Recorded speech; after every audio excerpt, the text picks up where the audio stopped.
ಇವತ್ತು ನಮ್ಮ ಜೊತೆ ಇರೋರು ಬರೀ ಸೀರಿಯಲ್ಗಳಷ್ಟೇ ಹೀರೋಯಿನ್ ಅಲ್ಲ, ನಿಜ ಜೀವನದಲ್ಲೂ ಹೀರೋಯಿನ್. ಬಡತನದಲ್ಲಿ ಬೆಳೆದು ತಮ್ಮ ಪರಿಶ್ರಮದಿಂದ ಯಶಸ್ಸನ್ನು ಪಡೆದವರು. ಕನ್ನಡ ಕಿರುತೆರೆ ಜೊತೆ ತೆಲುಗು ಕಿರುತೆರೆಯಲ್ಲೂ ಇವರು ಹೆಸರು ಮಾಡಿದ್ದಾರೆ. ಗಟ್ಟಿಮೇಳ ಧಾರಾವಾಹಿಯ ಆರ್ತಿ ಪಾತ್ರದಲ್ಲಿ ಮಿಂಚಿದ್ದಾರೆ. ನಮ್ಮ ಜೊತೆ ಇದ್ದಾರೆ ದು very talented and inspiring Ashwini. ಅವ್ರನ್ನ ವೆಲ್ಕಮ್ ಮಾಡೋಣ. ನಮಸ್ಕಾರ. ನಮಸ್ಕಾರ. ಹೇಗಿದ್ದೀರಾ? ಚೆನ್ನಾಗಿದ್ದೀನಿ, ನೀವು ಹೇಗಿದ್ದೀರಾ? I am also good. ತುಂಬ ತಿಳ್ಕೊಳ್ಳೋದಿದೆ ನಿಮ್ಮ ಜರ್ನಿ ಬಗ್ಗೆ. ಬಟ್ ನಂಗೆ ಒಂದು ಕುತೂಹಲ ಏನಿದೆ ಅಂದರೆ, ನಾನು ಆಗಲೇ ಹೇಳ್ದಂಗೆ ಗಟ್ಟಿಮೇಳ ಧಾರಾವಾಹಿ ಆರತಿ ಕ್ಯಾರೆಕ್ಟ್ರಲ್ಲಿ ನೀವು ಸೂಪರ್, ಲೈಕ್ ಅದು ಒಂದು ಒಳ್ಳೆ ಬ್ರೇಕ್ ಆ್ಯಂಡ್ ಜನ ತುಂಬ ಇಷ್ಟಪಟ್ಟರು. ಆ ಆರತಿಗೂ ಅಶ್ವಿನಿಗೂ ಏನಾದ್ರು ಸಿಮಿಲಾರಿಟಿ ಇದೆಯಾ ಅಂತ? ಇದೆ. ಅಂದರೆ ಏನಂತಾರೆ, ಆರತಿ ಅಂದರೆ ತುಂಬ ತುಂಬ ತುಂಬ ಇನ್ನೋಸೆಂಟ್ ಇತ್ತು. ಬಟ್ ನಾನು ಇನ್ನೋಸೆಂಟೆ, ಬಟ್ ನಾನು ಯಾರ ತಂಟೆಗೂ ಹೋಗಲ್ಲ, ನನ್ನ ತಂಟೆಗೆ ಬಂದರೆ ಬಿಡಲ್ಲ ಆ ಥರ. ಅಂದರೆ ಅಲ್ಲಿ ತುಂಬ ಅಮಾಯಕಿ ಥರ ಇತ್ತು.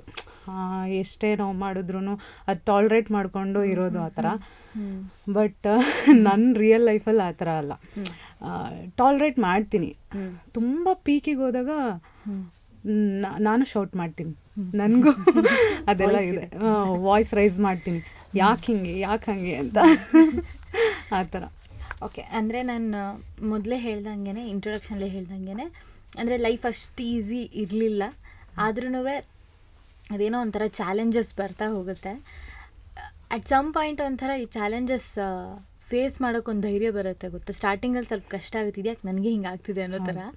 ಬಟ್ ನಿಮ್ಮ ಪ್ರಕಾರ ಯಾವ ಪಾಯಿಂಟಲ್ಲಿ ಯು ಫೆಲ್ಟ್ ಓಕೆ, ನಾನು ಈ ಚಾಲೆಂಜ್ ತಗೋತೀನಿ, ಐ ಕ್ಯಾನ್ ಡೂ ಇಟ್ ಅನ್ನೋ ಥರ? ಬಿಕಾಸ್ ಅದು ಚಾಲೆಂಜ್ ತೊಗೊಳ್ಳೋದು ಅಂತಂದಾಗ ಏನಾಗುತ್ತೆ ಅಂದರೆ, ನಾವು ಸ್ಟಾರ್ಟಿಂಗಿಂದನೂ ಒಂದು ಕಷ್ಟಗಳನ್ನ ಅನುಭವಿಸ್ಕೊಂಡು ಬಂದೇ ಇರ್ತೀವಿ. ಬಿಕಾಸ್ ಎಲ್ರಿಗೂ ಒಂದು ಡ್ರೀಮ್ ಇರುತ್ತೆ ಲೈಫಲ್ಲಿ, ಏನಾದರೂ ಒಂದು ಮಾಡಬೇಕು ಅಂತ. ಆದರೆ ಕೆಲವ್ರು ಏನು ಮಾಡ್ತಾರೆ, ಇಲ್ಲ ನಮ್ಮ ಲೈಫ್ ಇಷ್ಟೇ ಅಂತ ಅಲ್ಲೇ ಸ್ಟ್ರಕ್ ಆಗಿಬಿಡ್ತಾರೆ. ಸೊ ಇನ್ನು ಕೆಲವ್ರು ಏನು ಮಾಡ್ತಾರೆ, ಹೊರಗಡೆ ಜಗತ್ತಲ್ಲಿರೋರು ನೋಡಿರೋರ್ನಾಗಿರ್ಬೋದು, ಅಥವಾ ತಮ್ಮ ಲೈಫ್ ಅಲ್ಲಿ ನಡೆದಿರೋದನ್ನೇ ಆಗಿರ್ಬೋದು, ಇನ್ಸ್ಪಿರೇಷನಾಗಿ ತೊಗೊಂಡು ಇಲ್ಲ ನಾನು ಏನಾದರೂ ಸರಿ ನಾನು ಮುಂದೆ ಬರಲೇಬೇಕು ಅಂತ ಡಿಸೈಡ್ ಆಗಿಬಿಡ್ತಾರೆ. ಅದು ಎಷ್ಟೇ ಕಷ್ಟ ಬಂದ್ರೂ ಆ ಕಷ್ಟನೇ ಒಂಥರ ಚಾಲೆಂಜ್ ಇದ್ದಂಗೆ. ಇಲ್ಲ, ಇದು ನಾನು ಫೇಸ್ ಮಾಡಬೇಕು ಅನ್ನೋದು ಬಂದೇ ಬರುತ್ತೆ. ಲೈಫಲ್ಲಿ ಚಾಲೆಂಜಸ್ನ ತೊಗೋಬೇಕಂದ್ರೆ ಒಂದು ಗುರಿ ಇರಬೇಕು. ಗುರಿ ಇಲ್ಲ ಅಂದರೆ ನೀವು ಆ ಚಾಲೆಂಜಸ್ನ ತೊಗೊಳಕ್ಕೆ ಆಗಲ್ಲ, ಅದನ್ನು ಎದುರಿಸೋಕ್ಕೆ ಆಗಲ್ಲ. ಗುರಿ ಇದೆ ಅಂದರೆ ಅಲ್ಲೋಗಿ ನಾನು ಮುಟ್ಟಬೇಕು ಅಂತ ನಿಮ್ಗೆ ಯಾವಾಗಲೂ ಅನ್ನಿಸ್ತಾ ಇರುತ್ತೆ. ಅನ್ಸೋದ್ರ ಜೊತೆಗೆ ಅದಕ್ಕೆ ಪ್ರಯತ್ನ ಪಡ್ತೀರಾ. ಸೊ ಅದನ್ನೇ ನಾನು ಚಾಲೆಂಜ್ ಅಂದ್ಕೊಳ್ತೀನಿ. ಸೊ ಹಾಗೆ ನನ್ನ ಲೈಫಲ್ಲಿ ಚಾಲೆಂಜಸ್ನ ಎದುರಿಸಿದ್ದು. ಇವಾಗ ನಾವು ಇಂಡಸ್ಟ್ರಿಗೆ ಬರೋಕ್ಕಿಂತ ಮುಂಚೆನೇ, ಸೊ ಇಂಡಸ್ಟ್ರಿಗೆ ಬರೋಕ್ಕೆ ಮುಂಚೆ ಏನು ಹೇಳ್ತಿದ್ರು, ಅಲ್ಲೆಲ್ಲ ಒಂಥರ ಕಮಿಟ್ಮೆಂಟ್ ಕೇಳ್ತಾರೆ, ಅದು ಕೇಳ್ತಾರೆ, ಇದು ಕೇಳ್ತಾರೆ, ಸರಿ ಇರಲ್ಲ ಅಂತ. ಬಟ್ ನಾನು ಎಂತೆಂಥ ಕಲಾವಿದ್ರನ್ನ ನೋಡಿದ್ದೀವಿ, ಎಲ್ಲರೂ ಹಂಗೆ ಬಂದಿರ್ತಾರಾ? ಸೊ ಹಂಗಿಲ್ಲ. ಹೌದು, ಪ್ರಪಂಚ ಅಂದಮೇಲೆ ಎಲ್ಲ ಕಡೆ ಎಲ್ಲ ಥರ ಜನ ಇರ್ತಾರೆ. ಯಾಕೆ ಕಾರ್ಪೊರೇಟ್ ಕಂಪ್ನಿಗಳಿಲ್ವಾ, ಬೇರೆ ಕಂಪ್ನಿಗಳಲ್ಲಿಲ್ವಾ? ಎಲ್ಲ ಕಡೆ ಇದೆ. ಇದು ನಮ್ಮ ಸಿನಿಮಾ ಅಂತ ಅಂದಾಗ, ಕಿರುತೆರೆ ಅಂತ ಅಂದಾಗ ಯಾರೋ ಒಬ್ಬರು ತಪ್ಪು ಮಾಡಿದ್ದು ಎದ್ದು ಕಾಣುತ್ತೆ, ಬೇಗ ನ್ಯೂಸ್ ಆಗಿಬಿಡುತ್ತೆ. ಹಾಗಾಗಿ ಎಲ್ಲರ ಬಾಯಲ್ಲೂ ಅದು ಬಂದೇ ಬರುತ್ತೆ. ಸೊ ಹಾಗಾಗಿ ಏನಂತಂದರೆ, ಅದು ಎಲ್ಲದು ನನ್ನ ಕಿವಿಗೆ ಬೀಳ್ತಾ ಇದ್ರೂ ಇಲ್ಲ, ಎಷ್ಟು ಕಲಾವಿದ್ರಿದ್ದಾರೆ, ನಾನು ಯಾಕೆ ಟ್ರೈ ಮಾಡಬಾರ್ದು, ಆ ಥರ ಎಲ್ಲ ಏನೂ ಆಗೋದಿಲ್ಲ. ಆ ಥರ ಇದ್ದರೆ ನಾವು ಆ ಥರ ಅಲ್ಲ, ನನ್ನ ತಂಟೆಗೆ ಯಾರು ಬರಬೇಡಿ ಅಂತ ಹೇಳ್ಬಿಡೋದು ಅಂತ ಅಂದ್ಕೊಂಡು, ಇಲ್ಲ ಅದೇನು ಬರುತ್ತೆ ನೋಡಿಬಿಡೋಣ ಅಂತ ಅಂದ್ಕೊಂಡು ಬಂದಿದ್ದು ಈ ಥರ. ಆ್ಯಂಡ್ ಅಂದರೆ ನೀವು ಬೆಳೆದಿದ್ದು ಹೆಚ್ಚಾಗಿ ನಿಮ್ಮ ತಾಯಿ ಜೊತೆ, ಅಜ್ಜಿ ಜೊತೆ, ಅವರು ಒಂದು ಪ್ರೊಟೆಕ್ಷನ್ ಇದರಲ್ಲಿ. ಅಂದರೆ ನೀವು ನಿಮ್ಮ ತಂದೆನ ತುಂಬ ಮಿಸ್ ಮಾಡ್ಕೊಂಡಿರ್ತೀರ. ಬಟ್ ಇವರಿಬ್ಬರ ಒಂದು ಗೈಡೆನ್ಸಲ್ಲಿ ಬೆಳೆಯೋದು ಹೇಗಿತ್ತು? ಆ್ಯಂಡ್ ಯಾವುದು ನಿಮಗೆ ಇವರಿಬ್ಬರ ಅಂಡರ್ ಬೆಳೆದಿದ್ದರಿಂದ ತುಂಬ ನನಗದು ನನ್ನ ಸ್ಟ್ರೆಂತ್ ಆಗಿದೆ ಅಂತ ಅನಿಸುತ್ತೆ? ನನಗೆ ನಮ್ಮಮ್ಮನೇ ಒಂದು ಸ್ಟ್ರೆಂತ್. ಯಾಕೆಂದರೆ ಅವರು ಓದಿದೆ 8ನೇ ಕ್ಲಾಸು. 8ನೇ ಕ್ಲಾಸ್ ಓದಿನೂ ಅವರು ಅಷ್ಟು 3 ಜನ ಮಕ್ಕಳು ನಾವು, ನಾನು ಮತ್ತು ನನ್ನ ತಮ್ಮಂದರು ಇಬ್ಬರು. ಅಷ್ಟು ಚಾಲೆಂಜಸ್ನ ಎದುರಿಸಿದ್ದಾರೆ ಅಂತಂದರೆ, ನಾವು ಒಂದು ಸ್ವಲ್ಪನಾದರೂ ಓದ್ಕೊಂಡಿದ್ದೀವಿ, ಬಟ್ ಇವಾಗ ಎಷ್ಟೇ ಓದಿದ್ರು ಇವಾಗಿನ ಜನ್ರೇಷನಲ್ಲಿ ಎಷ್ಟೇ ಓದಿದ್ರು ಅದನ್ನ ಎದುರಿಸೋಕ್ಕೆ ಆಗಲ್ಲ. 3 ಮಕ್ಳಿರಲಿ, 1 ಮಗು ಅಂದ್ರೇ ಯೋಚನೆ ಮಾಡಿಬಿಡ್ತಾರೆ. ಸೊ ಆ ಥರ ಆಗುತ್ತೆ. ಬಟ್ ನನಗೆ ಲೈಫಲ್ಲಿ ಇನ್ಸ್ಪಿರೇಷನ್ ಅಂದರೆ ನಾನು ಒಬ್ಬ ವ್ಯಕ್ತಿನ ತೊಗೊಂಡಿದ್ದೀನಿ ಅಂದರೆ ನಮ್ಮಮ್ಮನೇ. ಸೊ ಅವರು ಯಾವತ್ತೋ ಒಂದಿನ ಸೂಸೈಡ್ ಮಾಡ್ಕೊಳ್ಬೋದಾಗಿತ್ತು. ಯಾಕೆಂದರೆ ₹1 ಆಸ್ತಿ ಇಲ್ಲ, ಅವ್ರ ಹತ್ರ ದುಡ್ಡು ಇರಲಿಲ್ಲ, ಏನೂ ಇಲ್ದಲೆ ಅಷ್ಟು ಕಷ್ಟಪಟ್ಟು ಅವ್ರು ಬಂದಿದ್ದಾರೆ ಅಂತಂದರೆ ನಾವು ನಮ್ಮ ಲೈಫಲ್ಲಿ ಏನಾದರೂ ಒಂದು ಮಾಡ್ತೀವಿ ಅನ್ನೋದು ನನಗೆ ಅವಾಗ ಅನಿಸಿದ್ದು. ಸೊ ಅವರೇ ನನಗೆ ಒಂದು ರೋಲ್ ಮಾಡಲ್ ಥರ. ಆ್ಯಂಡ್ ಒಂದು ಕಡೆ ಅದೇ ನೀವು ಹೇಳ್ದಂಗೆ ಈ ಥರ ಸಿಚುವೇಶನಲ್ಲಿ ಯೋಚನೆ ಹೇಗಿರುತ್ತೆ ಅಂದರೆ ಚೆನ್ನಾಗಿ ಓದಬೇಕು, ಹಿಂಗಿನ ಕೆಲ್ಸಕ್ಕೆ ಸೇರಿಬಿಡೋಣ ಅಂತೆಲ್ಲ ಇರುತ್ತೆ. ಬಟ್ ಈ ಆ್ಯಕ್ಟಿಂಗ್ ಅನ್ನೋ ಆಸಕ್ತಿ ಬಂದಿದ್ದು ಹೇಗೆ? ಈ ಥರ ಹೋಗಿ ಆಡಿಷನ್ ಕೊಡೋಣ ಅಥವಾ ಆ್ಯಕ್ಟಿಂಗ್ ಫೀಲ್ಡ್ಗೆ ಎಂಟ್ರಿ ಕೊಡೋಣ ಅಂತ ಅನಿಸಿದ್ದು, ಆಸಕ್ತಿ ಹುಟ್ಟಿದ್ದು ಹೇಗೆ? ಅನಿಸಿದ್ದು ಅಂದರೆ ನನಗೆ ಚಿಕ್ಕ ವಯಸ್ಸಲ್ಲೇ, ನನಗೆ ನೆನಪಿರೋ ಹಂಗೆ 2nd ಸ್ಟ್ಯಾಂಡರ್ಡಿಂದಾನೆ ಅಂತ ಅಂದ್ಕೊಳ್ಳಿ. ನಾನು ಈ ಒಂದು ಆರ್ಕೆಸ್ಟ್ರಾ ನಡೀತಾ ಇತ್ತು, ಚಿಕ್ಕ ಆರ್ಕೆಸ್ಟ್ರಾ ನಡೀತಾ ಇತ್ತು, ಯಾವುದೋ ಒಂದು ಜಾತ್ರೆ ನಡೀತಾ ಇತ್ತು ಅಂತಂದರೆ ಅಲ್ಲಿ ಹೋಗ್ಬಿಟ್ಟು ಚೆನ್ನಾಗಿ ಡ್ಯಾನ್ಸ್ ಮಾಡೋದು, ಆ ಥರ ಎಲ್ಲ ಮಾಡ್ತಾಯಿದ್ದೆ. ಅವರೆಲ್ಲ ಹೂವಿನ ಹಾರ, ದುಡ್ಡಿನ ಹಾರ ಎಲ್ಲ ಹಾಕೋರು. ನನಗೆ ಅವಾಗಿಂದನೇ ಒಂದು ಕ್ರೇಜ್, ಆ ಜನ ಚಪ್ಪಾಳೆ ಅದೆಲ್ಲ. ಅದಾದಮೇಲೆ ಸ್ಕೂಲ್ ಡೇಸ್ ಅಂದರೆ ನನಗೆ ನೆನಪಿರೋದು 7th standard to 10th standard. ಅವಾಗೆಲ್ಲ ಏನು ಮಾಡ್ತಾಯಿದ್ದೆ ಅಂದರೆ ಕ್ಲಾಸಲ್ಲಿ ಲೀಡ್ರ್ ಆಗಿರ್ತಾಯಿದ್ರು. ಆ ಲೀಡ್ರ್ ಮತ್ತೆ ಯಾರು ಕೇಳ್ತಾ ಇರಲಿಲ್ಲ. ನಾನು ಹೋಗ್ಬಿಟ್ಟು ನನಗೆ ಸ್ವಲ್ಪ ಯಾರಾದರೂ ನಾ ಒಂದು 10 ನಿಮಿಷ 15 ನಿಮಿಷ ನೋಡಿದೆ ಅಂದರೆ ಸಾಕು, ಚೆನ್ನಾಗಿ ಅವ್ರ ಥರನೇ ಆ್ಯಕ್ಟ್ ಮಾಡಿಬಿಡ್ತೀನಿ. ಏನು ಮಾಡ್ತಾಯಿದ್ದೆ, ಟೀಚರ್ಸ್ ಇರ್ತಾಯಿದ್ರಲ್ಲ, ಲೀಡರ್ಸ್ ಎಷ್ಟು ಹೇಳಿದ್ರು ಗಲಾಟೆ ಮಾಡೋರು. ನನಗೆ ನೀನು ಆ್ಯಕ್ಟ್ ಮಾಡು ಅಂತ ಹೇಳೋರು. ಸೊ ಅವಾಗಿಂದನೇ ಒಂಥರ ಅದು ಬಂದಿದೆ ಅಂತ ಅನಿಸುತ್ತೆ. ನಿಂತ್ಕೊಂಡ್ಬಿಟ್ಟು ನಮ್ಮ ಟೀಚರ್ಸ್ ಹೆಂಗೆ ಪಾಠ ಮಾಡ್ತಾರೆ, ಅವರು ಶರ್ಟ್ ಸರಿ ಮಾಡ್ಕೊಳ್ಳೋದಾಗಿರ್ಬೋದು, ಸ್ಯಾರಿ ಸರಿ ಮಾಡ್ಕೊಳ್ಳೋದಾಗಿರ್ಬೋದು, ಅವ್ರ ಬಿಹೇವಿಯರ್ ಅದನ್ನೆಲ್ಲ ಕಾಪಿ ಮಾಡಿ ಮಾಡ್ತಾಯಿದ್ದೆ. ಫುಲ್ ಸೈಲೆಂಟ್ ಆಗಿಬಿಟ್ಟಿರೋರು. ಆವಾಗಲೇ ನಾನು ಸೀರಿಯಲಲ್ಲಿ ಆ್ಯಕ್ಟ್ ಮಾಡ್ತೀನಿ ಅಂತ ಹೇಳ್ತಾ ಇದ್ದೆ. ನಾನು ಸೀರಿಯಲಲ್ಲಿ ಆ್ಯಕ್ಟ್ ಮಾಡ್ತೀನಿ ಗೊತ್ತಾ ಅಂತ ಏನು ಬೆಂಗಳೂರಿಗೆ ಕಾಲಿಟ್ಟಿಲ್ಲ ನಾನು. ಸೀರಿಯಲಲ್ಲಿ ಆ್ಯಕ್ಟ್ ಅದು ಹೆಂಗೆ ಬಾಯಲ್ಲಿ ಬಂದಿತ್ತೋ ಗೊತ್ತಿಲ್ಲ ನನಗೆ. ನನ್ನ ಫ್ರೆಂಡ್ಸಿಗೆಲ್ಲ ಹೇಳ್ತಾ ಇದ್ದೆ, ನಾನು ಸೀರಿಯಲಲ್ಲಿ ಆ್ಯಕ್ಟ್ ಮಾಡ್ತೀನಿ ಅಂತ. ನಾನು ಮರಿಬೇಡ ಅಂತ ನಿಜವಾಗ್ಲೂ ಮರ್ತ್ಬಿಟ್ಟಿದ್ದೀನಿ ಅವ್ರು. ಏಕೆಂದರೆ ಒಂದಿಷ್ಟು ಜನ ಕ್ಲೋಸ್ ಫ್ರೆಂಡ್ಸ್ ನೆನಪಿರೋದು ಬಿಟ್ಟರೆ ಇನ್ಯಾರೂ ನೆನಪಿಲ್ಲ. ಬೈಕೊಂತಾರೆ ಅನ್ಕೊಳ್ತೀನಿ. ಯಾರಾದರೂ ಆನೆಸ್ಟಾಗಿ ಹೇಳ್ತಿರೋದು ನೀವು. ನೆನ್ಪಿಟ್ಕೊಳ್ಳೋಕೆ ಸ್ಕೂಲಲ್ಲಿ. ಹೌದು, ಹಂಗೆ. ಸೊ ಆವಾಗಲೇ ಒಂದು ನಿಮ್ಗೆ ಗೊತ್ತಿಲ್ಲದೇನೆ ನಿಮ್ಗೆ ಇದ್ರಲ್ಲೆಲ್ಲ ಇಂಟ್ರೆಸ್ಟ್, ಸುತ್ತಮುತ್ತ ಇರೋರು ಒಂಥರ ಪ್ರೋತ್ಸಾಹ ಮಾಡಿದ್ದಾರೆ. ಫಸ್ಟ್ ಆಡಿಷನ್ ಅಂತ ಕೊಡಕ್ ಶುರು ಮಾಡಿದ್ದಿ ಯಾವಾಗ? ಹಾಗಿದ್ರೆ ಅಂದ್ರೆ ಸೀರಿಯಸ್ ಆಗುತ್ತಲ್ಲ ಒಂದು ಟೈಮಲ್ಲಿ, ಇವಾಗ ಹೋಗಿ ಆಡಿಷನ್ ಎಲ್ಲ ಕೊಡ್ಬೇಕು ನಾನು ಅಂತ. ಹೌದು, ಯಾವಾಗ ಅಂತಂದರೆ ನಾನು ನನ್ನ ತಮ್ಮ ಬ್ಯಾಂಗ್ಳೂರಿಗೆ ಬಂದಿದ್ವಿ, ಬನಶಂಕರಿಲೇ ಇದ್ದಿದ್ದು, ಒಂದು ರೂಮ್ ಮಾಡಿಕೊಂಡು. ಆವಾಗ ಏನು ಮಾಡ್ತಿದ್ವಿ ಅಂತಂದರೆ ಟಿ ವಿಲಿ ಆ್ಯಡ್ ಬರೋದು, ಅಂದರೆ ಇದು ಏನಂತಾರೆ ಆ್ಯಂಕರ್ಸ್ಗೆ ಬರೋದು, ನಿರೂಪಕಿಯರು ಬೇಕಾಗಿದ್ದಾರೆ ಅಂತ, ಲೋಕಲ್ ಚಾನಲ್. ನಾನು ಫಸ್ಟ್ ಮಾಡಿದ್ದು ಇನ್ ಬ್ಯಾಂಗ್ಳೂರ್ ಅಂತ. ಆ್ಯಕ್ಚುಲಿ ನನಗೆ ಆ್ಯಂಕರಿಂಗ್ ಇಷ್ಟ ಇಲ್ಲ, ಏಕೆಂದರೆ ನನಗೆ ಅಷ್ಟು ಫ್ಲೂಯೆಂಟಾಗಿ ಕನ್ನಡ ಸ್ಪಷ್ಟವಾಗಿ ಅಕಾರ ಹಕಾರ ಬರಲ್ಲ, ಫ್ರ್ಯಾಂಕ್ಲಿ ಹೇಳ್ತೀನಿ. ಅದು ಇವಾಗ ಕಲಿತಾ ಇದ್ದೀನಿ. ಅಂದರೆ ಏನಂತಾರೆ, ಕನ್ನಡ ಅಷ್ಟು ನೀಟಾಗಿ ಮಾತಾಡಬೇಕು. ಆ್ಯಂಕರ್ ಆಗಿರೋರು ಚೆನ್ನಾಗಿ ಮಾತಾಡಬೇಕು. ಆದರೆ ನಂಗೆ ಬರ್ತಾ ಇರಲಿಲ್ಲ, ನನಗಿಷ್ಟನೂ ಇರಲಿಲ್ಲ. ಆಮೇಲೆ ನಾನು ಅದನ್ನು ಆ್ಯಡ್ ನೋಡಿಕೊಂಡು ಫಸ್ಟ್ ಟೈಮೇ ನಾನು ಆಡಿಷನ್ ಕೊಟ್ಟೆ ಇನ್ ಬ್ಯಾಂಗ್ಳೂರ್ಗೆ. ಅವ್ರು ಸೆಲೆಕ್ಟ್ ಮಾಡಿಕೊಂಡ್ರು ನನಗೆ. ಸೆಲೆಕ್ಟ್ ಮಾಡಿ ಅಲ್ಲಿ ನನ್ನ ಜರ್ನಿ ಸ್ಟಾರ್ಟ್ ಆಗಿದ್ದು. ಇಷ್ಟ ಇರಲಿಲ್ವಲ್ಲ, ಹಾಗೆ ಸುಮ್ಮನೆ ಏನೇನೋ ಸರ್ಚ್ ಮಾಡೋದು, ಹೆಂಗೆ ಸೀರಿಯಲ್ಗೆ ಹೋಗೋದು ಅಂತ. ಆವಾಗ ಕೋಆರ್ಡಿನೇಟರ್ಸ್ಗಳು ಇರ್ತಾಯಿದ್ರು. ಸೊ ಹಂಗೆ ಯಾರೋ ಒಬ್ಬರು ಕಾಂಟ್ಯಾಕ್ಟಿಗೆ ಸಿಕ್ಕರು. ಅವ್ರ ಥ್ರೂ ನಾನಂತೂ ಎಷ್ಟು ಸೀರಿಯಲ್ ಆಡಿಷನ್ ಕೊಟ್ಟಿದ್ದೀನಿ. ಅವಾಗ ಸಿಕ್ಕಾಬಟ್ಟೆ ಸೀರಿಯಲ್ ಆಡಿಷನ್ ನಡೆಯೋದು. 2016-17 ಅಂದ್ಕೊಳ್ತೀನಿ, 17 to 18 ಆಗ ತುಂಬ ಆಡಿಷನ್ ನಡೆಯೋದು. ನಾನಂತೂ ಒಂದು ವಾರಕ್ಕೆ ಒಂದು 3-4 ಆಡಿಷನ್ ಕೊಡ್ತಾಯಿದ್ದೆ. ಅಂದರೆ ಟೋಟಲ್ 100 to 150 ಆಡಿಷನ್ ಕೊಟ್ಟಿದ್ದೀನಿ. ಕೊಡೋದು ಬರೋದು ಸೆಲೆಕ್ಟ್ ಆಗ್ತಿರಲಿಲ್ಲ, ಹೆಂಗೆ ಕ್ಯೂ ಇರೋದು ಅಂತಂದರೆ ಒಂದು ಸ್ಟುಡಿಯೋ ಫುಲ್ ಒಂದು 100-200 ಜನ ಇರೋರು. ಸೊ ಅಷ್ಟು ಆಡಿಷನ್ ಕೊಟ್ಟು ಆಮೇಲೆ ನನಗೆ ಸೆಲೆಕ್ಟ್ ಆಗಿದ್ದು ರಾಧಾರಮಣ. ಈ ಆಂಕರಿಂಗ್ ಎಷ್ಟು ಸಮಯ ಮಾಡಿದ್ರಿ? ಅಂದ್ರೆ ಆ್ಯಂಕರಿಂಗ್ ನಾನು ಇನ್ ಬ್ಯಾಂಗ್ಳೂರ್ ಆದಮೇಲೆ ಜನತಾ ಕನ್ನಡ ಅಂತ ಅದರಲ್ಲೊಂದು ಮಾಡಿದೆ. ಐ ಥಿಂಕ್ ಒನ್ ಇಯರ್ ಅನಿಸುತ್ತೆ, 1.5 year ಇರಬಹುದು. ದೆನ್ ರಾಧಾರಮಣ ಬಂತು. ಹೌದು. ಒಂದು ಒಳ್ಳೆ ಪ್ರಾಜೆಕ್ಟ್, ಒಳ್ಳೆ ರೋಲ್. ಇನ್ಫ್ಯಾಕ್ಟ್ ನಿಮ್ಮ ಮೊದಲ ಧಾರಾವಾಹಿಲೇನೆ ಅದೊಂಥರ ಪರ್ಫಾರ್ಮೆನ್ಸ್ ಓರಿಯೆಂಟೆಡ್ ಇರುವಂಥದ್ದು. ಈಗ ನೀವು ಸ್ಕೂಲಲ್ಲಿ ಇರುವಾಗ ನಾನು ಸೀರಿಯಲಲ್ಲಿ ಮಾಡ್ತೀನಿ ಅಂತ ಈ ಥರ ಕ್ಯಾರೆಕ್ಟರ್ ಇಮ್ಯಾಜಿನ್ ಮಾಡಿರ್ಲಿಲ್ವೇನೋ? ಇಲ್ಲ.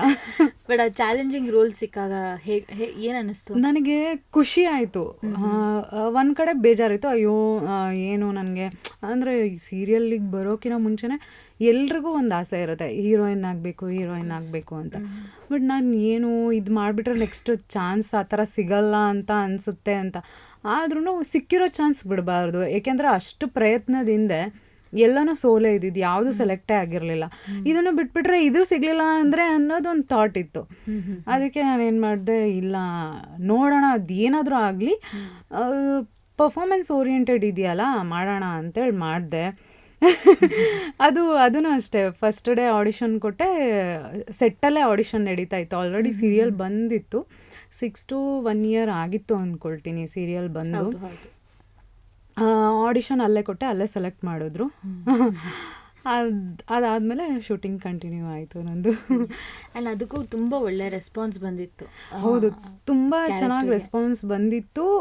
ಆದರೆ ಏನು ಮಾಡೋದು, 1 year ನಂಗೆ ಫೇಸೇ ತೋರಿಸಿಲ್ಲ, ಬರೀ ಕೈ ಹಿಂದೆ ಬ್ಯಾಕ್ ಶಾಟ್ಸ್ ಅಷ್ಟೇ ಬರ್ತಾ ಇದ್ದು, ಅದು ಬೇಜಾರಾಗ್ತಾ ಇತ್ತು.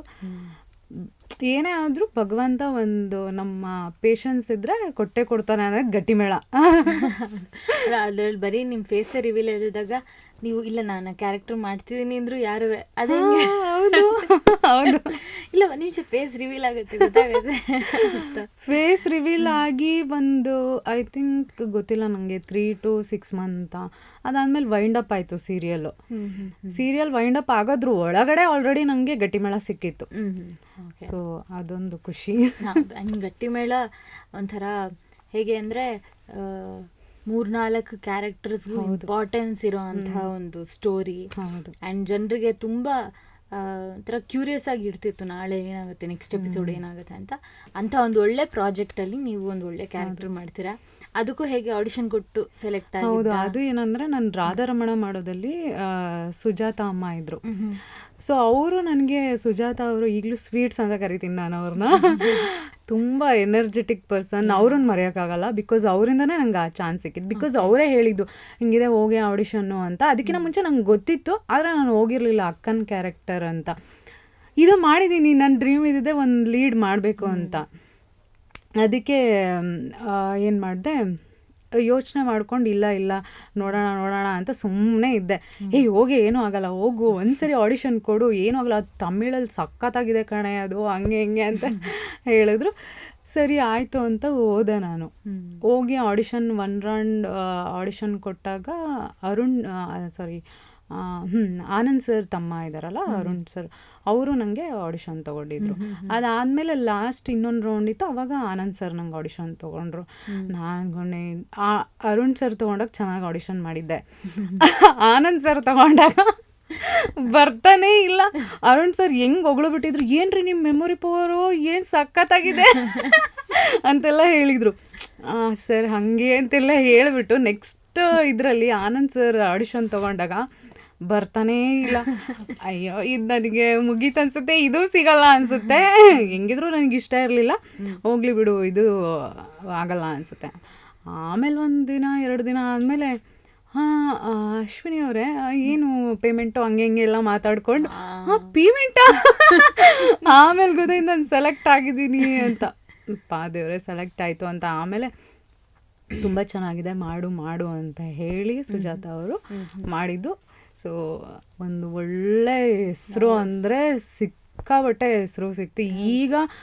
ಈಗಲೂ ನಾನು ಮಾಸ್ಕ್ ಹಾಕೊಂಡು ಹೋದ್ರು ಎಷ್ಟು ಐ ಥಿಂಕ್ 2 years ಆಯಿತು ಅನ್ಸುತ್ತೆ. ಅದನ್ನು ನಾನು ಬಿಟ್ಟು 3 years ಆಯಿತು. ಸೀರಿಯಲ್ ಮುಗ್ದೆ 2 years ಆಯಿತು ಅಂದ್ಕೊಳ್ತೀನಿ. ಸೊ ಅಷ್ಟು ವರ್ಷ ಆಗಿದ್ರು ಈಗಲೂ ಮಾಸ್ಕ್ ಹಾಕೊಂಡು ಹೋದ್ರೂ ಕಂಡುಹಿಡಿತಾರೆ. ಜನ ಅಯ್ಯೋ ಆರ್ತಿ ಆರ್ತಿ ಆರ್ತಿ. ಈವನ್ ಕಾರಲ್ಲಿ ಕುತ್ಕೊಂಡಿದ್ರು, ಮೊನ್ನೆ ತಿರುಪತಿಗೆ ಹೋದಾಗ ಕಾರಲ್ಲಿ ಕುತ್ಕೊಂಡಿದ್ರು, ಅಯ್ಯೋ ಅವ್ರು ಆರ್ತಿ ಅಲ್ವಾ, ಆರ್ತಿ ಅವರು ಅಲ್ಲ ಹಂಗೆ ಕಂಡು ಹಿಡಿತಾರೆ. ಸೊ ಅದೊಂದು ಖುಷಿ ನನಗೆ. ಅಂದರೆ ಬಹುಶಃ ಈಗ ನಾವೆಲ್ಲ ಒಂದು ಪ್ರಾಜೆಕ್ಟ್ ಸ್ಟಾರ್ಟ್ ಮಾಡಿದಾಗ ಇದು ಚೆನ್ನಾಗಾಗಬೇಕು, ಜನರಿಗೆ ಇಷ್ಟ ಆಗಬೇಕು ಅಂತೆಲ್ಲ ಇರುತ್ತೆ. ಬಟ್ ಇದು ನಾವು ಅಂದ್ಕೊಂಡಿದ್ದಕ್ಕಿಂತ ಮೀರಿದ ಒಂದು ರೆಸ್ಪಾನ್ಸ್ ಸಿಗುತ್ತೆ ನಿಮಗೆ. ಅಂದರೆ ಈ ಒಂದು ಟೈಮಲ್ಲಿ ಗಟ್ಟಿ ಮೇಳ ಅದ್ರ ಪೀಕಲ್ಲಿರುವಾಗ ರೆಸ್ಪಾನ್ಸ್ ಎಲ್ಲ ಸಿಗೋಕ್ಕೆ ಶುರು ಆದಾಗ ಹೇಗಿತ್ತು? ತುಂಬ ಚೆನ್ನಾಗಿತ್ತು. ಎಲ್ಲ ಕಡೆ ಹೋದ್ರು ಜನ. ಬಟ್ ಆಗ ಒಂದು ಈ ರೀಲ್ ಅದ್ರದ್ದು ಅಷ್ಟೊಂದು ಟ್ರೆಂಡ್ ಇರಲಿಲ್ಲ. ಬಟ್ ಅದಿದ್ದರೆ ಇನ್ನೂ ಇದು ಇರ್ತಿತ್ತು ಅನಿಸುತ್ತೆ.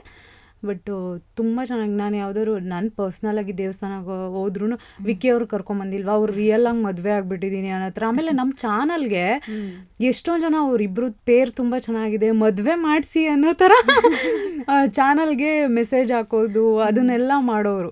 ಸೊ ಎಲ್ಲ ಇ ಪಿಗಳು ಬಂದು ಹೇಳೋರು, ನಿಮ್ಮ ಮದುವೆ ಮಾಡಿಸ್ಬೇಕಂತ ನೋಡ್ರಪ್ಪ ಅಂತ. ರಿಯಲ್ ಪೇರ್ ಅಂದ್ಕೊಂಬಿಟ್ಟಿದ್ದಾರೆ. ಯಾವುದೇ ಒಂದು ನಮ್ಮ ಸೀನ್ಸ್ ಬಂದಾಗ ಇನ್ಸ್ಟಾದಲ್ಲಿ ಹಾಕಿದಾಗ, ಚಾನಲ್ ಪೇಜಲ್ಲಿ ಹಾಕಿದಾಗ ಎಲ್ಲ ಕಮೆಂಟ್ ಹಾಗೆ, ಇವರಿಬ್ರು ಲವ್ ಮಾಡ್ತಿದ್ದಾರೆ ಅನಿಸುತ್ತೆ, ಹಂಗನ್ಸುತ್ತೆ ಹಿಂಗನ್ಸುತ್ತೆ ಅಂದರೆ ಆ ಲೆವೆಲ್ಲಿಗೆ, ಅಂದರೆ ರಿಯಲ್ ಪೇರ್ ಅನ್ನೋ ಲೆವೆಲಿಗೆ ಮನಸ್ಸಲ್ಲಿ ಅಂದ್ಕೊಂಬಿಟ್ಟಿದ್ರು. ಅದರಲ್ಲೂ ಅಕ್ಕ ಅಂದರೆ ಆ ದೊಡ್ಡವಳಲ್ಲ ಆರ್ತಿ ಅಕ್ಕ ಇನೋಸೆನ್ಸ್ ಎಲ್ಲ ತುಂಬ ಜನಕ್ಕೆ ತುಂಬ ಇಷ್ಟ ಆಗ್ಬಿಟ್ಟಿತ್ತು. ಅಂದರೆ ಅದೇ ನಾನು ಹೆಂಗೆ ಅಂದರೆ ಅಷ್ಟು ಸೀರಿಯಸ್ ಆಗಿ ತಗೋತಾರೆ. ಅವ್ರಿಗೆ ಗೊತ್ತು ಇದೆಲ್ಲ ಶೂಟಿಂಗ್ ಸೀರಿಯಲ್ ಅಂತ ಗೊತ್ತಿರೋದು, ಆದ್ರೂ ಎಷ್ಟು ಸೀರಿಯಸ್ ಆಗಿಬಿಡ್ತಾರೆ ಅಂದರೆ, ಇಲ್ಲ ನೀವು ಸಿಸ್ಟರ್ಸೇ, ನೀವೆಲ್ಲರೂ ಪೇರ್ಗಳೇ ಅನ್ನೋ ಅಷ್ಟು ಪ್ರೀತಿಸ್ತಾರೆ ಆ ಧಾರಾವಾಹಿನ. ಸೊ ಕನ್ನಡದಲ್ಲಿ ನೀವು ಬ್ಯುಸಿಯಾಗಿದ್ರಿ, ಸೀರಿಯಲ್ ಮಾಡ್ತಿದ್ರಿ, ತೆಲುಗು ಕಡೆ ಹೋಗೋ ಅಂತ ಒಂದು ಅವಕಾಶ ಬರುತ್ತೆ. ಹೌದು, ಬೇರೆ ಭಾಷೆಯಲ್ಲಿ ಹೋಗಿ ವರ್ಕ್ ಮಾಡೋ ಎಕ್ಸ್ಪೀರಿಯನ್ಸ್ ಆ್ಯಂಡ್ ಅಲ್ಲಿ ಆಪರ್ಚುನಿಟಿ ಸಿಕ್ಕಿದ್ದು ಹೇಗೆ? ಅಲ್ಲಿ ಸಿಕ್ಕಿದ್ದು ಹೆಂಗೆ ಅಂತಂದರೆ, ನನಗೆ ಮೊದಲಿಂದನೂ ಇನ್ನು ಯಾವ ಥರ ನನಗೆ ಸ್ಯಾಟಿಸ್ಫ್ಯಾಕ್ಷನ್ ಅಂದರೆ, ಆರ್ಟಿಸ್ಟಿಗೆ ಯಾವಾಗಲೂ ಸ್ಯಾಟಿಸ್ಫ್ಯಾಕ್ಷನ್ ಇರೋಲ್ಲ, ಇನ್ನು ಆ್ಯಕ್ಟಿಂಗ್ ಬೇರೆ ಬೇರೆ ಬೇರೆ ಥರ ಮಾಡಬೇಕು ಅಂತ. ನನ್ನ ಡ್ರೀಮ್ ನಾಗಿಣಿ ಕ್ಯಾರೆಕ್ಟರ್ ನನಗೆ ಹೈವದನ ಸರ್ದು ನಾನು ಹಿಂಗೆ ಆಡಿಷನ್ ಸುಮಾರು ಕೊಟ್ಟಿದ್ದೆ ಅಂತ ಹೇಳಿದ್ನಲ್ಲ. ಹೈವದನ ಸರ್ ನಾಗಿಣಿ ಸೀರಿಯಲ್ ಮಾಡೋವಾಗ ಫಸ್ಟ್ ಟೈಮ್ ಝೀಗ್ ಮಾಡೋವಾಗ ಆಡಿಷನ್ ನಾನು ಕೊಟ್ಟಿದ್ದೆ. ಸೊ ಅವಾಗ ಅವ್ರು ಹೇಳಿದರು, ನಿಮ್ಮ ಕಣ್ಣು ತುಂಬ ಚೆನ್ನಾಗಿದೆ ಅಂಥೇಳಿ, ಓಕೆ ನೋಡೋಣ ಅಂತ ಹೇಳಿದರು. ಬಟ್ ಚಾನಲ್ ಕಡೆಯಿಂದ ನಂಗೆ ರಿಜೆಕ್ಟ್ ಆಗಿತ್ತು. ಆವಾಗಿಂದ ನನ್ನ ಮನಸ್ಸಲ್ಲಿ ಇಲ್ಲ, ನಾನು ಮಾಡಲೇಬೇಕು ನಂಗೆ ಅದೊಂಥರ ಆ ಎಕ್ಸ್ಪ್ರೆಷನ್ ಕೊಡೋದು ಅದೆಲ್ಲ ನನಗೆ ತುಂಬ ಇಷ್ಟ ಆಯಿತು. ಆಗಲಿಲ್ಲ. ಅದಾದಮೇಲೆ ನಂಗೆ ಇದೆಲ್ಲ ಸೆಲೆಕ್ಟ್ ಆಗಿದ್ದು, ರಾಧಾರಮಣ, ಗಟ್ಟಿಮೇಳ ಅದೆಲ್ಲ ಆಯಿತು. ಅದು ಮನಸ್ಸಲ್ಲಿ ಅಂದ್ಕೊಳ್ತಾ ಇದ್ದೆ, ಬೇರೆ ಲ್ಯಾಂಗ್ವೇಜಲ್ಲಾದರೂ ಆಯಿತು ಮಾಡಬೇಕು ಅಂತ. ಅದು ನನಗೆ ನಾಗಿಣಿ ರೋಲೇ ಸಿಗುತ್ತೆ ಅಂತ ಅಂದ್ಕೊಂಡಿರಲಿಲ್ಲ. ಒನ್ ಫೈನ್ ಡೇ ಹಿಂಗೆ ನನಗೆ ಕಾಲ್ ಬಂತು, ಹಿಂಗೆ ಆಡಿಷನ್ ಮಾಡ್ತಿದ್ದೀವಿ ಅಂತ. ಬ್ಯಾಂಗ್ಳೂರಲ್ಲೇ ಆಡಿಷನ್ ಮಾಡಿದರು ನನಗೆ. ಸೊ ಮಾಡಿ ಆವಾಗಲೇ ನನಗೇನು ಸೆಲೆಕ್ಟ್ ಆಗಿದ್ದೀನಿ ಅಂತ ಹೇಳಿಲ್ಲ. ಅವರೇ ಕಾಸ್ಟ್ಯೂಮ್ ರೆಡಿ ಮಾಡ್ಕೊಂಡು ಬಂದುಬಿಟ್ಟಿದ್ರು. ಅದನ್ನು ವೇರ್ ಮಾಡಿಸಿ ಹಾಗೆ ಆಡಿಷನ್ ಮಾಡಿ ಓಕೆ ಅಂತ ಹೇಳಿದ್ರು. ಅದಾದಮೇಲೆ ನನಗೆ ಫೋನ್ ಕಾಲ್ ಬಂತು, ನೀವು ಸೆಲೆಕ್ಟ್ ಆಗಿದ್ದೀರಾ ಅಂತ. ಹೋದೆ. ತುಂಬ ಅಂದರೆ ತುಂಬ ಚೆನ್ನಾಗಿತ್ತು. ನನಗೆ ಆ ಎಕ್ಸ್ಪೀರಿಯನ್ಸ್ ಇವಾಗಲೂ ಹೇಳೋಕ್ಕಾಗಲ್ಲ. ನನಗೊಂದು ಸ್ಯಾಟಿಸ್ಫ್ಯಾಕ್ಷನ್ ಸಿಕ್ಕಂತಹ ಒಂದು ರೋಲ್ ನನಗೆ ಅದು. ಬಟ್ ಇನ್ನೊಂದು ಭಾಷೆ ಅಂತಂದಾಗ, ಈಗ ಕನ್ನಡದಲ್ಲಾದರೆ ನಮಗೆ ಎಮೋಷನ್ಸ್ ಅರ್ಥ ಆಗುತ್ತೆ. ಈಗ ಸುಮ್ಮನೆ ಡೈಲಾಗ್ ಓದ್ತಿದ್ದಂಗೆ ಇದು ಹಿಂಗೆ ಹೇಳಿದ್ರೆ ಚೆನ್ನಾಗಿರುತ್ತೆ ಅಂತೆಲ್ಲ ಅನಿಸ್ಬಿಡುತ್ತೆ. ಬಟ್ ನಿಮಗೆ ತೆಲುಗು ಮುಂಚೆ ಬರ್ತಿತ್ತಾ? ಆ್ಯಂಡ್ ಅಲ್ಲಿ ಹೋದ್ಮೇಲೆ ಆ ಹೊಸ ಭಾಷೆಗೆ ಅಡ್ಯಾಪ್ಟ್ ಆಗೋದು ಹೇಗಿತ್ತು? ಇಲ್ಲ ತೆಲುಗು ಬರ್ತಾನೆ ಇರಲಿಲ್ಲ ನನಗೆ. ನನಗೆ ಹೆಂಗಾಗಿತ್ತು ಅಂದರೆ, ನನ್ನ ಹಸ್ಬೆಂಡಿಗೆ ತೆಲುಗು ಬರ್ತಾಯಿತ್ತು. ಆವಾಗ ನಾನು ಮದುವೆ ಆಗಿರಲಿಲ್ಲ, ನನ್ನ ಫಿಯಾನ್ಸಿ ಆಗಿದ್ದರು. ಅವ್ರು ನನಗೆ ಹೇಳ್ಕೊಡೋರು, ಆದರೆ ನನಗೆ ಅದು ಅರ್ಥ ಆಗ್ತಾ ಇರಲಿಲ್ಲ. ಹೇಳ್ಕೊಡೋರು ಮೂವಿಗಳು ನೋಡು ಅಂತ ನೋಡ್ತಾ ಇದ್ದೆ ಮೂವಿಗಳನ್ನ. ಸ್ವಲ್ಪ ಅರ್ಥ ಆಗೋದು, ಆದರೆ ಅದನ್ನು ಮಾತಾಡೋದಕ್ಕೆ ಬರ್ತಾ ಇರಲಿಲ್ಲ. ಅಲ್ಲೋದ್ಮೇಲೆ ಹೆಂಗೆ ಅವರು ಒಂದು ಅಸಿಸ್ಟೆಂಟ್ ಕೊಟ್ಟಿರ್ತಾರೆ. ಆ ಅಸಿಸ್ಟೆಂಟಿಗೆ ಅವ್ರಿಗೆಲ್ಲ ಅಷ್ಟೊಂದು ಇಂಗ್ಲೀಷು ಸರಿಯಾಗಿ ಬರೋಲ್ಲ. ಹೀಗೆ ನಾವು ಹೆಂಗೆ ಕನ್ವೆ ಮಾಡೋದು? ಅವ್ರಿಗೆ ಕನ್ನಡನೂ ಬರೋಲ್ಲ, ಬೇರೆ ಭಾಷೆನೂ ಬರೋಲ್ಲ. ನನಗೆ ಗೊತ್ತಿರೋ ಭಾಷೆಯಲ್ಲಿ ಮಾತಾಡೋದು, ಆಮೇಲೆ ತೆಲುಗು ಕನ್ನಡ ಎರಡೂ ಸೇರಿಸಿ ಮಾತಾಡಿ ಆಮೇಲೆ ಫ್ಲೂಯೆಂಟಾಗಿ ಎಲ್ಲ ಮ್ಯಾನೇಜ್ ಮಾಡೋದು ಕಲ್ತ್ಬಿಟ್ಟೆ. ಅದೇನಂದರೆ, ನಮಗೆ ಸೀನಲ್ಲಿದ್ದಾಗ ಹೇಳ್ಕೊಡ್ತಾರೆ. ಹೌದು. ಸೊ ಹಂಗಾಗಿ ನಮಗೇನು ತುಂಬ ಕಷ್ಟ ಅಂತ ಆಗಲ್ಲ. ಬಟ್ ಹೋಗ್ತಾ ಇನ್ನೂ ಈಸಿ ಆಗ್ತಾ ಹೋಗುತ್ತೆ. ಹೌದು.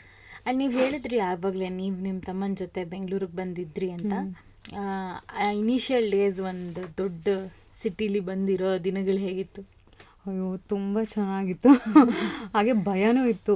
ಎಲ್ಲರೂ ನೋಡಿದಾಗ ಒಂಥರ ಹೊಸ ಥರ, ಇಲ್ಲಿ ಹೆಂಗೆ ನಾವಿರೋದು, ಇಲ್ಲೆಲ್ಲ ನಾವು ಬದುಕೋಕ್ಕಾಗತ್ತಾ ಅಂತೆಲ್ಲ ಅನ್ಸೋದು. ಆಮೇಲೆ ನಾನು ಹೆಂಗೆ ಅಂದರೆ ನನಗೆ ಅನ್ನೋರು ಫ್ರೆಂಡ್ಸ್ ಎಲ್ಲ ನನಗೆ ರುದ್ರಸ್ವಾಮಿ ಅಂತ ನಮ್ಮ ಚಿಕ್ಕಪ್ಪ ಇದ್ದಾರೆ, ಅವರು ಎಲ್ಲ ಹೇಳೋರು ನನಗೆ, ನೀನು ಬೆಂಗಳೂರಲ್ಲಿ ಅಯ್ಯೋ ಅದು ಹೆಂಗಮ್ಮ ಗಾಡಿ ಓಡಿಸ್ತೀಯಾ ಅಂತ. ನಾನು 2 ವೀಲರ್ ತೊಗೊಂಡು ಮಲ್ಲೇಶ್ವರಂ 8th ಕ್ರಾಸ್ಗೆ ಹೋಗ್ತಾ ಇದ್ದೆ. ಅಲ್ಲೇ ಇದ್ದಿದ್ದು ಜನತಾ ಕನ್ನಡ ಇನ್ ಬ್ಯಾಂಗ್ಳೂರು ಶಾಂತಿನಗರ ಅಲ್ಲಿ ಇರ್ತಿತ್ತು. ಎಲ್ಲ ಕಡೆ ವೆಹಿಕಲ್ ತೊಗೊಂಡು ಹೋಗ್ತಾ ಇದ್ದೆ. ಅಪ್ಪ ನನಗೆ ಆಶ್ಚರ್ಯ ಆಗೋದು, ನಾನು ಹೋಗ್ತಾ ಇದ್ದೀನ ಬ್ಯಾಂಗ್ಳೂರಲ್ಲಿ ಬಿಕಾಸ್ ಅಷ್ಟೊಂದು ಟ್ರಾಫಿಕ್ ಇರ್ತಾ ಇತ್ತಲ್ವಾ. ಹೋಗ್ತಾ ಇದ್ದೆ, ಸಿಗಾಕೊಳ್ತಾ ಇದ್ದೆ, ಒನ್ ವೇಲ್ ಹೋಗ್ಬಿಡೋದು, ಸಿಗಾಕೊಳ್ಳೋದು ಆ ಥರ ಎಲ್ಲ ಆಗ್ತಾ ಇತ್ತು. ಆಮೇಲೆ ಯಾರಾದರೂ ಹಿಡಿದ್ಬಿಟ್ರೆ ನನ್ನ ಫಿಯಾನ್ಸಿಗೆ ಕಾಲ್ ಮಾಡಿಬಿಟ್ಟು, ನನ್ನ ಹಸ್ಬೆಂಡಿಗೆ ಕಾಲ್ ಮಾಡಿಬಿಟ್ಟು ಹೇಳ್ಬಿಡೋದು ಹಿಂಗೆ ಇದ್ದಾರೆ ಅಂತ. ಅವರು ಸ್ವಲ್ಪ ಪೊಲೀಸ್ ಥರ ಮಾತಾಡೋದು, ಈ ಥರ ಗೊತ್ತಿಲ್ದಲೇ ಬಂದಿದ್ದಾರೆ ಬಿಟ್ಬಿಡಿಪ್ಪ ನಾನು ಇಲ್ಲಿ ಇದು ಅಂತ ಅವ್ರು ಹೇಳೋರು. ಸೊ ಅವ್ರು ಹಂಗೆ ಬಿಟ್ಬಿಡೋರು. ಆದರೂ ನೆಕ್ಸ್ಟ್ ಅದೇ ಒನ್ ವೇಲ್ ಹೋಗ್ತಾ ಇದ್ದೆ. ಗೊತ್ತಿಲ್ವಲ್ಲ ರೋಡ್, ನನಗೆ ಬೇರೆ ರೋಡೇ ಗೊತ್ತಿಲ್ಲ, ಈ ರೋಡ್ ಅಂತ ತೋರಿಸ್ಬಿಟ್ಟಿದ್ರು ನನ್ನ ಹಸ್ಬೆಂಡ್, ಈ ರೋಡಿಗೆ ಬಂದರೆ ಈ ರೋಡಿಗೆ ಕನೆಕ್ಟ್ ಆಗುತ್ತೆ ಅಂತ. ಬೇರೆ ರೋಡಿಗೆ ಹೋಗೋಕ್ಕೂ ಗೊತ್ತಾಗ್ತಿರ್ಲಿಲ್ಲ. ಈ ಥರ ಏನೇನೋ ಸರ್ಕಸ್ ಮಾಡಿಕೊಂಡು ಇದ್ದಿದ್ದು ಬ್ಯಾಂಗ್ಳೂರ್ಗೆ ಒಂದು ದೊಡ್ಡ ಥ್ಯಾಂಕ್ಸ್ ಹೇಳಬೇಕು. ಬಿಕಾಸ್ ಎಷ್ಟೋ ಜನಕ್ಕೆ ಬದುಕನ್ನು ಕಟ್ಕೊಟ್ಟಿದೆ. ನಾನು ಎಲ್ರಿಗೂ ಹೇಳೋದು ಇಷ್ಟ, ನೀವು ಎಲ್ಲೇ ಇರಿ ಏನೇ ಮಾಡಿ, ಬಟ್ ಬ್ಯಾಂಗ್ಳೂರಲ್ಲಿ ಜೀವನ ನೀವು ಒಂದು 10 ರೂಪಾಯಿ ಕಡಲೆಕಾಯಿ ಮಾರಾದ್ರೂ ಜೀವನ ಮಾಡ್ಬೋದು. ನಿಜ. ಸೊ ಇನಿಷಿಯಲ್ ಡೇಸ್ ಬ್ಯಾಂಗ್ಳೂರಲ್ಲಿ ಆಗಿತ್ತು. ಆಮೇಲೆ ನೀವು ಈ ಸೀರಿಯಲಲ್ಲಿ ಬ್ಯುಸಿ ಆಗ್ತಾ ಹೋದ್ರಿ, ಶೂಟ್ಸ್ ಎಲ್ಲ ನಡೀತಿತ್ತು. ಆಫ್ಟರ್ ಗಟ್ಟಿಮೇಳ ಅಂದರೆ ನೆಕ್ಸ್ಟ್ ಈ ಥರ ಪ್ರಾಜೆಕ್ಟ್ ಮಾಡ್ಬೇಕಂತಿರುತ್ತೆ, ಆ್ಯಸ್ ಎನ್ ಆ್ಯಕ್ಟರ್ ಈ ಥರ ರೋಲ್ ಮಾಡ್ಬೇಕಂತ ಇರುತ್ತೆ. ಆವಾಗ ಏನು ಡಿಸೈಡ್ ಮಾಡಿದ್ರಿ, ಓಕೆ ಆ್ಯಕ್ಟಿಂಗಲ್ಲಿ ನಾನು ಈ ಥರ ರೋಲ್ಸ್ ಒಪ್ಕೊಳ್ಳೋಣ ಅಂತನಾ, ಹೇಗೆ? ಇಲ್ಲ, ನನಗೆ ಇದು ಗಟ್ಟಿಮೇಳ ಆಲ್ರೆಡಿ ಎಕ್ಸ್ಪೀರಿಯೆನ್ಸ್ ಆಗಿತ್ತಲ್ವ, ಇನ್ನು ತುಂಬ ಚಾಲೆಂಜಿಂಗ್ ಆಗಿರೋದು, ರೋಲ್ ಸಿಕ್ಕರೆ ತುಂಬ ಚೆನ್ನಾಗಿ ಒಂದೊಂದು ಶೇಡ್ ಇರಬೇಕು. ಇವಾಗ ಹಿಂಗೆ ನಾಗಿಣಿ ಅಂತಂದೆ ಅಲ್ವಾ, ಆ ಥರ ಸ್ವಲ್ಪ ಎಕ್ಸ್ಪ್ರೆಷನ್ಗೆ ಚೆನ್ನಾಗಿ ಇದು ಇರಬೇಕು, ಈ ಥರದ್ದು ರೋಲ್ ಸಿಗಬೇಕು ಅಂತ ತುಂಬ ಟ್ರೈ ಮಾಡಿದೆ.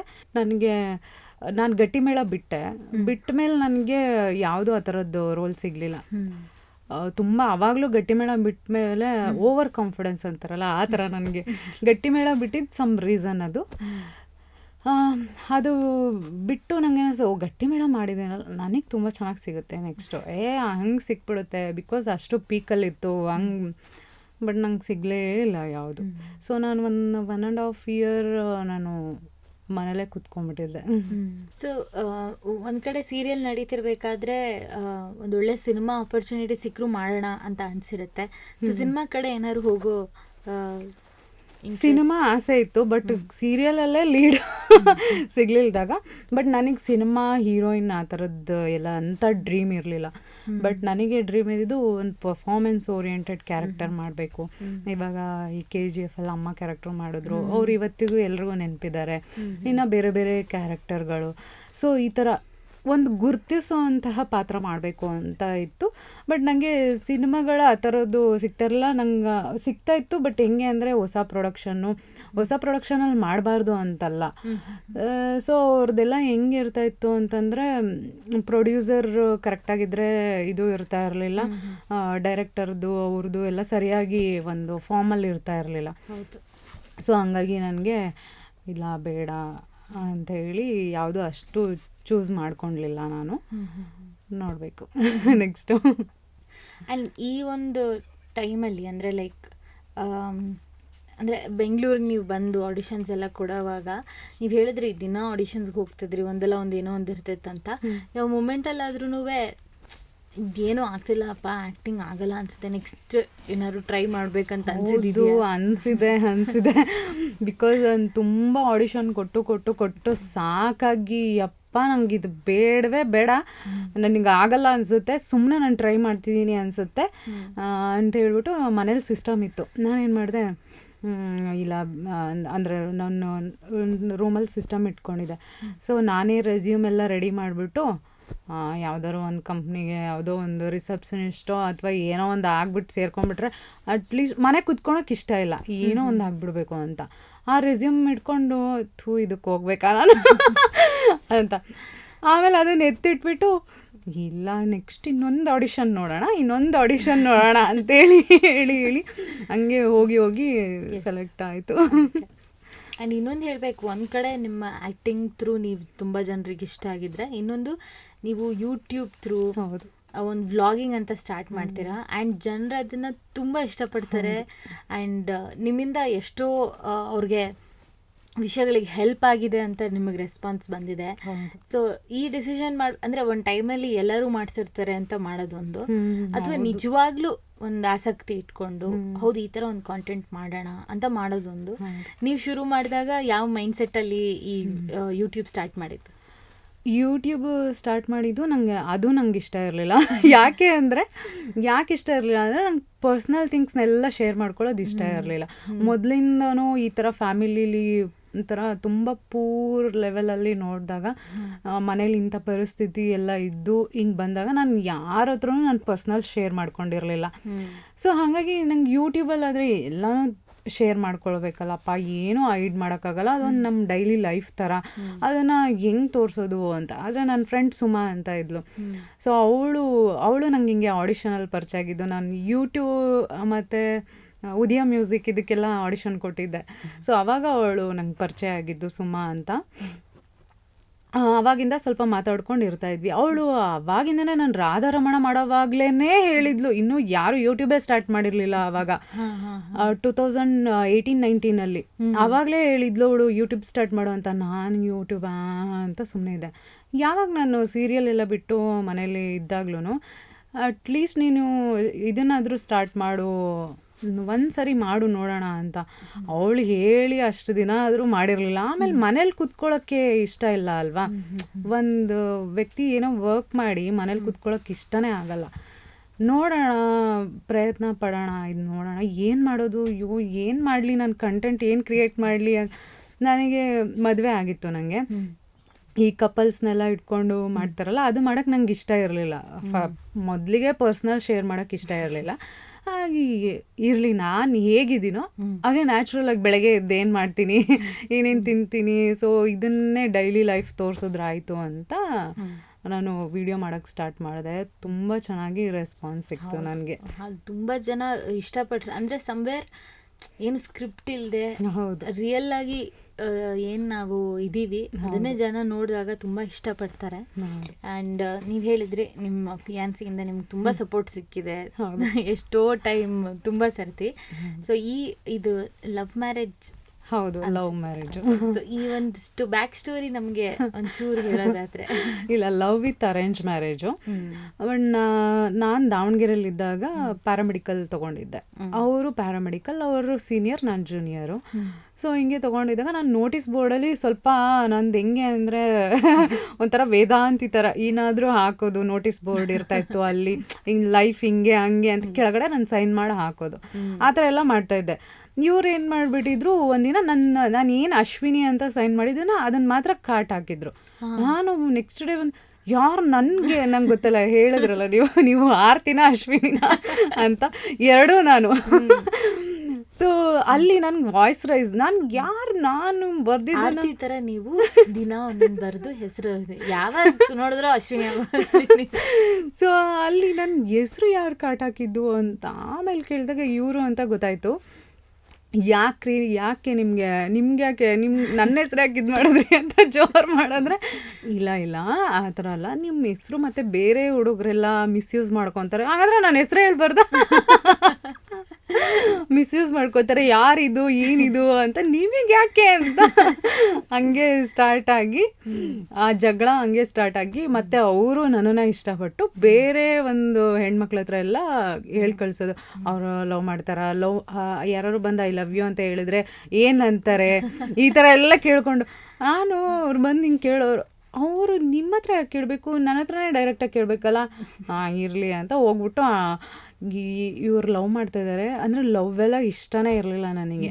ಹಂಗೇನಂದರೆ ಈ ಅವಾಗಿಂದ ಹೇಳ್ತಾರಲ್ಲ ಯಾರಾದರೂ, ಅಪ್ಪ ಅಮ್ಮ ಯಾಕೆ ಕಳಿಸಿರೋದು ಕಾಲೇಜ್ಗೆ, ಓದೋದಕ್ಕೆ, ಅದನ್ನ ಬಿಟ್ಬಿಟ್ಟು ಲವ್ ಮಾಡಕ್ಕ ಅಂತ ಬೈತಿದ್ದವಳು ನಾನೇ ಲವ್ ಮಾಡಿಬಿಟ್ರೆ ಅದಕ್ಕೆ ಲವ್ ಮಾಡಬಾರ್ದು ಅಂತ ಡಿಸೈಡ್ ಆಗಿದ್ದೆ. ಆ ಒಂದು ಮೈಂಡ್ ಸೆಟ್ಟಲ್ಲಿ ಇವರು ನಾನು ಲವ್ ಮಾಡಬಾರ್ದು ಅಂತ, ಇವರು ನಾನು ಲವ್ ಮಾಡಿದ್ರೆ ತಾನೇ ಅಂದ್ಬಿಟ್ಟು ಹೋಗಿ ಏನಣ್ಣ ನಿಮ್ಮದು ಅಂತ, ಏನಣ್ಣ ನಿಮ್ಮದು ಏ ರೀ ನೀವು ಅಣ್ಣ ಅಂತ ಕರಿಬೇಡಿ ಬೇರೆ ಏನಾದರೂ ಅಂತ. ಆಮೇಲೆ ಅವ್ರು ಲವ್ ಮಾಡ್ತಾರೆ ಅಂತ ಗೊತ್ತಾಯ್ತು. ಒಂದಿನ ಹಿಂಗೆ ಅಯ್ಯಪ್ಪ ಸ್ವಾಮಿ ಪ್ರಸಾದ ಊಟ ಮಾಡ್ತಾ ಇದ್ದೆ ದೇವಸ್ಥಾನದಲ್ಲಿ. ಒಂದು ಸೆಲ್ ಫೋನು ಇತ್ತು ಮನೆಯದು, ಒಂದು ಚಿಕ್ಕದು ಒಂದು ಫೋನ್ ಇತ್ತು. ಅದಕ್ಕೆ ಫೋನ್ ಮಾಡಿದರು, ಹಿಂಗೆ ಹೇಳಿ ಅಂತ. ಅದೇನು ಪ್ರಸಾದ ತಿಂದು ಏನು ಅದು ದೇವ್ರು ಯಾರಿಗೆ ಏನು ಮನ್ಸು ಕೊಟ್ಟಿರ್ತಾನೋ ಗೊತ್ತಿಲ್ಲ. ಸೊ ನನಗೇನು ಆ ಥರ ಬೈದವಳು, ನಾನು ಸುಮ್ಮನೆ ಏನು ಅಂತಲೇ ಗೊತ್ತಿಲ್ಲ ಓಕೆ ಅಂತ ಅಂದ್ಬಿಟ್ಟೆ. ಆಮೇಲೆ ನಾನು ಓಕೆ ಅಂದ್ಮೇಲೆ ಅನಿಸಿದೆ, ನಾನು ಯಾಕೆ ಓಕೆ ಅಂದೆ, ನಾನು ಲವ್ ಮಾಡ್ತಾ ಇದ್ದೀನ, ಅಯ್ಯೋ ಇವಾಗ ಬೇಡ ಅಂದರೆ ಅಷ್ಟೇ. ಈ ಥರ ಎಲ್ಲ ಆಗಿ ಅದು ಕಂಟಿನ್ಯೂ ಆಯಿತು. ನಂಗೆ ಇವಾಗಲೂ ಅಷ್ಟೇ, ನಾನು ಹೆಂಗೆ ಲವ್ ಮಾಡಿದೆ ಅಂತ ನನಗೆ ಗೊತ್ತಿಲ್ಲ. ಅದು ಹೇಳ್ತಾರಲ್ಲ ಯಾವಾಗ ಹೆಂಗೆ ಲವ್ ಆಗುತ್ತೆ ಅನ್ನೋದು, ಅದಂತೂ ನಿಜ. ಇಷ್ಟ ಇಲ್ಲ ಅಂದ್ರೂ ಅದು ಹಾಗೆ ಲವ್ ಆಯಿತು. ಅಂದರೆ ಎಷ್ಟು ಮದುವೆಗೂ ಮುಂಚೆ ನೀವು ಎಷ್ಟು ವರ್ಷ ಜೊತೆಗಿದ್ದು ಪರಿಚಯ ಆಯ್ತಿತ್ತು? 2008 or 2009 ಅಂದ್ಕೊಳ್ತೀನಿ. ನನ್ನ PUC ಆವಾಗ ಮುಗ್ದಿತ್ತು. ಆವಾಗಿಂದ ಅದಾದಮೇಲೆ ನಾವು ಈಗ ರೀಸೆಂಟ್ 2020 ಮದುವೆ ಆಗಿತ್ತು. ಅಂದರೆ ಒಂದು 10 ವರ್ಷದ ಮೇಲೆ ಲವ್ನ ಅದನ್ನು ಮೇಂಟೈನ್ ಮಾಡಿಕೊಂಡು ಬಂದಿದ್ದು. ನಾನು ಗಟ್ಟಿ ಮೇಳ ಮಾಡೋವಾಗ ಮನೆಯಲ್ಲಿ ಅವ್ರ ಮನೆಯಲ್ಲೂ ಹೇಳಿದ್ದು, ಅವರು ಹೇಳಿದ್ರು, ಆಮೇಲೆ ನಮ್ಮ ಮನೆಯಲ್ಲೂ ಹೇಳಿದ್ದೆ. ಸೊ ಹಿಂಗೆ ಇಷ್ಟು ವರ್ಷದಿಂದ ಪರಿಚಯ ಇದ್ರು ಅಜಯ್ ಅವರು ನಿಮಗೆ. ಮನೇಲಿ ವಿಷಯ ಹೇಳಿದಾಗ, ಅವ್ರ ಮನೇಲಿ ವಿಷಯ ಹೇಳಿದಾಗ ಏನಾದ್ರು ಏನಂತಾರೆ ಸ್ವಲ್ಪ ಅಂದರೆ ಈಸಿಯಾಗಂತೂ ಒಪ್ಕೊಂಡಿರ್ಲಿ ಅಂತ ನನ್ನ ಆಸೆ. ಆದರೆ ಹೇಗಿತ್ತು ಆ ಟೈಮಲ್ಲಿ ಒಪ್ಸೋವಾಗ? ಇಲ್ಲ, ಈಸಿಯಾಗೆ ಒಪ್ಕೊಂಡ್ರು, ಆ ಥರ ಏನಿಲ್ಲ. ಅವ್ರ ತಂದೆ ನಮಗೆ ವಿಡಿಯೋ ಕಾಲ್ ಮಾಡಿದ್ರು. ನಾನು ಸೆಟ್ಟಲ್ಲಿದ್ದೆ ಅಂದ್ಕೊಳ್ತೀನಿ, ಐ ಥಿಂಕ್ ಅವಾಗ ಇದು ಗಟ್ಟಿಮೇಳ ಸೆಟ್ಟಲ್ಲಿದ್ದೆ. ಹಿಂಗೆ ಮಾತಾಡಿ ಎಲ್ಲ ಆರಾಮಾಗೆ, ಇದೊಂದು love come arrange marriage. And ಮದುವೆಗೂ ಮುಂಚೆ ನೀವು ಪ್ರೀತಿಸಿರ್ತಿರೋದೆಲ್ಲ ಇದೆ, ಆದರೆ ಏನೋ ಒಂದು ಕಂಡೀಷನ್ ಅಥವಾ ಏನೋ ಒಂದು ಅಗ್ರಿಮೆಂಟ್ ಥರ, ಓಕೆ ಇವಾಗ ನಾವು ಮದುವೆ ಆಗ್ತಾ ಇದ್ದೀವಿ, ಹಿಂಗಿರ್ತೀವಿ, ಆ ಥರ ಎಲ್ಲ ಏನಾದ್ರು ಡಿಸ್ಕಷನ್ ಆಗಿತ್ತಾ? ಹೌದು, ನಾನು ಅಜಯ್ ಅವ್ರಿಗೆ ಹೇಳಿದೆ, ನೋಡಿ ನನಗೆ ಹಿಂಗೆ ಆ್ಯಕ್ಟರ್ ಆಗಬೇಕಂತ ಇಷ್ಟ, ನೀವು ನೆಕ್ಸ್ಟ್ ಅದಕ್ಕೆಲ್ಲ ಓಕೆ ಅಂತೀರಾ ಅಂತ. ಅವರು ಅವಾಗ ಹೌದು ನನಗೂ ಆ್ಯಕ್ಟರ್ ಆಗಬೇಕಂತ ಇಷ್ಟ, ಇಬ್ಬರು ಜೊತೆಗೆ ಆಗೋಣ ಅಂತ. ಬಟ್ ಅವರು ಆಗಿಲ್ಲ ಅಂದ್ರೂ ಅಜಯ್ ಅವರು, ಬಿಕಾಸ್ ಅವರು ಅಜಯ್ ಅವರು ಒಂದು ಮೂವಿ ಮಾಡಿದ್ರು ಉಗ್ರಂ ಅಂತ, ಅದರಲ್ಲಿ ಒಂದು ಸ್ಮಾಲ್ ಕ್ಯಾರೆಕ್ಟರ್. ಅದಾದಮೇಲೆ ಅವ್ರಿಗೆ ಸೀರಿಯಲ್ ಆಪರ್ಚುನಿಟಿ ಬಂದರೂ ಕೂಡ ಅವರು ಇಲ್ಲ, ಲೈಫು ಇದೇ ಥರ ಎಲ್ಲ ಹುಡುಗ್ರದ್ದು ಆ್ಯಕ್ಚುಲಿ.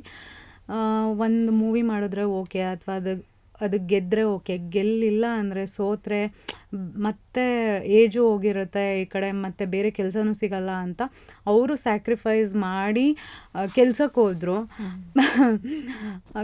ಹೋದ್ರೂ ನನಗೆ ಪ್ರತಿಯೊಂದು ಆಡಿಷನಲ್ಲೂ ಸಪೋರ್ಟ್ ಮಾಡೋರು. ಅವ್ರು ಹೇಗೆ ಅಂದರೆ ಒಂದು ಪೇಜ್ ಹಿಡ್ಕೊಂಡ್ರು ಅಂದರೆ ಹಿಂಗೆ ನೋಡಿದ ತಕ್ಷಣ ಹೇಳ್ಬಿಡ್ತಾರೆ. ಸೊ ನಾನು ಒಂದು 2-3 ಸತಿ ಹೇಳ್ತಾಯಿದ್ರು, ನೀನು ಅದನ್ನು ಓದಬೇಡ, ಒಂಥರ ಗುರು ಥರನೇ ಅಂತ ಹೇಳ್ಬೋದು. ನನಗೆ ಆ್ಯಕ್ಟಿಂಗ್ ವಿಷಯದಲ್ಲಿ ನನ್ನ ಹಸ್ಬೆಂಡ್ ಗುರು ಥರನೇ. ಪ್ರತಿಯೊಂದು ಇದರಲ್ಲೂ ನಮ್ಗೆ ಹೇಳ್ಕೊಟ್ಟಿದ್ದಾರೆ, ಹಿಂಗೆ ಮಾಡು ಹಂಗೆ ಮಾಡು ಅಂತ.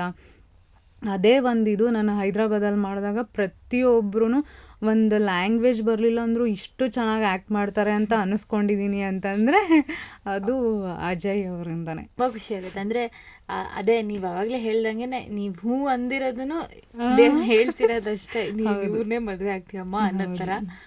ಬಟ್ ಅಂದರೆ ಅವ್ರು ನಿಮ್ಮ ಒಂದು ಈ ಆ್ಯಕ್ಟಿಂಗ್ ಜರ್ನಿ ಅದರಲ್ಲೆಲ್ಲ ಅವರು ಹೇಗೆ ರೆಸ್ಪಾಂಡ್ ಮಾಡ್ತಿದ್ರು? ಅಂದರೆ ಈ ರೆಕಗ್ನಿಷನ್ ಇಲ್ಲ, ಅಯ್ಯೋ ಅವರೊಂಥರ ತುಂಬ ಖುಷಿ ಪಡೋರು. ಬೇರೆಯವ್ರಾದರೆ ಎಷ್ಟು ಜಲಸ್ ಇರುತ್ತೆ. ಆಮೇಲೆ ಈವನ್ ನಾನು ಶೂಟಿಂಗಲ್ಲಿ ಆ್ಯಕ್ಟ್ ಮಾಡಿ ಬಂದಿದ್ದು ನೀವು ನಂಬಲ್ಲ, ಇವಾಗ ಈ ರೊಮ್ಯಾಂಟಿಕ್ ಸೀನು ಅದೆಲ್ಲ ಇರೋದು ನಾನು ಹಾಕಿ ತೋರಿಸೋದು ಅವ್ರಿಗೆ ಈ ಥರ ಇನ್ನೊಂಚೂರು ಎಕ್ಸ್ಪ್ರೆಷನ್ ಕೊಡಬೇಕಾಗಿತ್ತಲ್ವ. ಆಮೇಲೆ ಈಗ ನಂದು ವಿಕಿದ್ ಫಸ್ಟ್ ನೈಟ್ ಸೀನ್ ಇತ್ತು, ಅದೂ ತೋರಿಸ್ಬಿಟ್ಟು ಇಲ್ಲಿ ಈ ಥರ ಕೊಡಬಾರ್ದಾಗಿದ್ದು ನನಗೆ ಎಕ್ಸ್ಪ್ರೆಷನ್ ಅಲ್ವಾ, ಇನ್ನೊಂಚೂರು ಚೆನ್ನಾಗಿ ಕೊಡಬೇಕಾಗಿತ್ತಲ್ವಾ. ಅವ್ರು ಏನು ಜಲಸೆ ಮಾಡ್ಕೊತಾ ಇರಲಿಲ್ಲ. ಬೇರೆಯವ್ರಾಗಿದ್ದು ಇದೆಲ್ಲ ಯಾಕೆ ನನಗೆ ತೋರಿಸ್ತೀಯಾ, ಇದೆಲ್ಲ ನೀನು ಅಲ್ಲಿ ಆ್ಯಕ್ಟ್ ಮಾಡ್ಕೊಂಬ, ಇಲ್ಲೇ ನನಗೆ ಮಾತಾಡಬೇಡ ಅಂತೆಲ್ಲ ಹೇಳ್ತಾರೆ. ಬಟ್ ಇವ್ರ ಹತ್ರ ಎಲ್ಲ ಏನೂ ಇಲ್ಲ, ಬಿಕಾಸ್ ಅವರು ಆ್ಯಕ್ಟರೇ ಆಗಿದ್ರಿಂದ ಸೊ ಅವ್ರಿಗೇನು ಆ ಥರ ಎಲ್ಲ ಏನೂ ಅನ್ನಿಸ್ತಾ ಇರಲಿಲ್ಲ. ಬಟ್ ಅವ್ರು ಕಂಟಿನ್ಯೂ ಮಾಡಲಿಲ್ಲ ಅಷ್ಟೇ, ನಾನು ಕಂಟಿನ್ಯೂ ಮಾಡಿದೆ. ಎಲ್ಲದಕ್ಕೂ ಸಪೋರ್ಟ್ ಮಾಡೋರು. ಹೊರಗಡೆ ಎಲ್ಲ ಹೋದಾಗ ಯಾರಿಗಾದ್ರೂ ಸೆಲ್ಫಿ ಕೇಳಿದಾಗ ಒಂಚೂರು ಏನಾದರೂ ಅವ್ರಿಗೆ ಕೊಡೋದಿಲ್ಲ, ಹಾಗೆಲ್ಲ ಮಾಡಬಾರ್ದು. ಯಾರು ಕೇಳಿದ್ರು ಸೆಲ್ಫಿ ಕೊಡ್ಬೇಕು. ಬಿಕಾಸ್ ನಾನು ಹಂಗೇನೆ, ಯಾರು ಸೆಲ್ಫಿ ಕೇಳಿದ್ರು ಅದು ಎಷ್ಟೊತ್ತು ಕಾಲು ನೋವು ಬಂದು ನಂಗೆ ಏನಾದ್ರು ಸುಸ್ತಾಗಲಿ ಕೊಡ್ತೀನಿ. ಬಿಕಾಸ್ ಅದೊಂದು ಪುಣ್ಯ ಆರ್ಟಿಸ್ಟ್ಗೆ, ಅದೊಂದು ಅವಕಾಶ ಎಲ್ರಿಗೂ ಸಿಗೋದಿಲ್ಲ. ಸೊ ಅವರು ನಮ್ಮ ಹತ್ರ ಬರ್ತಾರೆ ಅಂದರೆ ಅದಾಗಿರೋದು ಅವರಿಂದನೇ ನಾವು. ಸೊ ಹಾಗಾಗಿ ಅವರಿಗೆ ನಾವು ಚೆನ್ನಾಗಿ ಮಾತಾಡಿಸ್ಬೇಕು. ಅದನ್ನೆಲ್ಲ ಈಗ ಪ್ರತಿಯೊಂದು ಹೇಳ್ಕೊಟ್ಟಿದ್ರೆ ಎಲ್ಲ ಇದರಿಂದನೂ ಸಪೋರ್ಟ್ ಮಾಡಿದ್ದಾರೆ. ತುಂಬ ಟಚ್ ಅಂದರೆ ಒಂದು ಟೆನ್ಷನ್ ಇರಲ್ಲ ಕೆಲ್ಸಕ್ಕೆ ಹೋದಾಗ. ಈ ಥರ ಸಪೋರ್ಟ್ ಇದ್ದರೆ ಮನೇಲಿ ಆರಾಮಾಗಿ ಇನ್ನೂ ಡೆಡಿಕೇಟೆಡ್ ಆಗಿ ಕೆಲಸ ಮಾಡಬಹುದು. ಆ್ಯಂಡ್ ನೀವು ಇವಾಗ ಏನು ಮಾತಾಡ್ತಿದ್ರ ಅದ್ರ ಬಗ್ಗೆನೂ ಕೇಳಬೇಕಂತಿತ್ತು ನನಗೆ. ಸೊ ನೀವು ದೇವರಲ್ಲಿ ಇಟ್ಟಿರೋ ನಂಬಿಕೆ, ನಿಮಗೆ ಈ ಪೂಜೆ ಅಥವಾ ಏನೇ ಒಂದು ಶಾಸ್ತ್ರ ಸಂಪ್ರದಾಯ ಅಂತೆಲ್ಲ ಏನಿದೆ ಅದರಲ್ಲಿರೋ ಈ ಭಕ್ತಿ, ಅಂದರೆ ಚಿಕ್ಕ ವಯಸ್ಸಿಂದನೂ ಒಂಥರ ನಾವು ಸುತ್ತಮುತ್ತ ನೋಡ್ಕೊಂಡು ಬಂದಿರ್ತೀವಿ. ಆದರೆ ಒಂದು ಏಜ್ ಬರುತ್ತೆ, ನಾವೇ ಅದನ್ನೆಲ್ಲ ಮಾಡೋಕ್ಕೆ ಶುರು ಮಾಡಿಬಿಡ್ತೀವಿ. ಅದ್ರ ಕಡೆ ಏನೋ ಒಂದು ಪ್ರೀತಿ ಬಂದ್ಬಿಡುತ್ತೆ. ಸೊ ನಿಮಗೆ ಈ ಭಕ್ತಿ, ದೇವರು, ಇದರಲ್ಲೆಲ್ಲ ಒಂದು ಇಷ್ಟು ಆಳಕ್ಕೆ ಹೋಗೋಣ ಅಂತ ಅನಿಸಿದ್ದು ಶುರುವಾಗಿದ್ದು ಯಾವಾಗ? ನನಗೆ ನಿಜವಾಗ್ಲೂ ಆ ಥರದ್ದೆಲ್ಲ ಏನೂ ಇರಲಿಲ್ಲ. ಎಲ್ಲಿವರೆಗೂ ಅಂತಂದರೆ ನಾನು PU ಮುಗಿಸಿ ನಾನು ಜಾಬಿಗೆ ಹೋಗೋವರೆಗೂ ಸುಮ್ಮನೆ ಪೂಜೆ ಮಾಡೋದು, ಮಾಡ್ದಲೇ ಇರೋದು ಎಲ್ಲ ಇದೆ. ಸುಮ್ಮನೆ ಮನೇಲಿ ಒಂದು ಪೂಜೆ ಅಂತಾರೆ, ದೇವ್ರಿಟ್ಟಿರ್ತಾರೆ, ಮನೇಲೆಲ್ಲ ಮಾಡ್ತಾರಲ್ಲ ಅದೇ ಥರ. ಅದೊಂದು ಭಕ್ತಿನೇ ಇರಲಿಲ್ಲ ನನಗೆ. ನನ್ನ ಫ್ರೆಂಡ್ ಶ್ರುತಿ ಅಂತ ಇದ್ದಾಳೆ, ಅವಳು ದಾವಣಗೆರೆ ಫ್ರೆಂಡ್. ಅವಳು ಒಂದಿನ ಹಿಂಗೆ ಬನ್ನಿ ಮರ ಪೂಜೆ ಮಾಡು ಅಂತ ಹೇಳಿದ್ಲು. ನನಗೆ ಬನ್ನಿ ಮರ ಪೂಜೆನ ಅದೆಲ್ಲ ಹೆಂಗೆ ಅಂದರೆ ಒಂದು 6 o'clock ಎದ್ದು, ಮತ್ತು ನಾನು ಬೇಗ ಹೇಳೋಳೇ ಅಲ್ಲ. ನಾನು ಇವಾಗ ಕಾಲೇಜ್ 7 o'clock ಇದೆ ಅಂತಂದರೆ 6:30ವರೆಗೂ ಮಲಗಿ ಒಂದಿನ ಸ್ನಾನ ಮಾಡಿದ್ರು ಮಾಡಿ, ಇಲ್ಲಾಂದರೆ ಮುಖ ತೊಳ್ಕೊಂಡು ಹೋಗಿ ಮತ್ತೆ ಬಂದು ಸ್ನಾನ ಮಾಡಿ. ಅಂದರೆ ಅಷ್ಟು ಲೇಝಿ, ಅಂದರೆ ಸಿಕ್ಕಾಪಟ್ಟೆ ಲೇಝಿ. ಬಂದು ಮತ್ತೆ ಕಾಲೇಜಿಂದ ಬಂದು ಮಲಗೋದು. 2 o'clock ಮಲಗಿದ್ರೆ ಒಂದು 6 o'clock ಕೇಳೋದು ಸಂಜೆ, ಆ ಥರ. ಅಷ್ಟು ಇದರಲ್ಲಿದ್ದು ಏನು ಆ ಥರ ಏನು ಮಾಡ್ತಾ ಇರಲಿಲ್ಲ. ಇವಳಂದು ಪೂಜೆ ಮಾಡು ಅಂತ. ಪೂಜೆನ ಅಷ್ಟು ಗಂಟೆಗೆ ಹೇಳ್ಬೇಕಲ್ಲಪ್ಪ, 6 ಗಂಟೆಗೆ ಅಂದರೆ ನಾನು 5 ಗಂಟೆಗೆ ಹೇಳಬೇಕು. ಅದು 10 days. ನಾನು ಹೆಂಗೆ ಹೇಳೋದು ಅಂತ. ಇಲ್ಲ ಅಶ್ವಿನಿ ಮಾಡು, ಹಂಗೆಲ್ಲ ಮಾಡಬಾರ್ದು, ಹೆಣ್ಮಕ್ಳು ಮಾಡಬೇಕು ಅಂತ ಹೇಳೋಳು. ಸರಿ ಏನು ಮಾಡೋದು, ಅವಳು ಫೋರ್ಸ್ ಮಾಡ್ತಿದ್ದಾಳಲ್ಲ ಅಂತ ಹೇಳ್ಬಿಟ್ಟು ಹೋದೆ. 6 ಗಂಟೆಗೆ ಹೋದ್ರೆ ಆ ಬನ್ನಿ ಮರದ ಸುತ್ತ ಒಂದು 100 ಜನ. ನನಗೆ ನಾನು ಹೋಗಿ ಅರಿಶಿನ ಕುಂಕುಮ ಹಚ್ಚಿದ್ರೆ ಇನ್ನೊಬ್ರು ಬಂದು ನೀರು ಹಾಕೋರು, ಇನ್ನೊಬ್ರು ಬಂದು ನೀರು ಹಾಕೋರು, ಇನ್ನೊಂದು ಸರಿ ಹಚ್ಚಿದ್ರೆ ಇನ್ನೊಬ್ರು ಬಂದು ನೀರು ಹಾಕಿ ಇನ್ನೊಬ್ರು ಹಚ್ಚೋರು. ಹಂಗೆ ಆಗ್ತಾ ಇತ್ತು. ಆಯಿತಾ, ನನಗೆ ಒನ್ ಡೇ ನೋಡಿದೆ, ಅದು ನನ್ನ ಸ್ಟಾರ್ಟಿಂಗ್ ಅಲ್ವಾ, ಬೇಗ ಹೇಳ್ತಾ ಇದ್ದಿದ್ದು. ಆಗಲಿಲ್ಲ. ಓಕೆ ಏನೋ ಒಂದು ಪೂಜೆ, ನನಗೆ ಆ ಒಂದು ಗಡಿ ಬಿಡಿಲಿ ಮಾಡೋದಕ್ಕೆ ಇಷ್ಟ ಇಲ್ಲ. ನನಗೆ ಮೊದಲಿಂದನೂ ಏನಂದರೆ ಏನೇ ಒಂದು ಮಾಡಬೇಕಂದ್ರೂ ಪೀಸ್ಫುಲ್ಲಾಗಿ ನೀಟಾಗಿ ಮಾಡಬೇಕು ಆ ಕೆಲಸ, ಇಲ್ಲಾಂದ್ರೆ ಮಾಡೋಕ್ಕೆ ಹೋಗಬಾರ್ದು ಅನ್ನೋ ಥರ ಮೈಂಡ್ ಸೆಟ್ ಆಯಿತಾ ನಂದು. ಆ 1 year ಹೋಯ್ತು. 10 days 6 o'clock ಹಿಂಗೆ ಮಾಡಿದೆ. ಅದಾದಮೇಲೆ ಒಂದು ಸರಿ ಮಾಡಿದ್ದೀನಲ್ಲ, ನನಗೆ ಬಿಡಬಾರ್ದು. ನಾನು ಪೂಜೆ ಮಾಡ್ತೀನಿ ಅಂದರೆ ನಾನೇ ಫಸ್ಟ್ ಮಾಡಿರಬೇಕು, ಯಾರು ಮಾಡಿರಬಾರ್ದು ಅಂತ ಹೇಳ್ಬಿಟ್ಟು ಎಷ್ಟು ಗಂಟೆಗೆ ಹೋಗ್ತಾ ಇದ್ದೆ ಹೇಳಿ? ಬೆಳಗಿನ ಜಾವ 2 ಗಂಟೆ. ನಿದ್ದೆನೇ ಮಾಡ್ತಿರ್ಲಿಲ್ವಾ? ಇಲ್ಲ, ಮಲಗ್ತಾ ಇದ್ದೆ. ಆದರೆ ನನಗೆ ಅದು ಒಂಥರ ಡೆಡಿಕೇಶನ್. ಯಾರೋ ಬಂದು ಹಚ್ಚಿ ಅದನ್ನು ನೀರು ಹಾಕಿ ಅಳಿಸ್ಬಿಡ್ತಾರೆ ಅಂದರೆ ಅಳಿಸ್ಕೊಂಡ್ಲಿ, ನಾನು ಫಸ್ಟ್ ಪೂಜೆ ಮಾಡಿರ್ಬೇಕು, ಆಮೇಲೆ ಅವ್ರಿಗೆ ಯಾವಾಗಾರು ಮಾಡ್ಕೊಂಡ್ಲಿ ಅಂತೇಳಿ ಬೆಳಗ್ಗೆ 2 ಗಂಟೆ. ಅವಳು ನನ್ನ ಫ್ರೆಂಡೇ ಹೇಳ್ತಾ, ನನಗೆ ಹೇಳ್ಕೊಟ್ಟವಳು ಅವಳೇ ಬರ್ತಾ ಇರಲಿಲ್ಲ. ನಾನೇ ಫಸ್ಟ್ ಹೋಗ್ಬಿಟ್ಟು ಅರಿಶಿನ ಕುಂಕುಮ ಎಲ್ಲ ಇಟ್ಟು ಪೂಜೆ ಮಾಡಿ ಬರ್ತಾ ಇದ್ದೆ ಬನ್ನಿ ಮರಕ್ಕೆ. ಹಂಗೆ ಭಕ್ತಿ ಅಲ್ಲಿಂದ ಸ್ಟಾರ್ಟ್ ಆಗಿದ್ದು. ಓ ದೇವರು, ನಾನು ಫಸ್ಟ್ ಅಪ್ಪ ಪೂಜೆ ಮಾಡಬೇಕು ದೇವರಿಗೆ, ಮಾಡಿದ್ಮೇಲೆ ನಾನೇ ಫಸ್ಟ್ ಮಾಡಿದೆ ಅಂತ. ಆಮೇಲೆ ಪೀಸ್ಫುಲ್ಲಾಗಿ ಪ್ರದಕ್ಷಿಣೆ ಹಾಕೋದು ಎಲ್ಲ ಚೆನ್ನಾಗಾಗ್ತಿತ್ತು. ಆವಾಗ 6 ಗಂಟೆಗೆ ಹೆಂಗಾಗ್ತಿತ್ತು ಅಂದರೆ ಎಲ್ಲ ಕಾಲಲ್ಲೇ ಸಿಗೋರು. ಅಯ್ಯೋ ನನಗಂತೂ ಈ ಥರ ಯಾಕೆ ಪೂಜೆ ಮಾಡಬೇಕು ಅಂತ ಹೇಳ್ಬಿಟ್ಟು ಹಾಗೆ 2 o'clock ಪೂಜೆ ಮಾಡಿದಾಗ ತುಂಬ ಪೀಸ್ಫುಲ್ ಅನ್ಸೋದು ನನಗೆ. ಆಮೇಲೆ ಬಂದು ಒಂದೇನೇ ಟಾಸ್ಕ್ ಅಂದರೆ ಮಲಗಬಾರ್ದು. ಪೂಜೆ ಮಾಡಿ ಬಂದು ಮಲಗಬಾರ್ದು. ನಾನೇನು ಮಾಡೋದು, ನಂಗೆ ಯಾವ ಮಂತ್ರನೂ ಬರ್ತಾ ಇರಲಿಲ್ಲ. ನಾನೇನು ಮಾಡ್ತಾ ಇದ್ದೆ, ಅದು ಬನ್ನಿ ಮಂಕಾಳಿ ಅಲ್ವಾ, ಅದೊಂದು ಮಂತ್ರ ಕಲ್ತ್ಬಿಟ್ಟಿದ್ದೆ. ಅದೊಂದು ಮಂತ್ರ ಬರೆಯೋದು, 101 ಸತಿ ಬರೆಯೋದು. ಎಣ್ಸೋದ್ರೆ ಗೊತ್ತಾಗಲ್ಲ ಅಂತ ಹೇಳ್ಬಿಟ್ಟು 101 ಸತಿ ಬರೆಯೋದು, ಅದನ್ನು ಮಾಡಿಕೊಂಡೆ. ಅದು ಹಂಗೆ ಅದೊಂದು ಭಕ್ತಿಯ ಥರ ಇರಲಿಲ್ಲ. ಅಂದರೆ ದೇವ್ರೇನೋ ನಮಗೆ ಕೊಡ್ತಾನೆ ಅನ್ನೋ ಥರ ಎಕ್ಸ್ಪೆಕ್ಟೇಷನ್ ಇರಲಿಲ್ಲ. ನಾನು ದೇವ್ರಿಗೆ ಏನೋ ಒಂದು ಮಾಡಬೇಕಪ್ಪ ಅಂತ ಅನಿಸಿತ್ತು. ಆಮೇಲೆ ಭಕ್ತಿ ಹೆಂಗೆ ಸ್ಟಾರ್ಟ್ ಆಯಿತು ಅಂದರೆ, ನಾನು ಭಗವದ್ಗೀತೆ ಓದೋಕ್ಕೆ ಸ್ಟಾರ್ಟ್ ಮಾಡಿದೆ. ಆವಾಗ ನನಗೆ ಗೊತ್ತಾಯಿತು ನಮ್ಮ ಲೈಫ್ ಅಂದರೆ ಏನು, ನಮ್ಮ ಭಕ್ತಿ ಅಂದರೆ ಏನು, ಹೆಂಗಿರಬೇಕು ನಮ್ಮ ಲೈಫಲ್ಲಿ. ಅದೆಲ್ಲದೂ ನಾನು ಭಗವದ್ಗೀತೆಯಿಂದನೇ ಕಲ್ತಿದ್ದು. ಇವತ್ತಿಗೂ ನನಗೆ ಇವಾಗ ನಮ್ಮ ಕಂಪ್ನೀಲಿ ಒಂದು 10 ಜನ ಕೆಲಸದವ್ರು ಇದ್ದಾರೆ. ಸೊ ಇವತ್ತು ಆ 10 ಜನ ಕೆಲಸದವ್ರು ಇರೋದಕ್ಕೂ ಆ ಭಗವದ್ಗೀತೆನೇ ಕಾರಣ. ನಾನು ಸೀರಿಯಲ್ ಬಿಟ್ಟು 1.5 ವರ್ಷ ನಾನು ಮನೆಗೆ ಕೂತ್ಕೊಂಡು ಇವತ್ತು ಕೆಲಸ ಇದೆ ನನಗೆ ಅಂತಂದರೆ ಅದಕ್ಕೆ ಭಗವದ್ಗೀತೆನೇ ಕಾರಣ. Because of life. ನಾವು ಲೈಫಲ್ಲಿ ಯಾವತ್ತೂ ಕೂರಬಾರ್ದು, ಓಡ್ತಾನೆ ಇರಬೇಕು. ಇದೊಂದು ಕೊನೆವರೆಗೂ ನಮ್ಮ ಲೈಫ್ ಯಾವತ್ತೂ ನಿಲ್ಲಲ್ಲ. ಹೋಗ್ತಾನೆ ಇರಬೇಕು. ಬಟ್ ಏನಾದರೂ ಒಂದು ಮಾಡ್ತಾನೆ ಇರಬೇಕು.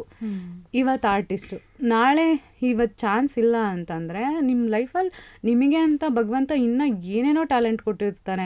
ಒಳ್ಳೆ ಅಡುಗೆ ಮಾಡೋಕ್ಕೆ ಬರುತ್ತೆ, ಅಥವಾ ಇನ್ನೂ ಒಳ್ಳೆ ಮೇಕಪ್ ಮಾಡೋಕ್ಕೆ ಬರುತ್ತಾ, ಅಥವಾ ಒಳ್ಳೆ ರೆಡಿ ಆಗೋಕ್ಕೆ ಬರುತ್ತಾ, ಏನೇನೋ ಬಟ್ಟೆ ಸ್ಟಿಚ್ ಮಾಡೋಕ್ಕೆ ಬರುತ್ತೆ ಕೆಲವ್ರಿಗೆ, ಎಲ್ಲನೂ ಕೊಟ್ಟಿರ್ತಾನೆ. ಕೆಲವ್ರಿಗೆ ಡ್ರಾಯಿಂಗ್ ಮಾಡೋಕ್ಕೆ ಬರುತ್ತೆ. ಎಷ್ಟೆಲ್ಲ ವಿದ್ಯೆ ಇದೆ, ಅವ್ರಿಗೆ ಅವ್ರದ್ದೇ ಆದ ಒಂದು ವಿದ್ಯೆ ಇದ್ದೇ ಇರುತ್ತೆ. ಅದರಲ್ಲಿ ನೋಟಿಸ್ ಮಾಡಿಕೊಂಡು ಏನಾದರೂ ಒಂದು ಕಲಿಬೇಕು. ಆಮೇಲೆ ನಾನು ಅನ್ಕೋತಾ ಇದ್ದೆ, 1.5 ವರ್ಷ ನನಗೆ ಯಾವುದು ಇಷ್ಟೊಂದು ಫೇಮ್ ಇದ್ದರೂ, ನೇಮ್ ಇದ್ರೂ ನಂಗೆ ಯಾಕಪ್ಪ ಸಿಗಲಿಲ್ಲ ದೇವ್ರೆ ಅಂತ ನಾನು ಕ್ವಶನ್ ಮಾಡೋವಾಗ, ನಂಗೆ ಯಾವಾಗಲೂ ಭಗವದ್ಗೀತೆ ಓದ್ತಾ ಇದ್ನಲ್ಲ, ನಂಗೆ ಅನಿಸೋದು ನಾವು ಏನೇ ಒಂದು ಮಾಡೋದಕ್ಕೂ, ನಮ್ಮನ್ನು ಕೂರಿಸೋದಕ್ಕೂ ಭಗವಂತನೇ ಕಾರಣ. ನಿನ್ನ ಲೈಫು ಇವಾಗ ನೀನು ಅಷ್ಟು ಮಾಡಿದೀಯಾ ಸೀರಿಯಲ್ಲು, ನಿನ್ನ ಟರ್ನಿಂಗ್ ಲೈಫ್ ಬೇರೆ ಕಡೆ ಇದೆ. ಸೊ ಅಂತ ಹೇಳಿ ಅಷ್ಟು ವರ್ಷ ನನಗೆ ಕೂರಿಸ್ದ ಅಂತ ಅನ್ನಿಸ್ತು. ಬಿಕಾಸ್ ನಾನು ಇನ್ನೂ ಸೀರಿಯಲ್ ಮಾಡ್ತಾಯಿದ್ರೆ ಇದೆ ಆಸೆ, ಇವಾಗಲೂ ಇದೆ, ಇವಾಗಲೂ ಆಪರ್ಚುನಿಟಿ ಬರ್ತಾಯಿದೆ, ಆದರೆ ನನಗೆ ಹೋಗೋಕ್ಕಾಗ್ತಾಯಿಲ್ಲ. ಆವಾಗ ಹೆಂಗಾಗ್ತಿತ್ತು ಅಂದರೆ, ನಾನೇ ಹೋದರೂ ನಂಗೆ ಯಾವುದೂ ಆಪರ್ಚುನಿಟಿ ಬರ್ತಾ ಇರಲಿಲ್ಲ. ಬಟ್ ಇವತ್ತು ತುಂಬ ಆಪರ್ಚುನಿಟಿ ಇದೆ, ನನಗೆ ಹೋಗೋಕ್ಕಾಗ್ತಾಯಿಲ್ಲ ಬಿಕಾಸ್ ಆಫ್ ಇಷ್ಟು ಒಂದು ಬಿಸ್ನೆಸ್ ಮಾಡ್ತಿರೋದ್ರಿಂದ. ಸೊ ಅದೊಂದು ಫುಡ್ ಬಿಸ್ನೆಸ್ ಆಗಿರೋದ್ರಿಂದ 1 ವರ್ಷದಿಂದ ತುಂಬ ಏಜ್ ಆಗಿರೋರು ಎಲ್ಲರೂ ತೊಗೋತಾರೆ. ಅದನ್ನು ನಾನು ಒಂದು ನೀಟಾಗಿ ಮಾಡಿಕೊಡ್ಬೇಕು ಅಂತೇಳಿ ಸೊ ಇಲ್ಲಿವರೆಗೂ ಬೇರೆ ಹೋಗೋಕ್ಕಾಗ್ತಾಯಿಲ್ಲ. ಸೊ ಇದು ನಾನು ಭಗವದ್ಗೀತೆಯಿಂದ ಕಲ್ತಿದ್ದು. ಹೇಳೋಕೆ ಹೋದರೆ ತುಂಬ ತುಂಬ ತುಂಬ ಇದೆ ಭಗವದ್ಗೀತೆಯಲ್ಲಿ. ಹೇಳ್ತಾರಲ್ಲ, ಏನಂತಾರೆ, ಆಗಿದ್ದೆಲ್ಲ ಒಂದು ರೀಸನ್ಗೆ ಅಂತ ಇವಾಗ ಗೊತ್ತಾಗ್ತಾ ಹೋಗುತ್ತೆ. ಹಂಗಾಗಿ ಅಂದಿದ್ದು ನಾನು ಇವತ್ತು ಇಲ್ಲಿ ಇರಬೇಕಿತ್ತು ಅದಕ್ಕೆ. ಹೌದು ಹೌದು ನಿಜ. ಆ್ಯಂಡ್ ಇವಾಗ ನಾವು ನೋಡ್ತಾ ಇದ್ದೀವಿ, ನೀವು ಬ್ಯುಸಿ ಇದ್ದೀರಾ ಎಲ್ಲ ಇದೆ, ಅದನ್ನು ಕೇಳ್ತೀನಿ. ಬಟ್ ಇವಾಗ if we go back, Ashwini ಅವರ ಚೈಲ್ಡ್ಹುಡ್ ಹೇಗಿದ್ದಿದ್ದು, ಅಂದರೆ ನೀವು ಚಿಕ್ಕವರಿದ್ದಾಗ ನೀವು ಹೆಂಗೆ ಪ್ರಪಂಚನ ನೋಡ್ತಿದ್ದಿದ್ದು, ಅಶ್ವಿನಿನ ಎಲ್ಲರೂ ಹೇಗೆ ನೋಡ್ತಿದ್ದಿತ್ತು, ಸ್ಕೂಲ್ ಡೇಸ್ ಇರ್ಬೋದು ಅಥವಾ ಅದಕ್ಕಿಂತ ಚಿಕ್ಕವರಿದ್ದಾಗ. ಸ್ಕೂಲ್ ಆಕ್ಚುಲಿ ನಿಮ್ಮೂರು, ನೀವು ಹುಟ್ಟಿದ್ದೂರು ಅದ್ರ ಬಗ್ಗೆ ಹೇಳ್ಬೋದು. ಹುಟ್ಟಿದ್ದೂರು ನಾನು ಸರಸ್ವತಿ ಅಲ್ಲ ದಾವಣಗೆರೆಯಲ್ಲಿ ಹುಟ್ಟಿದ್ದು. ಬಟ್ ನಮ್ಮೂರು, ನಮ್ಮ ಅಪ್ಪನೂರು ಸರಸ್ವತಿಪುರ, ಚಿಕ್ಕಮಂಗ್ಳೂರು ಹತ್ರ. ಕಡೂರು ಬೀರೂರು ಅದಾದಮೇಲೆ ಚಿಕ್ಕಮಂಗ್ಳೂರು ಹತ್ರ ನಮ್ಮ ಸರಸ್ವತಿಪುರ ಬರುತ್ತೆ. ಸೊ ಅಲ್ಲಿ ನಾವಿದ್ದಿದ್ದು. ಅಪ್ಪ ಅಮ್ಮ ನಾವು ಮೂರು ಜನ, ಮತ್ತು ನಮ್ಮ ತಾತ ಅಜ್ಜಿ ಎಲ್ಲರೂ ಇದ್ದರು. ಸೊ ಕಾನ್ವೆಂಟ್ ಎದುರುಗಡೆ ನಮ್ಮದು ಹೋಟೆಲ್ ಇತ್ತು. ನಾನಂತೂ ಹೋಟೆಲಲ್ಲಿ ಹೆಂಗೆ ಕಾನ್ವೆಂಟಿಗೆ ಹೋಗೋವಾಗ, ನಾನು ಆವಾಗ 2nd ಸ್ಟ್ಯಾಂಡರ್ಡ್ ಅನಿಸುತ್ತೆ, ಈಗಲೂ ನೆನಪಿದೆ. ಈ ಕಡೆ ಜೇಬಲ್ಲಿ ಯೂನಿಫಾರ್ಮ್ ಜೇಬಲ್ಲಿ ಕಾಫಿ ಬೈಟ್ ಚಾಕ್ಲೇಟು, ಈ ಕಡೆ ಜೇಬಲ್ಲಿ ಶೇಂಗಾ ಬೀಜ ತುಂಬ್ಕೊಂಡು ಫುಲ್ ತಿಂಡಿ ಪೋತಿ ತಿಂತಾನೆ ಇರೋದು. ಯಾರು ಹೋಮ್ವರ್ಕ್ ನಾನು ಕಾಫಿ ಬೈಟ್ ಚಾಕ್ಲೇಟ್ ಕೊಡ್ತೀನಿ, ಹೋಮ್ವರ್ಕ್ ಮಾಡಿಕೊಡು ಅಂತ ಹೇಳೋದು. ಸೊ ಈ ಥರ ಬಿಸ್ನೆಸ್ ಮಾಡ್ತಿದ್ರೆ ಇವಾಗಲ್ಲ ಇಲ್ಲ, ಅದು ತಪ್ಪು. ಬಟ್ ಅದು ಚಿಕ್ಕ ವಯಸ್ಸಲ್ಲಿ ಆ ಥರಲೇ ಬುದ್ಧಿ ಇರುತ್ತಲ್ಲ, ಆ ಥರ ಎಲ್ಲ ಇರೋದು. ಸೊ ನೀವು ಆ ಊರಲ್ಲೇ ಫುಲ್ ಸ್ಕೂಲಿಂಗು ಅಲ್ಲೇ ಮಾಡಿದ್ದಿದ್ದಾ? ಸ್ಕೂಲು ಅಲ್ಲೇ ಓದಿದ್ದು. ಅದಾದಮೇಲೆ ನಾನು ದಾವಣಗೆರೆಗೆ ಬಂದಿದ್ದು. ಅದು ಹಿಂಗೆ ಶಿಫ್ಟ್ ಆಗ್ತಿತ್ತು ನಮ್ಮದು. ಅಪ್ಪ ತೀರ್ಕೊಂಡಾದ್ಮೇಲೆ ಅವ್ರಿಗೆ ಹಾರ್ಟ್ ಅಟ್ಯಾಕ್ ಆಯಿತು. ಅದಾದಮೇಲೆ ಅದಕ್ಕಿಂತ ಮುಂಚೆ ನಾವು ಕಾರವಾರ ಅಂಕೋಲದಲ್ಲಿದ್ವಿ.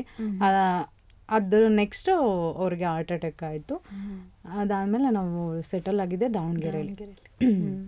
ಸೊ ಕಾಲೇಜ್ ಅಂತ ಸೇರಿದ್ದು ದಾವಣಗೆರೆಲ್ಲ. ಓದೋಕ್ಕೇನು ಇಂಟ್ರೆಸ್ಟ್ ಇರಲಿಲ್ಲ ಅಂತ, ಓದಿ ದೊಡ್ಡ ವ್ಯಕ್ತಿ ಅಂತ ಸ್ಟೂಡೆಂಟ್ ಅಂತೂ ಅಲ್ಲ ನಾನು. ಯಾಕೆಂದರೆ ಟೆಂತ್ ಮ್ಯಾಥ್ಸಲ್ಲೇನೋ ನಾನು ಫೇಲ್ ಆಗಿದ್ದೆ. ನನಗೆ ಮ್ಯಾಥ್ಸ್ ಅಂದರೆ ಆಗೋದೇ ಇಲ್ಲ. ಈಗಲೂ ಏನಾದರೂ ಎಣಿಸ್ಬೇಕಾ 1 2 3 ನಂಗೆ ಹೆಂಗೆ ಬಿಸ್ನೆಸ್ ಮಾಡ್ತೀರಾ ಅಂತ ಹೇಳ್ಬೇಡಿ. ಅಂದರೆ ಇಲ್ಲಿಗೆ ಬಂದು ಆಡಿಷನ್ ಕೊಟ್ಟು ಸೀರಿಯಲ್ಗೆಲ್ಲ ಹೋಗೋ ಮುಂಚೆ ದಾವಣಗೆರೆಯಲ್ಲಿ PUC ಆದಮೇಲೆ ಅಥವಾ ಏನಾದ್ರು ಕೆಲಸಕ್ಕೆ ಸೇರ್ಕೊಳ್ಳೋಣ ಅಂತೆಲ್ಲ ಇರುತ್ತೆ. ಹೌದು. ಈ ಕೆಲಸ ಮಾಡೋಕ್ಕೆ ಮುಂಚೆ ಊರಲ್ಲಿ ಬೇರೆ ಕೆಲಸ ಮಾಡಿದ್ದಿದೆಯಾ? ಇಲ್ಲ, ಊರಲ್ಲಿ ಏನೂ ಇಲ್ಲ, ದಾವಣಗೆರೆಯಲ್ಲೇ ಇದ್ದಿದ್ದು. ನಾನು ಕಾಲೇಜೆಲ್ಲ ಓದೋವಾಗ, ಕಾಲೇಜ್ ಓದಿ ಎಲ್ಲ ಆಗಿತ್ತು. ಸೊ ಕಾಲೇಜಲ್ಲಿ ಇರುವಾಗಲೇ ಪಾರ್ಟ್ ಟೈಮ್ ಎಲ್ಲ ಹುಡುಕ್ತಾ ಇದ್ದೆ, ಯಾವುದೂ ಸಿಕ್ಕಿರಲಿಲ್ಲ.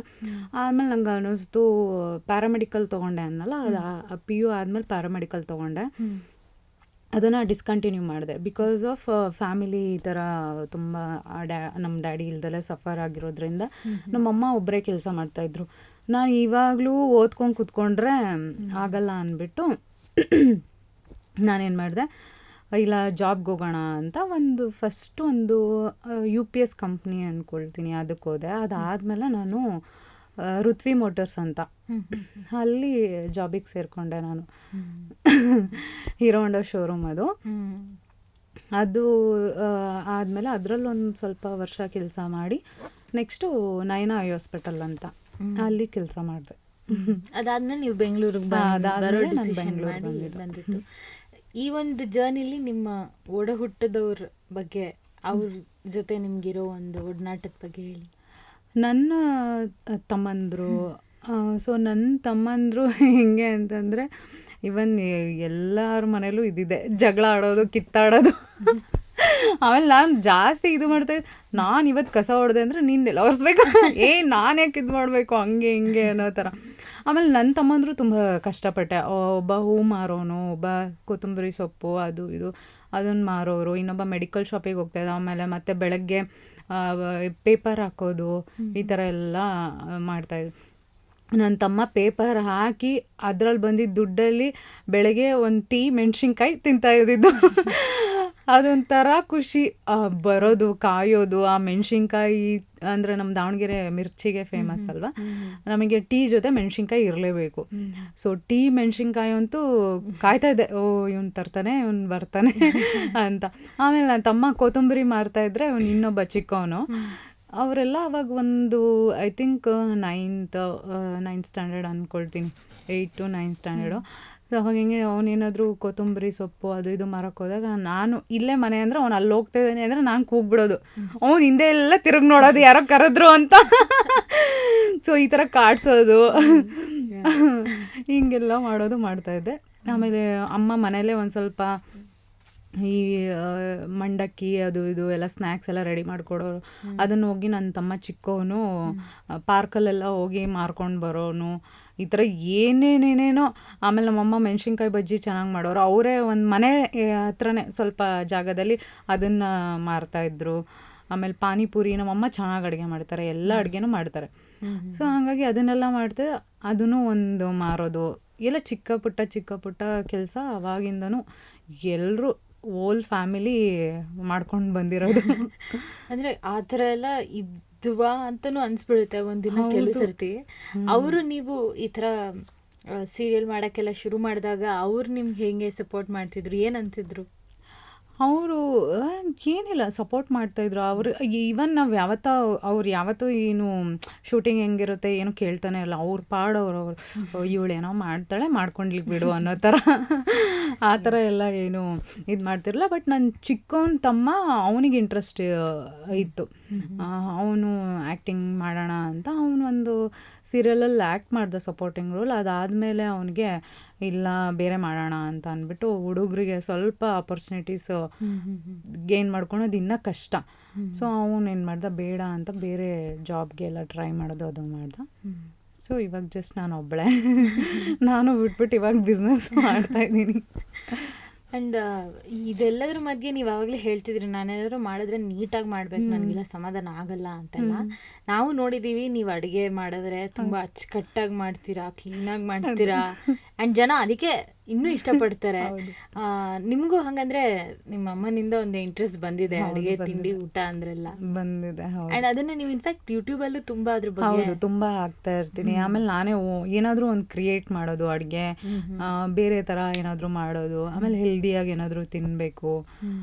ಸೊ ಆ ಥರ ಮಾಡ್ತೀನಿ. ಆ್ಯಂಡ್ ನೀವು ತುಂಬ ಸ್ಪೆಷಲಾಗಿ ಕುಕ್ ಮಾಡೋದು ಐ ಗೆಸ್ ಪ್ರಾಣಿಗಳಿಗೆ.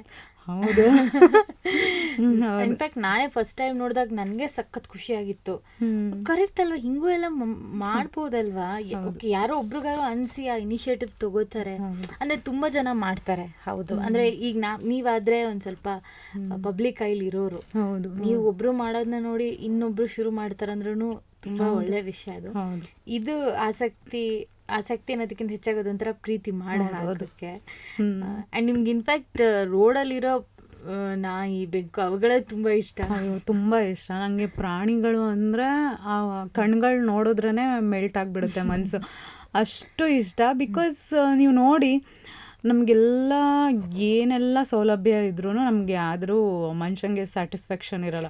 ಎಲ್ಲ ಬೇಕು ಬೇಕು ಬೇಕು ಬೇಕು. ನಿಮ್ಗೆ 10 ರೂಪಾಯಿಂದ 10,000 ಕೋಟಿ ಇರಲಿ ಬೇಕು, ಯಾವತ್ತೂ ಬೇಡ ಅಂತ ಯಾವತ್ತೂ ಅನಿಸಲ್ಲ. ಆದರೆ ಪ್ರಾಣಿಗಳಿಗೆ ಏನು ಬೇಡ, ನಿಮಗೆ ಊಟ ಅಷ್ಟೇ ಸಾಕು. ಅವೇನು ದುಡ್ಡು ಕೇಳಲ್ಲ, ಬಟ್ಟೆ ಕೇಳಲ್ಲ, ಒಡವೆ ಕೇಳಲ್ಲ, ಜಸ್ಟ್ ಊಟ ಅಷ್ಟೇ. ಆದರೆ ನಮ್ಮ ಲೈಫಲ್ಲಿ ಜಸ್ಟ್ ಊಟ ಮಾತ್ರ ಆಗಿರಲ್ಲ, ಎಲ್ಲನೂ ಊಟದಿಂದ ಹಿಡ್ದು ಎಲ್ಲನೂ ಬೇಕು. ಸೊ ಹಾಗಾಗಿ ನನಗೆ ನನ್ನ ಬ್ಯಾಕ್ ಸ್ಟೋರಿ ಹಂಗೆ ಊಟ ಇಲ್ದಿದ್ದ ದಿನಗಳು ಕಳೆದಿದ್ದು ಅದೆಲ್ಲ ನೆನಪಾದಾಗ ನಂಗೆ ಪ್ರತಿಯೊಂದು ರೋಡಲ್ಲಿ ನೋಡಿದ ಪ್ರಾಣಿಗಳು ನಂಗೆ ಅದೇ ಅನಿಸೋದು. ಏನೋ ಒಂದು ಪ್ರಾಣಿ ಹಿಂಗೆ ನೋಡಿದ ತಕ್ಷಣ ಇದು ಊಟ ಮಾಡಿರುತ್ತಾ, ಎಷ್ಟು ದಿನ ಆಯಿತು ಊಟ ಮಾಡಿ, ಈ ಥರ ಎಲ್ಲ ನಂಗೆ ಸಿಕ್ಕಾಬಟ್ಟೆ ಅನಿಸುತ್ತೆ. ಸೊ ಅದೇ ಅನಿಸೋದು, ನಾವು 3 ಹೊತ್ತು ಚೆನ್ನಾಗಿ ತಿಂದ್ರೂ ಸಾಯಂಕಾಲ ಆದರೆ ಸ್ನ್ಯಾಕ್ಸ್ ಬೇಕು, ಮತ್ತು ನೈಟ್ ಇನ್ನೊಂದೇನೋ ಬೇಕು, ಮತ್ತು ಮಧ್ಯದಲ್ಲಿ ಏನಾದರೂ ತಿಂತಾನೆ ಇರಬೇಕು. ಎಷ್ಟು ಕ್ರೇವಿಂಗ್ ಮನುಷ್ಯಂಗೆ. ಆದರೆ ಪ್ರಾಣಿ 1 ಹೊತ್ತು ಊಟ ಮಾಡಿರಲ್ಲ ಕರೆಕ್ಟಾಗಿ. ಯಾರು ಕೊಡ್ತಾರೆ ಊಟ ಮಾಡೋದಕ್ಕೆ? ಇವಾಗ ನೋಡಿ ನಾವು ದುಡಿತೀವಿ, ತೊಗೊಂಬಂದು ಏನೋ ಒಂದು ಅಡುಗೆ ಮಾಡ್ಕೊಂಡು ತಿಂತೀವಿ. ಈ ಪ್ರಾಣಿಗಳು ಹೆಂಗೆ ತಿನ್ನುತ್ತೆ ಅಂತ ನನಗಂತೂ, ಅದರಲ್ಲೂ ನಾಯಿಗಳು ಹೆಂಗೆ ಊಟ ಮಾಡುತ್ತೆ ಅಂತ ನಂಗೆ ಗೊತ್ತಿಲ್ಲ. ಎಲ್ಲೋ ಒಂದು ರೆಸ್ಟೋರೆಂಟಲ್ಲಿ ಏನೋ ಒಂದು ಎಸ್ತಿದ್ದು ತಿಂತಾ ಇರೋದಾಗಿರ್ಬೋದು, ಆ ಥರ ಮಾಡುತ್ತೆ. ಅದಕ್ಕೆ ನನ್ನ ಕೈಲಿ, ನಾನು ಪ್ರಪಂಚದಲ್ಲಿ ಇರೋದಕ್ಕೆ ಎಲ್ಲದಕ್ಕೂ ಏನೂ ಮಾಡೋಕ್ಕಾಗಲ್ಲ. ಅಂದರೆ ನನ್ನ ಕೈಲಿ ಇರೋದು, ನನ್ನ ಏರಿಯಾದಲ್ಲಿ ಇರೋದಕ್ಕೆ ಏನಾದರೂ ಮಾಡ್ಬೋದು ಅಂತ ಮಾಡ್ತೀನಿ. ಮೊದಲು ಹೋಗಿ ನಾನ್ ವೆಜ್ ಎಲ್ಲ ಕುಕ್ ಮಾಡಿ ಹಾಕ್ತಾಯಿದ್ದೆ. ಸೊ ಕಮೆಂಟ್ ಮಾಡೋರು, ಅಲ್ಲ ನೀವು ಒಂದು ಪ್ರಾಣಿನ ಕೊಂದುಬಿಟ್ಟು ಇನ್ನೊಂದು ಪ್ರಾಣಿಗೆ ಊಟ ಹಾಕ್ತೀರಾ ನೀವು ಅಂತ. ಬಟ್ ನನಗೆ ಹೌದಲ್ವಾ, ನಿಜ ಅಂತ ಅನ್ಸೋದು ನನಗೆ. ಆಮೇಲೆ ನಾನೇನು ಕಟ್ ಮಾಡಿಲ್ಲ, ನಾನೇನು ಕೊಂದಿಲ್ಲ. ಬಟ್ ಬಿಕಾಸ್ ಅದೇನಂದರೆ ಎಷ್ಟೋ ಜನ ವೇಸ್ಟ್ ಅಂತ ಇಟ್ಟಿರ್ತಾರೆ ನಾನ್ ವೆಜ್ ಅಂಗಡೀಲಿ. ಅವಾಗ ನಾನು ನಾನ್ ವೆಜ್ಜು ತಿಂತಾಯಿದ್ದೆ. ಸೊ ಏನು ಮಾಡ್ತಾಯಿದ್ದೆ, ತೊಗೊಂಡು ಬಂದು ಆ ವೇಸ್ಟನ್ನೆಲ್ಲ ತೊಗೊಂಬಂದು ಕುಕ್ ಮಾಡಿ ಅದು ನಾಯಿಗಳಿಗೆ ತಿನ್ಬೋದು, ಅದನ್ನು ಮಾಡ್ತಾಯಿದ್ದೆ. ಈ ಥರ ಕಮೆಂಟ್ ನೋಡಿದಾಗ ಅದು ಅನ್ಸೋದು ಹೌದಲ್ವಾ ಅಂತ. ಅದನ್ನು ಬಿಟ್ಬಿಟ್ಟು ನಾನೇನು ಮಾಡಿದೆ, ಇವಾಗ ಮನೆ ಹತ್ರನೇ ಒಂದು 25 to 50 kg ಪೆಡಿಗ್ರಿ ಇರುತ್ತೆ. ಅದು ಇದರಿಂದ ಮಾಡಿರ್ತಾರೆ. ಬಟ್ ನಾನೇನು ಹೋಗಿ ತಂದು ಮಾಡೋ ಥರ ಇರೋದಿಲ್ಲ. ಸೊ ಹಾಗಾಗಿ ಅವುಗಳ ಏನಂತಾರೆ ಗುಣನೇ ಹಾಗೆ, ತಿನ್ನೋದು, ಇದು ನಾನ್ ವೆಜ್ ತಿನ್ನೋ ಇದು. ಆಮೇಲೆ ನಾವು ಎವ್ರಿ ಡೇ ನಮಗಿರೋ ಬ್ಯುಸಿ ಲೈಫಲ್ಲಿ ಕುಕ್ ಮಾಡಿಕೊಂಡು ಅಡುಗೆ ಮಾಡೋಕ್ಕೆ ಅಷ್ಟೊಂದು ಪ್ರಾಣಿಗಳಿಗೆ ಹಾಕೋಕ್ಕಾಗಲ್ಲ. ಅದಕ್ಕೆ ನಾನು ಏನು ಮಾಡ್ತೀನಿ, ಅದೇ 50 kg ತಂದು ಇಟ್ಕೊತೀನಿ. ಕ್ಯಾಟ್ ಫುಡ್ಡು ಇಟ್ಕೊತೀನಿ, ಡಾಗ್ ಫುಡ್ಡು ಇಟ್ಕೊಳ್ತೀನಿ. ನಮ್ಮ ಮನೆ ಪಾರ್ಕಿಂಗಲ್ಲಿ ಇದ್ದೇ ಇರುತ್ತೆ.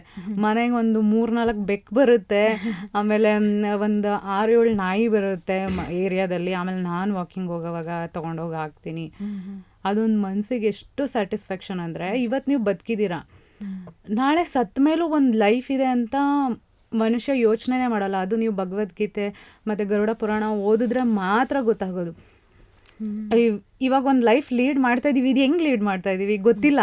ಸತ್ತ ಮೇಲೆ ಏನೋ ಒಂದು ಇದೆ ಅನ್ನೋದು ಅದು ಓದಿದ್ರೇ ನಾನು ಅದನ್ನೇ ಅನ್ಕೊಡ್ತಿರ್ತೀನಿ. ಭಗವಂತ, ನೀನು ಅವಾಗ ಊಟಕ್ಕಿರಲಿಲ್ಲ, ಎಲ್ಲನೂ ಮಾಡ್ತಾ ಇದ್ದೆ, ಅಂದರೆ ಊಟಕ್ಕಿರಲಿಲ್ಲ, ನೀನು ಎಷ್ಟು ಸಫರ್ ಪಡ್ತಾ ಇದ್ದೆ, ಇವಾಗ ನಿನಗೆ ಶಕ್ತಿ ಇದೆ, ಏನೋ ನೋಡಿದ್ದನ್ನು ತಗೊಳ್ಳೋ ಶಕ್ತಿ ಇದೆ, ಎಲ್ಲ ಇದೆ, ನೀನು ಏನು ಮಾಡಿದೆ ನಿನ್ನ ಲೈಫಲ್ಲಿ ಅಂತ ನನ್ನ ಸತ್ತ ಮೇಲೆ ಏನಾದ್ರು ಕ್ವಶನ್ ಮಾಡಿದ್ರೆ ನನ್ಗೆ ಆನ್ಸರೇ ಇಲ್ಲ ಭಗವಂತನ ಹತ್ರ ಆನ್ಸರ್ ಮಾಡೋದಕ್ಕೆ. ಅದು ಭಗವಂತನ ನಂಬಿರೋರಿಗೆ ಮಾತ್ರ ಗೊತ್ತಾಗುತ್ತೆ. ಬಟ್ ನಾನು ಹಂಗೆ ಅಂದ್ಕೊಳ್ತೀನಿ, ನಾನು ಯಾರಿಗೆ ತೋರಿಸ್ಲಿಲ್ಲ ಅಂದರೂ ನಾನು ಕೆಲಸ ಮಾಡೋದು, ಯಾರು ನೋಟಿಸ್ ಮಾಡಿ ಯಾರು ಏನೂ ಅನ್ನಲಿಲ್ಲ ಅಂದ್ರೂ ನಾನು ಭಗವಂತ ನೋಡಿದ್ರೆ ಸಾಕು, ಅವನಿಗೆ ನಾನು ಹೋದಾಗ ನಾನು ಉತ್ತರ ಕೊಟ್ಟರೆ ಸಾಕು, ನಾನು ಇಷ್ಟು ಮಾಡಿದ್ದೀನಿ ನನ್ನ ಲೈಫಲ್ಲಿ ಅಂತ. ಇಲ್ಲ ಅಂದರೆ ನನಗನ್ಸುತ್ತೆ ತುಂಬ ಜನಕ್ಕೆ ನೀವು ಮಾಡಿರೋ ಆ ಒಂದು ಕೆಲಸದಿಂದ ಒಂದು ಇಬ್ರಿಗಾರು ಅನ್ಸಿರುತ್ತೆ, ಹೌದು ನಾವು ಕೊಡೋಣ ಅಂತ. ಅದು ಒಂದಿನ ಇನ್ನೊಬ್ರು ಯಾರೋ ಇನ್ನೂ ದೊಡ್ಡ ಮಟ್ಟದಲ್ಲಿ ಮಾಡಿ ಒಂಥರ ಪ್ರಾಣಿಗಳನ್ನೂ ಚೆನ್ನಾಗಿ ನೋಡ್ಕೊಳ್ಳೋ ಥರ ಒಂದು ಮನಸ್ಥಿತಿ ಕೊಡ್ತಾರೆ. ಆ್ಯಂಡ್ ಒಂದು ಕಡೆ ಅದೇ ನಿಟ್ಟಲ್ಲಿ ನೀವು ಹೋಗಬೇಕಾದ್ರೇ ಬಹುಶಃ ನಿಮ್ಗೆ ಈ ಬಿಸ್ನೆಸ್ ಐಡಿಯಾನು ಬಂದಿದ್ದು ಅನ್ಸುತ್ತೆ. ನೀವು ಮನೇಲೇ ಮಾಡ್ತಿದ್ದಿದ್ದು ಒಂದು ಮಿಕ್ಸಿಂದ ಜನರಿಗೂ ಅದು ಇಷ್ಟ ಆಗ್ತಿತ್ತು. ಸೊ ಯಾವಾಗ ಈ ಒಂದು ಡಿಸಿಷನ್ ತಗೊಂಡ್ರಿ ಬಿಸ್ನೆಸ್? ಇಲ್ಲ, ಇದು ಬಿಸ್ನೆಸ್ ಅಂತ ನಾನು ಮೈಂಡಲ್ಲೇ ಇರಲಿಲ್ಲ. ನಾವು ಅದೇ ಅಂತೀವಲ್ಲ, ನಾವು ಭಗವಂತ ನಾವು ಯಾವಾಗಲೂ ಎಕ್ಸ್ಪೆಕ್ಟೇಷನ್ ಇಡ್ಕೋಬಾರ್ದು ಲೈಫಲ್ಲಿ, ಫ್ರೆಂಡ್ಸೇ ಆಗಲಿ ಅಥವಾ ನಮ್ಮ ರಿಯಲ್ ಲೈಫಲ್ಲೇ ಆಗಲಿ, ನಾವು ಯಾವುದೂ ಎಕ್ಸ್ಪೆಕ್ಟೇಷನ್ ಇಡ್ಕೋಬಾರ್ದು ನಮ್ಮ ಕೆಲಸದ ಬಗ್ಗೆ ಆಗಲಿ ಅಂತ ಅಲ್ವಾ. ಸುಮ್ಮನೆ ಎಕ್ಸ್ಪೆಕ್ಟೇಷನ್ ಇಲ್ದೆಲ್ಲ ಯೂಟ್ಯೂಬ್ ಸ್ಟಾರ್ಟ್ ಆಯಿತು. ಅದೆಲ್ಲ ಮಿಲಿಯನ್ ರೀಚ್ ಆಗ್ತಾಯಿತ್ತು. ನಾನು ಆಗ್ತದೆ ಆದರೂ ವೀಡಿಯೋ ಮಾಡೋಕ್ಕೆ, ತುಂಬ ಎಡಿಟ್ ಮಾಡೋಕ್ಕೆಲ್ಲ ಕಷ್ಟ ಆಗ್ತಾಯಿತ್ತು. ಅದರಲ್ಲೇ ನಾನು ರೋಟೀನ್ ತೋರಿಸೋವಾಗ ನಾನು ಮಲ್ಟಿಗ್ರೇನ್ ಮಾಲ್ಟ್ ಪೌಡರ್ ಇದು ನಾನು 30+ ಇಂಗ್ರೀಡಿಯೆಂಟ್ ಹಾಕಿ ಮಾಡ್ಕೊತೀನಿ. ಶೂಟಿಂಗ್ ಹೋದಾಗಲೂ ನಾನು ಇದನ್ನು ಕುಡಿತೀನಿ ಅಂತ ಹೇಳಿದೆ. ಸೊ ಎಲ್ಲರೂ ಕಮೆಂಟು, 1000+ ಕಮೆಂಟ್ ನನಗೆ, ಎಲ್ಲರೂ ರೆಸಿಪಿ ತೋರಿಸಿ ಅಂತ. ಓಕೆ ಅಂತೇಳ್ಬಿಟ್ಟು ನಾನು ರೆಸಿಪಿನ ಮಾಡಿ ತೋರಿಸ್ದಾಗ ಅದಕ್ಕೆ ಆ ವಿಡಿಯೋ ಮಾಡಿದಾಗ ನನಗೆ ಏನು ಅನ್ನಿಸ್ತು ಅಂತಂದರೆ, ಪಿ ಜಿಲಿ ಎಷ್ಟೊಂದು ಜನ ಬಂದಿರ್ತಾರೆ, ಅವರಿಗೆಲ್ಲ ಈಗ ನಾನು ಮಾಡಿದೆ ಮಾಡ್ಕೊಳ್ತಾರೆ, ಆದರೆ ಹಂಗೆ ಬಂದಿರೋರಿಗೆ ಮಾಡ್ಕೊಳಕ್ಕಾಗಲ್ಲ. ನನ್ನ ಹತ್ರ ಇರೋದು ಒಂದು 20 kg ಮಾಡಿಟ್ಟಿದ್ದೆ, ಅದರಲ್ಲಿ ಒಂದು 5-6 kg ಯಾರಾದರೂ ತೊಗೊಂಡ್ರೆ ಅವ್ರಿಗೆ ಕೊಡೋಣ, ಹೆಲ್ಪ್ ಆಗಲಿ ಅವರಿಗೆ ಹೆಲ್ಪ್ ಆಗಬೇಕು. ನನ್ನ ಫ್ರೆಂಡ್ಸೇ ಎಷ್ಟೊಂದು ಜನ ಇದ್ದಾರೆ, ಬರೀ ಇಡ್ಲಿ ತಿಂದೆ ಅದು ತಿಂದೆ, ಇದೆ ಕಾರ್ಬ್ಸೇ ಇರುತ್ತೆ ಅವರು ಫುಡ್ಡಲ್ಲಿ, ಪ್ರೋಟೀನ್ ಇರಲ್ಲ. ಈ ಜನ ದುಡಿಯೋದು ಎಷ್ಟು ದುಡಿತಾರೋ ಅಷ್ಟು ಊಟಕ್ಕೆ ಖರ್ಚು ಮಾಡೋದಿಲ್ಲ, ಬರೀ ಏನಂತಾರೆ ಅನ್ಹೆಲ್ದಿ ಫುಡ್ಗೆ ಖರ್ಚು ಮಾಡ್ತಾರೆ. ಸೊ ಈ ಒಂದು ಮಾರ್ನಿಂಗ್ ಒಂದು ದಾಟ್ಬಿಟ್ರೆ ಇನ್ನು ಉಳಿದಿದ್ದು ಹೆಂಗೋ ಮ್ಯಾನೇಜ್ ಮಾಡ್ಕೋಬೋದು. ಆ ಎಂಟಿ ಸ್ಟಮಕಲ್ಲಿ ಒಂದು ಒಳ್ಳೆ ಫುಡ್ ಇರಬೇಕು ಅಂತೇಳಿ ಅವ್ರಿಗೆ ಕೊಡೋಣ ಅಂತ ಮಾಡಿ ನಂಬರ್ ಹಾಕ್ತೆ.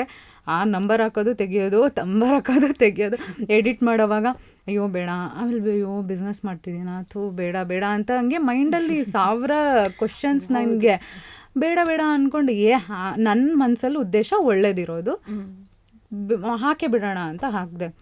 ಅವತ್ತು ಹಾಕಿ ನನ್ನ ಫ್ರೆಂಡ್ಗೆ ನಾನು ಮಾತಾಡಿದ್ರೆ ಅಂದರೆ ಆರತಿ ಅಂತೆಲ್ಲ ಮಾತಾಡ್ಕೊಂಡು ಕೂತ್ಕೊತಾರೆ, ಟೈಮ್ ಆಗಿಬಿಡುತ್ತೆ ಅಂತೇಳ್ಬಿಟ್ಟು ನನ್ನ ಫ್ರೆಂಡ್ ಸುಮಾ ಅಂತ ಅಂದಲ್ಲ, ಅವಳು ಕಾಲ್ನ ಅಟೆಂಡ್ ಮಾಡೋಕ್ಕೆ ಸ್ಟಾರ್ಟ್ ಅವಳಿಗೆ ಎಷ್ಟು ಕಾಲ್ ಅಂದರೆ ಆ ನಂಬರ್ ಹಾಕಿದ್ದಕ್ಕೆ ಒಂದು 500+ ಕಾಲ್ ಬಂದಿದೆ. ಅವಳಿಗೆ ವಾಯ್ಸೇ ಹೋಗ್ಬಿಟ್ಟಿದೆ. ನೆಕ್ಸ್ಟ್ ಡೇ ವಾಯ್ಸೇ ಹೋಗ್ಬಿಟ್ಟಿದೆ. ಅವಳು ತುಂಬ ಅಯ್ಯೋ ನನ್ನಿಂದ ಈ ಥರ ಆಯ್ತಲ್ಲ ಅಂತ ಹೇಳ್ಬಿಟ್ಟು ಅವಳಿಗೆ ಆಮೇಲೆ ಅವಳು ಮಾತಾಡೋದು, ನಾನು ಇಲ್ಲಿ ಆರ್ಡ್ರ್ ಬರ್ಕೊಳ್ಳೋದು. ಅದೊಂದು ಫಸ್ಟ್ ಡೇ ಒಂದು 20 ಆರ್ಡರ್ಸ್ ಬಂದಿತ್ತು. ಅದಕ್ಕೆ ನಾನು ಹೋಗು ಬಾತ್ರೂಮ್ಗೆ ಹೆದ್ರಕೊಂಡು, ಇದೇನಿದು ನನಗೆ ಹಿಂಗೆ ಆರ್ಡರ್ಸ್ ಬರ್ತಾ ಇದೆಯಲ್ಲ, ನಾನು ಒಂದು ಮಾಡಿರೋ 20 kgಲಿ ಒಂದು 5 kg ಯಾರೋ ಒಂದು ಹುಡುಗಿರೋ ಎಲ್ಲೋ ಪಿ ಜಿಲಿರೋರು ತೊಗೋತಾರೆ ಅಂದರೆ ಇಷ್ಟೊಂದು ಜನ ಆರ್ಡ್ರ್ ಮಾಡ್ತಿದ್ದಾರಲ್ಲಪ್ಪ ದೇವ್ರೇ ಅಂತೇಳಿ ಇದು ಮಾಡಿ ನನ್ನ ಹಸ್ಬೆಂಡ್ಗೆ ಹೇಳೇ ಇರಲಿಲ್ಲ ನಾನು ಹಿಂಗೆ ಆಗ್ತೀನಿ ಅಂತೆಲ್ಲ ಹೇಳಿ. ಸುಮ್ಮನೆ ಮಾಡಿದ್ದು ಅದು. ಆಮೇಲೆ ಅವ್ರಿಗೆ ಗೊತ್ತಾಗಿಲ್ಲ ನಾನು ಮ್ಯಾನೇಜ್ ಮಾಡ್ತೀನಿ ಬಿಡು ಅಂತೇಳಿ ಅವ್ರು ಮ್ಯಾನೇಜ್ ಮಾಡಿಕೊಂಡು ಬಂದರು. ಅದು ಇಲ್ಲಿವರೆಗೂ ತಂದಿದೆ ತುಂಬ ಜನಕ್ಕೆ. ಆಮೇಲೆ ನಾನು ಮಧ್ಯದಲ್ಲಿ ಆಪರ್ಚುನಿಟಿ ಬರೋಕ್ಕೆ ಸ್ಟಾರ್ಟ್ ಆಯಿತು, ಕ್ವಿಟ್ ಮಾಡೋಣ ಅಂದ್ಕೊಂಡೆ. ಬೇಡ, ಇದು ಆ್ಯಕ್ಟರ್ಸ್ಗೆ ಯಾವಾಗಲೂ ತೆರೆ ಮೇಲೆ ಇರೋದಕ್ಕೆ ಇಷ್ಟ. ಯಾವತ್ತೂ ಅವರು ಸ್ಕ್ರೀನ್ ಮೇಲೆ ಕಾಣಿಸ್ಕೊಳ್ಳೋದಕ್ಕೆ ಇಷ್ಟಪಡ್ತಾರೆ. ಈವನ್ ನಾನು ಕೂಡ ಇಲ್ಲ ಬಿಡೋಣ ಆಪರ್ಚುನಿಟಿ ಬರ್ತಿದೆಯಲ್ಲ ಅಂತ. ಆದರೆ ನಂಗೆ ಬರ್ತಿರೋ ರಿವ್ಯೂಸ್ ಎಲ್ಲ ಯಾರೂ ಸ್ಟಾಪ್ ಮಾಡಬೇಡಿ, ಇದನ್ನು ಸ್ಟಾಪ್ ಮಾಡಬೇಡಿ, ತುಂಬ ಚೆನ್ನಾಗಿ ಆಗ್ತಿದೆ. PCOD ಪ್ರಾಬ್ಲಮ್ ಇರೋರ್ಗಾಗಿರ್ಬೋದು, ಪ್ರೆಗ್ನೆನ್ಸಿಗೆ ಟ್ರೈ ಮಾಡ್ತಿರೋರ್ಗಾಗಿರ್ಬೋದು, ಹಾರ್ಮೋನ್ ಇಂಬ್ಯಾಲೆನ್ಸ್ ಇರೋರಿಗೆ, ಎಲ್ರಿಗೂ ಹೆಲ್ಪ್ ಆಗಿದೆ. ವೆಯ್ಟ್ ಲಾಸ್ ಮಾಡ್ಕೊಳ್ಳೋರಿಗೆ ಅವರೆಲ್ರಿಗೂ. ಸೊ ಹಾಗಾಗಿ ಸ್ಟಾಪ್ ಮಾಡಬೇಡಿ ಅಂತ ಬರೋದನ್ನ ನೋಡಿದಾಗೆಲ್ಲ ಏನು ಮಾಡೋದು, ಏನೋ ಒಂದು ಮಾಡಬೇಕಂದ್ರೆ ನಾವು ಒಂದು ಸ್ಯಾಕ್ರಿಫೈಸ್ ಮಾಡಲೇಬೇಕು. ಇಲ್ಲ, ನಂಗೆ ಇದೊಂದು ಭಗವಂತನೇ ಆಪರ್ಚುನಿಟಿ ಕೊಟ್ಟಿರೋದು ಅಂತ ಅನಿಸುತ್ತೆ. ಇಷ್ಟು ಒಳ್ಳೇದಾಗ್ತಿರೋವಾಗ ನಾನು ಯಾಕೆ ಬಿಡಬಾರ್ದು. ನೋಡೋಣ, ನನ್ನ ಆರ್ಟಿಸ್ಟ್ ಲೈಫ್ ಇನ್ನೂ ತುಂಬ ದೂರ ಇದೆ. ನಾನು ಮುದುಕಿ ಆದರೂ ಮಾಡ್ಬೋದು, ಯಾವುದೋ ಒಂದು ಕ್ಯಾರೆಕ್ಟ್ರು ಮಾಡ್ಬೋದು. ನೋಡೋಣ, ಇದನ್ನು ಮಾಡೋಣ ಅಂಥೇಳಿ ಇದನ್ನು ಸೀರಿಯಸ್ಸಾಗಿ ತೊಗೊಂಡು ಆಮೇಲೆ ನಾನು ಇದನ್ನು ಮಾಡಿಬಿಟ್ಟು ನಾನು ಎಲ್ಲೋ ಶೂಟಿಂಗ್ ಹೋಗಿ ಕೂತ್ಕೊಳ್ಳೋಕ್ಕಾಗಲ್ಲ ನಾನು. ಯಾಕೆಂದರೆ ಇದು ಫುಡ್ ಆಗಿರೋದ್ರಿಂದ ತುಂಬ ಕೇರ್ಫುಲ್ಲಾಗಿ ಮಾಡಬೇಕು. 1 year ಬೇಬಿಯಿಂದ ದೊಡ್ಡವ್ರವರೆಗೂ ತಗೋತಾರೆ. ಸೊ ಹಾಗಾಗಿ ಅದು ಎಷ್ಟು ಕಣ್ಣಲ್ಲಿ ಕಣ್ಣಿಟ್ಟು ಮಾಡಬೇಕು. ಹಾಗೆ ಮಾಡಿದ್ದು ಅಷ್ಟೇ ಅಲ್ಲ, ಅದು ತುಂಬ ತುಂಬ ಕಷ್ಟದಿಂದ ಮಾಡಿದ್ದು. ಇವತ್ತಿಗೂ ನನಗೆ ಇದೊಂದು ಮಗ್ ಎತ್ತೋಕ್ಕೆ ಬರಲ್ಲ ಸ್ನಾನ ಮಾಡುವಾಗ. ಯಾಕೆಂದರೆ ಅಷ್ಟು ಮಿಕ್ಸ್ ಮಾಡಿ 8 to 9 hours ನಾನು ಕಾಳು ಉರಿತಾ ಇದ್ದಿದ್ದು. ಸೊ ನಮ್ಮ ಒಂದು ಮನೆ ಸ್ಟೌವಲ್ಲಿ ಉರಿತಾ ಇದ್ದಿದ್ದು. ಆಮೇಲೆ ನಾವು ಇವಾಗ ಎಲ್ಲ ದೊಡ್ಡದಾಗಿ ಎಲ್ಲ ಐಟಮ್ಸ್ ತೊಗೊಂಡಿರೋದು. ಬಟ್ ಇನಿಷಿಯಲ್ ಒಂದು 6 months ನಾವು ಅಷ್ಟು ಕಷ್ಟಪಟ್ಟು. ಆಮೇಲೆ ನಾನು ಕಾಳು ಮಿಕ್ಸ್ ಮಾಡೋವಾಗ ಬಗ್ಗಿದ್ರೆ ನಾನು ಬೆನ್ನನ್ನು ಸ್ಟ್ರೈಟ್ ಮಾಡೋಕ್ಕೆ ಒಂದು 5 ನಿಮಿಷ ಬೇಕಾಗ್ತಿತ್ತು. ಅದು ಗೊತ್ತಿಲ್ಲದಲೇ ಆ ಬಗ್ಗಿ ಮಿಕ್ಸ್ ಮಾಡ್ತಾ ಗೊತ್ತಾಗ್ತಿರ್ಲಿಲ್ಲ. ಅಷ್ಟು ಇದಾಗಿದ್ದು. ನನ್ನ ಹಸ್ಬೆಂಡ್ ಅಂತೂ ಒಂದು 3rd floorವರೆಗೂ 80 kg 25 kg ರಾಗಿನ ಬೆನ್ನ ಮೇಲೆ ಎತ್ಕೊಂಡು ಬರೋರು. ಹಂಗೆ ಕಷ್ಟಪಟ್ಟು. ಆಮೇಲೆ ನನ್ನ ಹಸ್ಬೆಂಡ್ ಕೈಯಲ್ಲಿ ಕೂದಲಿದೆ ಅಂತ ಹೇಳ್ಬಿಟ್ಟು ನಾನು ಪ್ಯಾಕ್ ಮಾಡ್ಸೋಕ್ಕೆ ಬಿಡ್ತಾ ಇರಲಿಲ್ಲ. ಇಲ್ಲ ಕಸ್ಟಮರಿಗೆ ಏನೂ ಇದಾಗಬಾರ್ದು ಅಂಥೇಳಿ ನಾನೇ ಆ ಬಾಕ್ಸ್ ಎಲ್ಲ ಒರೆಸಿ ಅದರೊಳಗಡೆ ಫಿಲ್ ಮಾಡಿ ಕಳಿಸ್ಕೊಡೋದು, ಮನೆ ಕೆಲಸ ಮಾಡೋದು, ಎಡಿಟ್ ಮಾಡೋದು, ವಿಡಿಯೋ ಮಾಡೋದು. ಯಾವ ಮೇಡ್ನೂ ಇಟ್ಕೊಂಡಿರಲಿಲ್ಲ. ಎಲ್ಲನೂ ಮಲಗ್ತಿದ್ದು 2 ಗಂಟೆ, ಮತ್ತು ಬೆಳಗ್ಗೆ 4 ಗಂಟೆ 5 ಗಂಟೆಗೆ ಎದ್ದೇಳಬೇಕಾಗಿತ್ತು. ಲೇಟಾಗಿ ಎದ್ದರೆ ಏನಾಗ್ತಿತ್ತು, ಕೆಲಸ ಡಿಲೇ ಆಗೋದು. ಸೊ ಹಾಗೆ ಮಾಡ್ಕೊಂಡು ಬಂದು ಕಷ್ಟಪಟ್ಟರೆ ಭಗವಂತ ಒಂದು ಎಕ್ಸ್ಪೆಕ್ಟೇಷನ್ ಇಟ್ಕೊಂಡಲೇ ಮಾಡಿದ್ರೆ ನಿಮ್ಮನ್ನು ಒಂದು ಒಳ್ಳೆ ಲೆವೆಲ್ಗೆ ರೀಚ್ ಮಾಡಿಸ್ತಾನೆ. ಯಾವುದೇ ಕೆಲಸ ಆಗಲಿ ನನಗೆ ಎಲ್ರಿಗೂ ಹೇಳೋದಷ್ಟೇ, ಎಕ್ಸ್ಪೆಕ್ಟೇಷನ್ ಇಟ್ಕೋಬೇಡಿ. ಅದು ಕೂಡ ಭಗವದ್ಗೀತೆಯಲ್ಲಿ ಅದೇ ಇರೋದು. ಸುಮ್ಮನೆ ಮಾಡಿ. ಅದರಲ್ಲಿ ಸೋತ್ರೆ ಅದರಿಂದ ಒಂದು ಪಾಠ ಕಲಿತೀವಿ, ಗೆದ್ದರೆ ನಮ್ಮ ಲೈಫಲ್ಲಿ ಏನೋ ಒಂದು ನಾವು ಒಂದು ಗುರಿನ ಮುಟ್ಟಿದ್ದೀವಿ ಅಂತ ಆಗುತ್ತೆ. ಸೊ ಬಟ್ ತುಂಬ ಖುಷಿ ಆಗುತ್ತೆ. ಇವಾಗ ಅಂದರೆ ನಿಮ್ಮ ಇಂಟೆನ್ಷನ್ನು ಹೆಂಗಿತ್ತಂದರೆ ಅವ್ರಿಗೆ ಯಾರಿಗೂ ಮಾಡ್ಕೊಳಕ್ಕಾಗಲ್ಲ ಪಾಪ, ಇದು ಯೂಸ್ ಆಗುತ್ತೆ ಅವ್ರಿಗೆ ಅನ್ನೋದು ಇವಾಗ ನಿಮಗೆ ಗೊತ್ತಿರಲಿಲ್ಲ ಎಷ್ಟು ಜನಕ್ಕೆ ಅದು ಅವಶ್ಯಕತೆ ಇದೆ ಅಂತ. ನೀವು ಅಂದ್ಕೊಂಡಿದ್ರಿ PG ಇರೋ ಹುಡುಗರಿಗೆ ಏನಾದ್ರು ಹೆಲ್ಪ್ ಆಗುತ್ತೆ ಅಂತ, ಬಟ್ ತುಂಬ ಜನರಿಗೆ ಅದು ಅವಶ್ಯಕತೆ ಇದೆ. ಆ್ಯಂಡ್ ರೆಡಿಯಾಗಿ ಸಿಗುತ್ತೆ ಅಂತಂದ್ರೆ ಖುಷಿಯಾಗಿ ತಗೊಂಡು ಅವ್ರನ್ನ ಯೂಸ್ ಮಾಡ್ತಾರೆ. ಚೆನ್ನಾಗಾಗ್ಲಿ ಆ ಬಿಸ್ನೆಸ್ ಅಂತ ನಾವು ವಿಶ್ ಮಾಡ್ತೀವಿ. So much, thank you. ಈ ಒಂದು ಗ್ಯಾಪಲ್ಲಿ ಆ್ಯಸ್ ಎನ್ ಆ್ಯಕ್ಟರ್ ನಿಮ್ಮ ಒಂದು ಲೈಫಲ್ಲಿ ಅಥವಾ ಈ ಥರ ಒಂದು ಬಿಸ್ನೆಸ್ ಮಾಡ್ತೀರಾ ಅಂದ್ರೂ ಹೆಲ್ದಿಯಾಗಿರಬೇಕು, ಹುಷಾರು ತಪ್ಪಬಾರ್ದು. ಹೌದೌದು. ಸೊ ನಿಮ್ಮ ಫಿಟ್ನೆಸ್ ಡಯಟ್ ಎಲ್ಲ ಹೇಗಿದೆ? ಇಲ್ಲ, ಅದಾದಮೇಲೆ 6 months ನಾನು ಹೇಳಿದ್ನಲ್ಲ, ಅದು ಹೆವಿ ಕೆಲಸ ಆಗ್ಬಿಡ್ತು. ಯಾಕೆಂದರೆ ಮೇಡ್ ಇಟ್ಕೊಂಡಿರಲಿಲ್ಲ, ಎಲ್ಲನೂ ನಾನೇ ಮಾಡಿ 8 hours ನಿಂತ್ಕೊಂಡು ಅಂದರೆ ಅದು ಹೀಟ್, ಅಂದರೆ ಕಾಳು ಉರಿತಾ ಅದು ಬಾಡಿ ಹೀಟ್ ಆಗೋದು, ಮತ್ತು ಲೋ BP ಎಲ್ಲ ಆಗಿಬಿಟ್ಟಿತ್ತು ನನಗೆ. ಈವನ್ ಹೊರಗಡೆಯಿಂದ ಏನೂ ತರಿಸ್ತಾ ಇರಲಿಲ್ಲ, ಬಟ್ ಎಲ್ಲ ಮನೇಲೇ ಅಡುಗೆ ಮಾಡ್ಕೊತಾ ಇದ್ದಿದ್ದು, ಊಟ ಮಾಡ್ತಿದ್ದು. ಕೆಲಸ ಜಾಸ್ತಿ, ತುಂಬ ಸ್ಟ್ರೈನ್ ಆಗೋಕ್ಕೆ ಸ್ಟಾರ್ಟ್ ಆಯಿತು. ಅದಾದಮೇಲೆ ಏನಾಯಿತು, ನನ್ನ ರೋಟೀನೇ ಚೇಂಜ್ ಆಗಿಬಿಡ್ತು. ಇಷ್ಟು ಕೆಲಸ ಒಬ್ಬ ಮನುಷ್ಯ ಎಷ್ಟಂತ ಮಾಡೋಕ್ಕೆ ಸಾಧ್ಯ ಅಲ್ವಾ? ನಾನು ಚೆನ್ನಾಗಿ ವಾಕಿಂಗ್ ಮಾಡ್ತಿದ್ದವಳು ಹೊರಗಡೆನೇ ಹೋಗೋಕ್ಕಾಗಲಿಲ್ಲ ನನಗೆ, ಮನೇಲೇ ಇಷ್ಟು ಕೆಲಸ ಇದ್ದಿದ್ದರಿಂದ. ಆವಾಗ ವಿಟಮಿನ್ D ಪ್ರಾಬ್ಲಮ್ ಆಯಿತು ನನಗೆ. ವಿಟಮಿನ್ D ಡಿಫಿಷಿಯನ್ಸಿ, B12 ಈ ಥರದ್ದೆಲ್ಲ ಡಿಫಿಷಿಯನ್ಸಿ. ನಾವು ಎಷ್ಟೇ ಹೆಲ್ದಿ ಫುಡ್ ತೊಗೊಂಡ್ರು ಸನ್ಗೆ ಎಕ್ಸ್ಪೋಸ್ ಆಗಬೇಕು. ಸನ್ಗೆ ಎಕ್ಸ್ಪೋಸ್ ಆಗಿಲ್ಲ ಅಂತಂದರೆ ವಿಟಮಿನ್ D ಪ್ರಾಬ್ಲಮ್ ಬರುತ್ತೆ. ಸೊ ಅದು ಇನ್ನೂ ದೊಡ್ಡದಾಗಿ ಬೆಳ್ಕೊತಾ ಹೋಗುತ್ತೆ. ಸೊ ಇದೆಲ್ಲ ಆದಮೇಲೆ ನನ್ನ ಹಸ್ಬೆಂಡ್ ಬ್ಲಡ್ ಟೆಸ್ಟ್ ನಾವು ಯಾವಾಗಲೂ ಚೆಕ್ ಮಾಡಿಸ್ತಾ ಇರ್ತೀವಿ, 6 months ಒನ್ಸ್ ಬ್ಲಡ್ ಟೆಸ್ಟ್ ಮಾಡಿಸ್ತೀವಿ. ಸೊ ಹಾಗಾಗಿ ನಮಗೆ ಗೊತ್ತಾಗಿದ್ದು ಈ ಥರ ಆಗಿದೆ. ಇಲ್ಲ ನೀನು ತುಂಬ ಹೆವಿ ಕೆಲಸ ಮಾಡ್ತಾ ಇದೀಯಾ, ಮನೆ ಕೆಲಸದವ್ರು ಹಿಡ್ಕೊಂಡಂಗೆ ಹಿಡ್ಕೊಳಕ್ಕೆ ಇಷ್ಟ ಇಲ್ಲ ನಾನೇ ಮಾಡಬೇಕು ಅಂತ ಮನೆ A to Z ಎಲ್ಲ ಕೆಲಸ ನಾನೇ ಮಾಡ್ತಾ ಇದ್ದೆ. ಅದಕ್ಕೆ ಹೆವಿ ಕೆಲಸ ಆಗಿದೆ, ಬೇಡ ಇರು ಅಂತ ಹೇಳಿ ಆಮೇಲೆ ವರ್ಕರ್ಸ್ನ ನಾವು ತೊಗೊಳೋದಕ್ಕೆ ಸ್ಟಾರ್ಟ್ ಮಾಡಿದ್ದು. ರೋಸ್ಟಿಂಗ್ ಆಗಿರ್ಬೋದು, ಮತ್ತು ಕಾಳು ಕ್ಲೀನ್ ಮಾಡೋದಕ್ಕೆ, ಇವಾಗ ಹೇರ್ ಆಯಿಲ್ ಮಾಡ್ತಾಯಿದ್ವಿ, ಅದಕ್ಕೆ ಎಲ್ಲದಕ್ಕೂ. ಸೊ ಇವಾಗ ವರ್ಕರ್ಸ್ ಇದ್ದಾರೆ ಅದರಿಂದ. ಸೊ ಅಂದರೆ ಇನ್ಫ್ಯಾಕ್ಟ್ ನೀವು ಆ್ಯಕ್ಟಿಂಗ್ ಮಾಡೋ ಟೈಮಿಂದನೂ ನಿಮಗೆ ಫಿಟ್ನೆಸ್ ಅನ್ನೋದು ಒಂದಿದೆ. ಇದೆ. ಇವಾಗ ಅದೆಲ್ಲ ಫಾಲೋ ಅಂದ್ರೆ ಅದಕ್ಕಿಂತ ಮುಂಚೆನೂ ಫಾಲೋ ಮಾಡ್ತಾಯಿದ್ದೆ, ಮಧ್ಯದಲ್ಲಿ ಒಂದು 6 months ಈ ಥರ ಫಾಲೋ ಮಾಡೋಕ್ಕಾಗಿರಲಿಲ್ಲ. ಇವಾಗ ನಾನು ಬೆಳಗ್ಗೆ ಎದ್ದ ತಕ್ಷಣ ಒಂದು ಚೂರು ನೀರಲ್ಲಿ ಮೆಂತೆನ ನೆನೆಸ್ಕೊಂಡು, ಅದು ಎವ್ರಿಡೇ ತಿನ್ನಲ್ಲ, ಒಂದೇ 1 ಸ್ಪೂನು ವೀಕ್ಲಿ 1-2 times ತಿಂತೀನಿ. ಅದಾದಮೇಲೆ ಆಮ್ಲ ಜ್ಯೂಸು, ಅದನ್ನು ಮಾತ್ರ ನಿಮ್ಮ ಸ್ಕಿನ್ ಒಂದು ನೆಕ್ಸ್ಟ್ ಲೆವೆಲಲ್ಲೇ ಚೆನ್ನಾಗಾಗುತ್ತೆ ಅಂತ ಹೇಳ್ಬೋದು. ಹೇರ್ ಕೂಡ ಚೆನ್ನಾಗಾಗುತ್ತೆ. ಅದು ಆದಮೇಲೆ ಅದು ಸ್ವಲ್ಪ ಚೆನ್ನಾಗಿ ನೀರು ಕುಡಿತೀನಿ. ಹಾಗೆ 1 hour ಆದಮೇಲೆ ನಾನು ಮಾಲ್ಟ್ ಕುಡಿತೀನಿ. ನಮ್ಮ ಮನೇಲಿ ಇವತ್ತಿಗೂ ಸೇಲ್ ಮಾಡ್ತಿದ್ವಿ ಅಂತೇನಿಲ್ಲ, ಮಾಲ್ಟು 1 ಚಂಬು ಅಂತೂ ಕುಡಿತೀನಿ ನಾನು.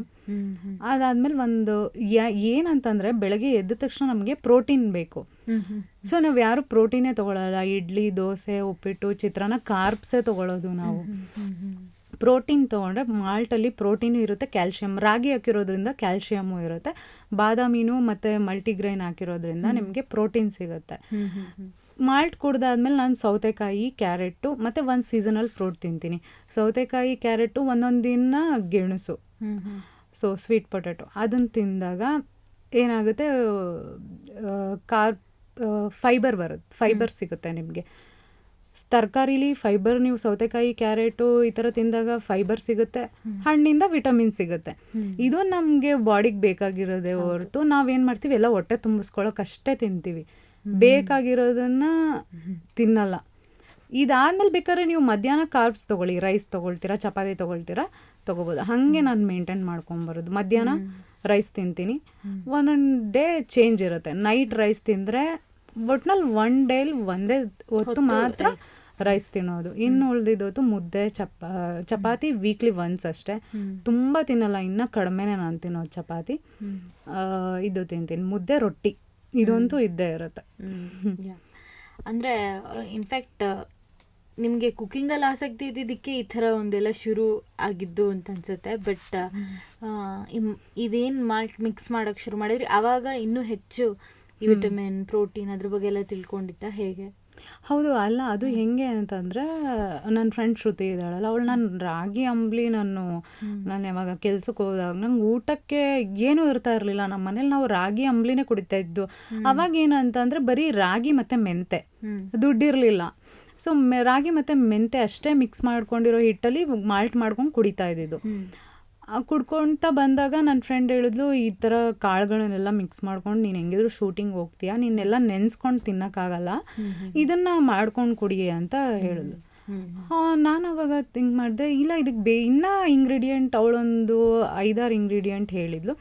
ನಾನಿಲ್ಲ, ಇದಕ್ಕೆ ಇನ್ನೂ ಇಂಗ್ರೀಡಿಯೆಂಟ್ ಸೇರಿಸ್ಬೇಕು ಅಂದರೆ 40 ಇಂಗ್ರೀಡಿಯೆಂಟ್ ಟೋಟಲ್ ನಾವು ಮಾಲ್ಟಿಗೆ ಹಾಕಿದ್ದು. ಆಮೇಲೆ ಅಮ್ಮ ಒಂದಿಷ್ಟು ಇಂಗ್ರೀಡಿಯೆಂಟ್ ಹೇಳಿದ್ರು. ಆಮೇಲೆ ನನ್ನ ಹಸ್ಬೆಂಡ್ ಇದರಲ್ಲಿದ್ದರು, ಗೈನಿಕಲ್ಲಿದ್ದರು, ಐ ಮೀನ್ ಮೆಡಿಕಲ್ ರೆಪ್ ಆಗಿದ್ದಾಗ ಗೈನಿಕಲ್ ಇದ್ರಿಂದ ಅವರಿಗೆ ಡಾಕ್ಟರ್ಸ್ ಎಲ್ಲ ಪರಿಚಯ ಇದ್ದರು. ಅವರನ್ನು ಸ್ವಲ್ಪ ಕನ್ಸಲ್ಟ್ ಮಾಡಿ ಯಾವ ಥರ ಹಾಕಬೇಕು, ಯಾವುದು ಪ್ರೆಗ್ನೆನ್ಸಿ ಇರೋರೆಲ್ಲ ತೊಗೋತಾರೆ ಹೇಗೆ ಅಂತ ಅವರಿಂದ ಸ್ವಲ್ಪ ಐಡಿಯಾಸು ಎಲ್ಲ ತೊಗೊಂಡು ನಾನು ಪರ್ಸ್ನಲಿ ಮಾಡಿಕೊಂಡು ಕುಡಿತಾ ಇದ್ದಿದ್ದು, ಹಂಗೆ ಮಾಡ್ಕೊಂಡು ಕುಡಿತಾ ಇದ್ದಿದ್ದು. ಮತ್ತು ಮೆಷರ್ಮೆಂಟ್, ಎಲ್ಲರ ಬಾಡಿನೂ ಒಂದೇ ಥರ ಇರಲ್ಲ. ಒಬ್ರು ಹೀಟ್ ಬಾಡಿ ಇರುತ್ತೆ, ಒಬ್ರು ಕೋಲ್ಡ್ ಬಾಡಿ ಇರುತ್ತೆ. ಯಾರಿಗೂ ಹೀಟು ಆಗಬಾರ್ದು, ಕೋಲ್ಡು ಆಗಬಾರ್ದು.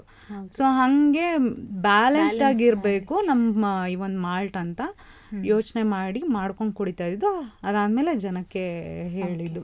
ಸೊ ಶೂಟಿಂಗ್ ಟೈಮಲ್ಲೂ ನೀವು ಸ್ವಲ್ಪ ಒಂಥರ ಡಯಟ್ ಕಾನ್ಶಿಯಸ್ ಡಯಟ್ ಅಂದರೆ ಎಲ್ಲನೂ ತಿನ್ನಬೇಕು, ರೈಸ್ ಬಿಡಬೇಡಿ ಅಂತ ಏನೂ ಇಲ್ಲ. ರೈಸ್ ತಿನ್ನಿ, ಒಂದು ಹೊತ್ತು ತಿನ್ನಿ, ಕಾರ್ಬ್ಸ್ ಬೇಕು ನಮ್ಮ ಬಾಡಿಗೆ, ಒಂದು ಹೊತ್ತು ತಿಂದರೆ ಓಕೆ ಎನಫ್.